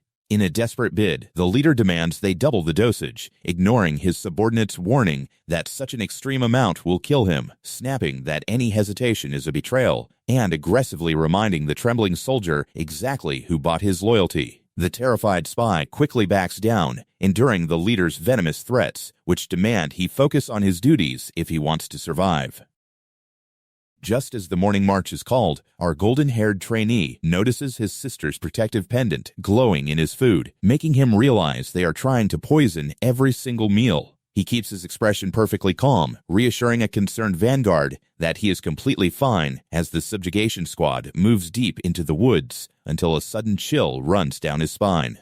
Sensing danger, Airen warns his allies that he can feel demonic energy, and instantly bounds toward the left, racing ahead of the march toward two creeping abominations who shriek in hunger as he closes the distance. The monsters lunge with sharp claws, but he unleashes a lightning-fast swing, slicing through the air like a hot wire through wax, leaving bright trails of light behind his heavy blade. Suddenly, a massive, muscular beast lands heavily in front of him, letting out a deafening roar as it leaps through the air. The heavy-handed swordsman blocks the attack with a clash that rings out like an iron anvil dropping onto stone, holding his ground against the beast's snarling weight, before executing a powerful upward slash that sends the monster reeling back. Another shadow lunges from the dark, but a flash of sword energy cuts it to pieces as the dark-haired vanguard leaps in to strike it down, telling Airen to leave his back to him. The surrounding soldiers cheer at their incredible teamwork, whispering about how remarkably reliable the young master has become, while Airen looks down at his hands in disbelief. He clenches his fist, realizing his combat instincts are sharpening rapidly, allowing him to sense the demonic energy even before his magical artifact could react. He wonders if this sudden jump in power is also a gift from the dream giant, while the red-cloaked spy watches his cheerful demeanor with growing panic. Reporting back, the spy explains that the magical pendant is somehow detoxifying everything, driving the conspiracy leader to punch a nearby tree in absolute rage, cursing Airen's sister for ruining his plans, and swearing he will find a way to eliminate his rival, even if he has to use the impending battle to do it. We're here, the commander calls out, as they reach the dark entrance of an artificial cave, prompting the commander to order Airen to the vanguard. The scheming spy eagerly volunteers to support them from the front, and the squad marches into the pitch-black cavern, only to hear the bizarre, echoing notes of a violin. A warm piano melody joins the song, drifting through a thick purple mist as the soldiers walk into a grand, illusory palace hallway, their faces relaxing in a peaceful daze. Airen watches in deep concern as his comrades succumb to the illusion, deeply inhaling the sweet-smelling magical gas as a monstrous shadow begins to manifest behind the fog. The illusions shatter into sudden panic, and the commander shouts for his men to shake off the temptation. But several soldiers are already stumbling, in a daze, as a spotlight cuts through the darkness, revealing a figure playing a grand piano in the middle of the cavern. The veteran vanguard realizes this enemy is far stronger than anticipated, as a demonic woman with glowing red eyes looks down at them, mockingly asking if they would like to hear another song.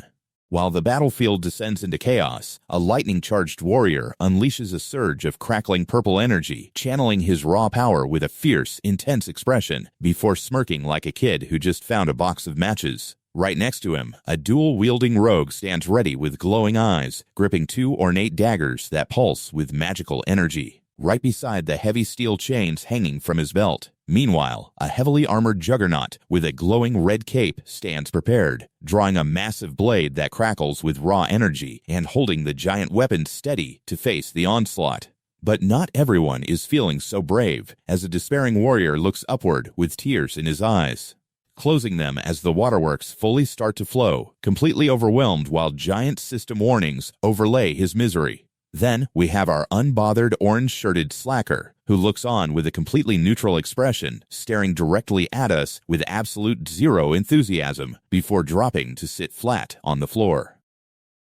He reaches a desperate hand toward the dim window, slumped backward in a messy chair surrounded by mountains of books, while his limp arm dangles next to scattered trash. Far from this messy room, a green-feathered sniper holds a glowing arrow in its beak, letting the magic projectile fly with perfect precision before spreading its wings to gloat over the shot, while a battle-scarred veteran shuts his eyes to reflect on the chaos. But our mint-top show-off looks up at the sky with absolute confidence, tossing his red cape back to flash a smug grin right over the ornate symbol stitched onto his chest. They join a crowd staring out over a glowing landscape, led by a mysterious figure in a clean white coat. Suddenly, two figures confront each other in a blinding red light, one of them reaching out into the warm glow as they stand like opposing statues silhouetted by the glare. An eye-patch-wearing observer watches this all unfold with a totally blank stare, while a red-haired warrior with tribal markings gears up for her own turn. Even a black cat with glowing yellow eyes pauses to stare at a looming ancient temple, just as the red-haired fighter grimaces in sheer agony under some unseen pressure. But the real threat arrives with a dark knight holding a massive black banner, which waves proudly in the wind, shielding his heavy chainmail and plate skirt, which is engraved with circular metal emblems, running all the way down to his steel leg plating. A glowing red crest flares to life as a mysterious figure with long, wavy white hair stares intensely at the signal, reaching her pale fingers forward. This white-haired, red-eyed beauty looks down pensively, adjusting her vibrant floral collar and smoothing out her elegant white dress, which is adorned with delicate blossoms. Not far off, a brown-haired youth looks down in silence before flashing a pair of sharp, glowing yellow eyes while keeping a totally unreadable expression.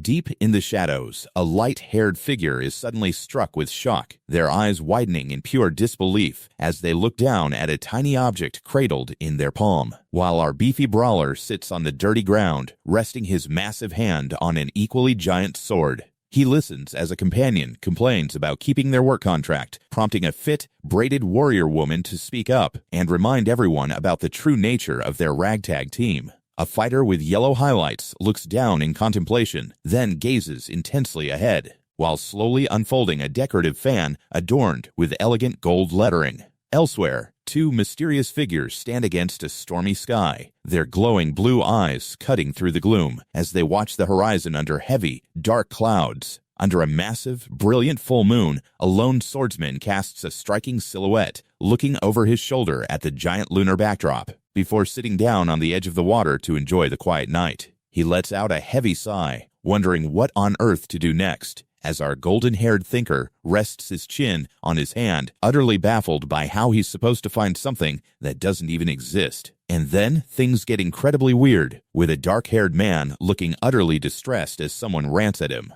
falling into a state of shocked confusion as his eyes fill with tears of despair, trembling in absolute panic as he stares upward before his face suddenly twists into a terrifyingly manic smile, laughing like a complete psychopath with his chin tilted back in pure, unadulterated madness. But none of that matches the absolute peak comedy of a tiny fish with a fake shark fin strapped to its back, swimming through the clear blue water, trying its absolute best to look like a deadly ocean predator. Meanwhile, a dark-haired figure in a red jacket watches the ridiculous display, only to retreat to a messy room corner where a small desk fan blows on a blanket that literally has the word fuck written right under it, while the rest of the vanguard prepares to clash with the demonic presence. Our golden-haired sleeper stands firmly with a calm determination, Deep in the cavern, the red-eyed woman continues to stroke the keys, sending a bone-chilling laughter echoing through the damp underground chamber as the soldiers watch in absolute disbelief, trying to reconcile her elegant appearance with the monsters they usually face. Her human guise is so flawless that only her crimson eyes betray her dark nature, proving she has somehow retained her full human ego despite borrowing demonic power, which she channels into thick purple waves of corrupt energy. Airen quietly reassures himself that he has the strength to end this, even as a jealous rival grits his teeth in a desperate bid to outperform him. She politely asks if they would like to hear a special performance, which immediately prompts a veteran commander to scream for his troops to hold formation. Ignoring the threats, she promises an outstanding recital before sticking her tongue out in a menacing display of absolute superiority, announcing that her earlier song was merely an appetizer. The melody wraps around the soldiers like a warm, suffocating blanket, promising a dreamlike escape from their exhausting battle. An ally tries to snap them out of the trance, but young Lord Garen ignores the warnings and charges blindly ahead, driven by a desperate need to claim the glory of the kill as he raises his blade to strike the sitting target. Instead of a solid hit, his sword is suddenly caught by a mass of long black hair, which binds the steel in a vice grip as he struggles to free his weapon, realizing in sheer panic that he cannot slice through the supernatural strands. With a bored, cold stare, she asks if he truly believed such a weak swing could cut her, sending shadowy tendrils whipping outward to wrap around the weapons of the defending knights, trapping them completely despite their desperate commands to fall back. As the dark energy overwhelms their senses, the demonoid uses her hair to lift a soldier high off the ground, pinning the helpless Jack against the stone wall like a spider catching a fly. She smiles wickedly and assures the trembling young lord that she will not kill his knight, ignoring his furious demands to know her plan as his face contorts in helpless frustration. She suggests a simple transaction, proposing to exchange the captured knight's life for her own safe escape, asking if they find the terms agreeable. She promises to release him in a safe location if they clear a path, turning her gaze directly toward the young commander. While the older soldiers gasp in shock, young Lord Garen defiantly shouts, "The Garens do not negotiate with filthy demonoids." With a disappointed sigh, she mockingly laments the captured knight's fate as Jack suffers under the crushing pressure of the shadow hair, taunting him for being sacrificed just to save a foolish young master. To make things more interesting, she decides to change the conditions of the game. The young soldier Rhine suddenly freezes in terror, unable to move his limbs, ignoring the frantic commands to fall back as a commanding officer orders all forces to prepare for battle. A massive, claw-like shadow lunges across the stone floor, ensnaring Rhine in a tight grasp as his companion screams his name in sheer horror, watching helplessly as multiple soldiers are bound and lifted into the air. The demonoid giggles at her handiwork, ordering her dark magic to pull them higher. The rescue attempt immediately descends into total chaos, as panicked commanders shout at their allies to clear the path, while the young lord's father breathes heavily in desperation. He commands his loyal knights to block the Twilight Knight Order, sparking a furious argument with the subjugation commander, who screams at him to shut up. But the desperate father declares, "I have to save my son."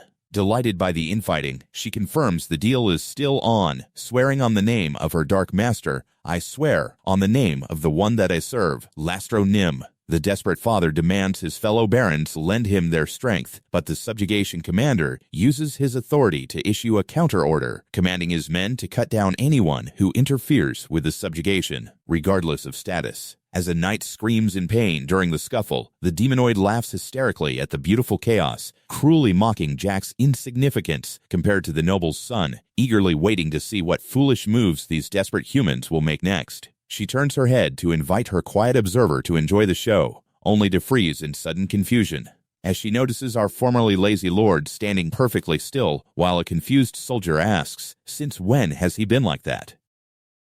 With his eyes closed and his sword held vertically before his face, he remains entirely unfazed by the screaming and madness surrounding them.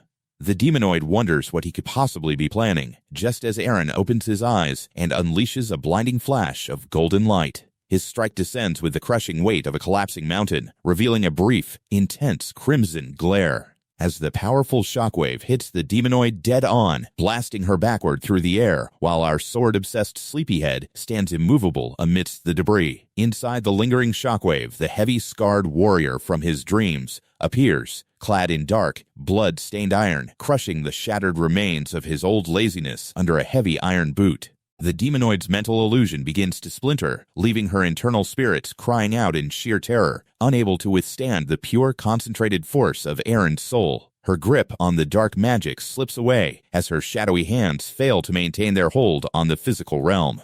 The dark cave's oppressive atmosphere is sliced wide open, revealing a bright, purging light that breaks through the shadows, while the phantom warrior of Airen's dreams stands guard over his mind. The physical sword cuts through the purple fog like a hot knife through butter, guided by the relentless, burning focus of a true master who swings his blade with absolute, unshakable certainty. The giant shadow that once dominated the cavern is reduced to nothing, as streaks of pure golden energy tear through the dark brown darkness, splintering the demonoid's defensive barriers, shattering the very foundations of her artificial cave, and scattering her dark magic like dust in the wind, leaving only fading traces of the corruption dispersing into the purified air. The mental landscape of the battlefield shifts back to reality as the soldiers slowly regain their senses, staring at the back of the young man who just saved them all. The delicate threads of the hypnotic melody are snapped, shattering the miniature mental prison she built over their minds as the soldiers finally break free from her sweet, suffocating illusion.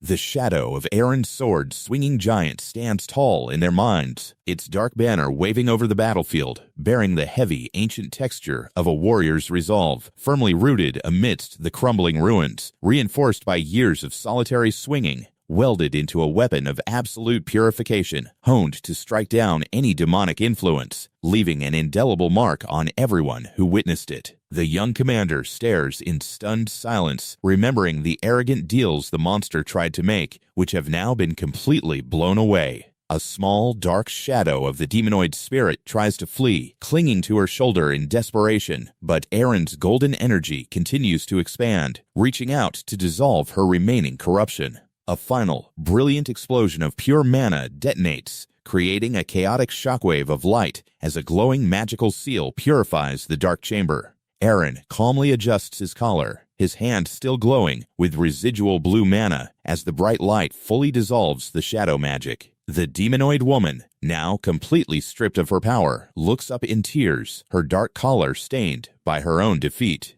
A mysterious figure watching from the shadows exhales a thick cloud of smoke, narrowing their eyes at the sudden turn of events as their jaw tenses in quiet calculations, trying to understand the sheer scale of the young knight's potential, while the lingering smoke drifts through the cave, hiding their face and the sharp cut of their dark coat. A young, dark-clothed spirit with glowing orange eyes is left floating in the void as the black liquid shadows of the demonoid begin to dissipate, swirling harmlessly into the dark recesses of the cavern, withdrawing their constricting grip and leaving her clawed hands empty. Her long, dark hair falls limply to the floor as a gloved hand reaches down to touch the ruined locks, her dark robes completely ruined by the strike. The swirling purple waves of her music fade completely, revealing a quiet, contemplative expression behind a pair of spectacles as her eyes look down in silent acceptance of her defeat.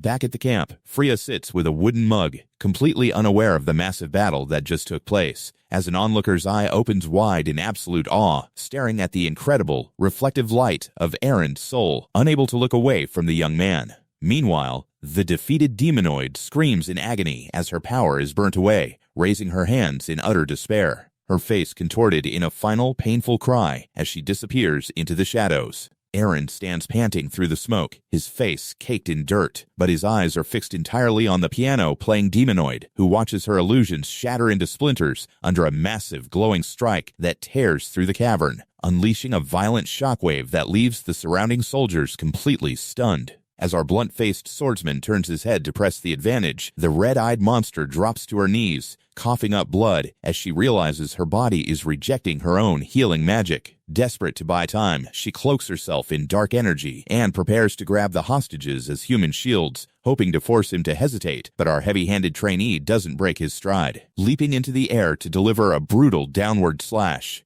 She screams as the blade connects, cursing him with her failing breath as she realizes in utter horror he doesn't care about the hostages, because his entire focus remains locked onto her. He pursues her like a falling anvil, shattering her posture as he raises his blade once more to strike again and again, forcing her to conjure barriers of dark energy that crack violently under the weight of his blows. She tries to slip away to recover her strength, believing she can still turn the tide, only to gasp in sudden panic as she screams, "I can't gather any demonic energy?" With her power completely dried up, the quiet young master corners her like a wolf cornering a wounded rabbit, channeling the immense spiritual weight of his dreamworld giant into a final strike. He drives his sword straight down, unleashing a blinding explosion of golden light that tears through her defenses and leaves her broken on the shattered floor. As our broad-shouldered boy roars and readies a final, decisive blow, she panics, thinking, "I miscalculated.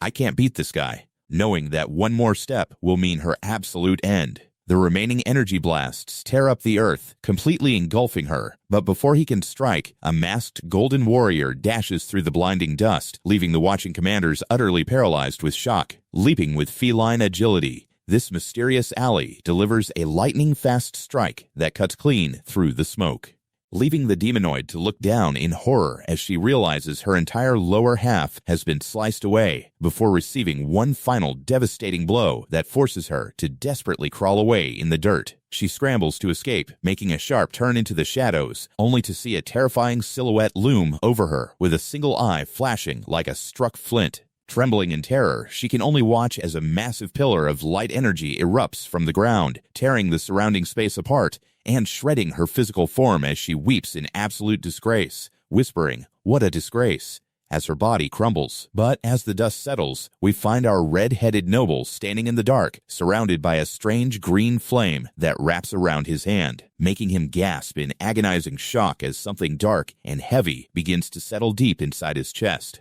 In Garen's mind, a dark knight clad in heavy black iron armor stands before a torn flag, the symbol of an ancient malice waving above the intricate straps and cold steel plates that anchor his feet to the rubble, with every dark rivet and textured plate carrying the weight of a dark pact. As a pale hand reaches through the purple dark, a monochrome mask of a smiling devil appears, its neck wrapped in heavy cloth beneath strands of dark hair and an armored shoulder that looms like a promise of absolute power. Our desperate young master gasps as a blank silence fills his mind, his tearful terror slowly warping into a manic, twisted grin as his jaw unclenches and his throat tightens, before he licks his lips with a sinister, dark satisfaction, bringing a hand to his face as the seed of the devil takes root.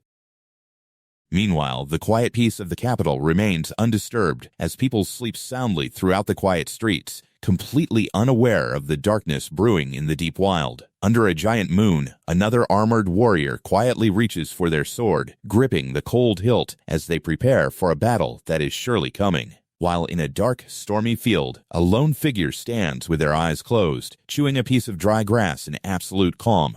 Even the rugged veteran with the eye patch begins mobilizing his forces, ready for the kingdom's brewing storm. Somewhere safe, a weary traveler runs her fingers through her long dark hair, wrapping herself in a warm blanket to rest before the journey continues. As another figure in a dark cap bows their head in contemplation, staring quietly at the floor, a black cat with piercing yellow eyes turns to watch from the shadows of the tiled room, while an armored knight braces against the storm, gripping his sword as he prepares for the heavy trials ahead, stepping forward to meet his fate. Back at the camp, the weary soldiers march through the tents, whispering in absolute amazement that the dangerous mission ended without a single casualty, marveling at how Airen's incredible skills shattered every single rumor about his lazy past. They can't stop talking about the legendary moment our earnest young master sliced that terrifying monster clean in two, though they know the military leadership still has some unfinished, ugly business to settle. Inside the main tent, a corrupt nobleman bows with a rehearsed apology, claiming he wasn't in his right mind, but the furious vice captain slams his fist onto the table, refusing to buy his pathetic excuses. The slimy noble desperately tries to blame the demonoid's hypnotic spell for his treason, swearing he would never risk the safety of the entire continent just to protect his own son. He plays the victim, rubbing his head and cursing the monster's wicked brainwashing, leaving the vice captain to glare at him with absolute burning disgust.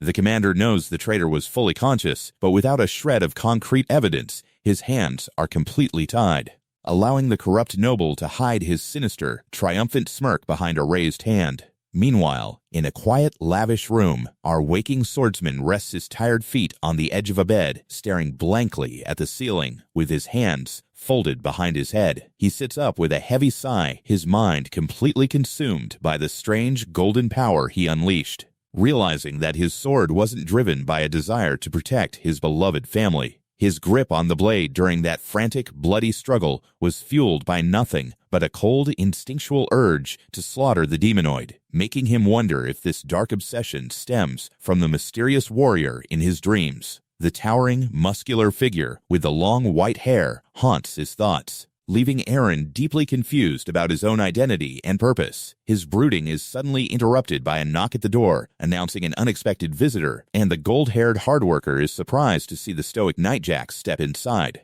The formal knight bows deeply, while a startled Airen asks what brings him here so late. Jack explains that he wanted to discuss the aftermath of the battle, but first he must offer his sincere gratitude.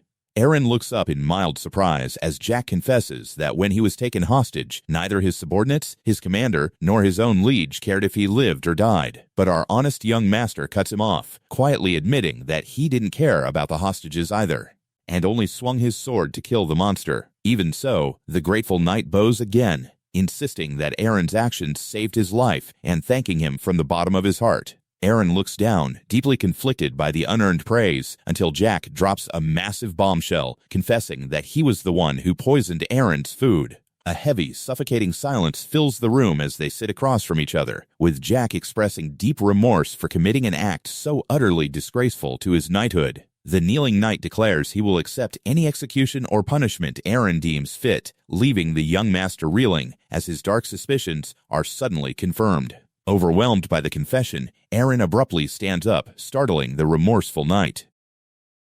He turns his back to walk over to the window, quietly telling Jack that he cannot simply forgive him, and asks to be left alone. Jack bows his head, promising to pay for his sins at any cost, before quietly slipping out of the room.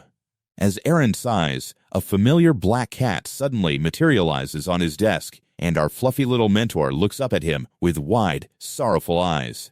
Airen instantly drops to his knees, asking where she has been hiding all this time. But the black-furred spellcaster shrinks back, weeping that she doesn't deserve to face him. She turns her back, sobbing that her poor teaching is the reason his strange abilities manifested, leading to his 5-year isolation. She blames herself for Kirill's deep depression, crying that she is nothing but a curse to those she loves. Airen gently reaches out his hand, trying to reassure her that she did absolutely nothing wrong, but Ruru panics and leaps away, screaming that she is a black cat of misfortune who brings ruin to everyone. She rants that even foolish superstitions hold immense power in this world, explaining how collective belief can turn a baseless rumor into a terrifying reality. She warns him to stay far away from her, promising to vanish from his life forever, but Airen lunges forward and scoops her up, ignoring her frantic protests to let her go. He holds her tight, declaring that starting today, a black cat will be a symbol of absolute good fortune, leaving the weeping sorcerer cat to squish his cheek with her paw in utter confusion.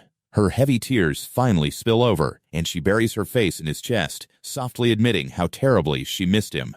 After calming down, Ruru examines his hands, marveling at how he managed to master the complex mystic arts. She happily perches on his head, praising his high aptitude for sorcery. While a baffled Airen asks how she even knew about his sword, she hops down with a grin, revealing that she has been watching over him ever since he left the Dream Realm. Airen's jaw drops as she confesses to disguisedly playing the white cat and sending those helpful warning slips. But her playful mood suddenly shifts, and she looks at him with dead seriousness, asking if something happened, because his cold fury during the fight felt completely unfamiliar and on edge. Airen shares the details of his training dreams, leaving Ruru to deeply contemplate the nature of the white-haired man, realizing that the core of that mysterious warrior's soul is a burning, primordial hatred aimed solely at the demon race.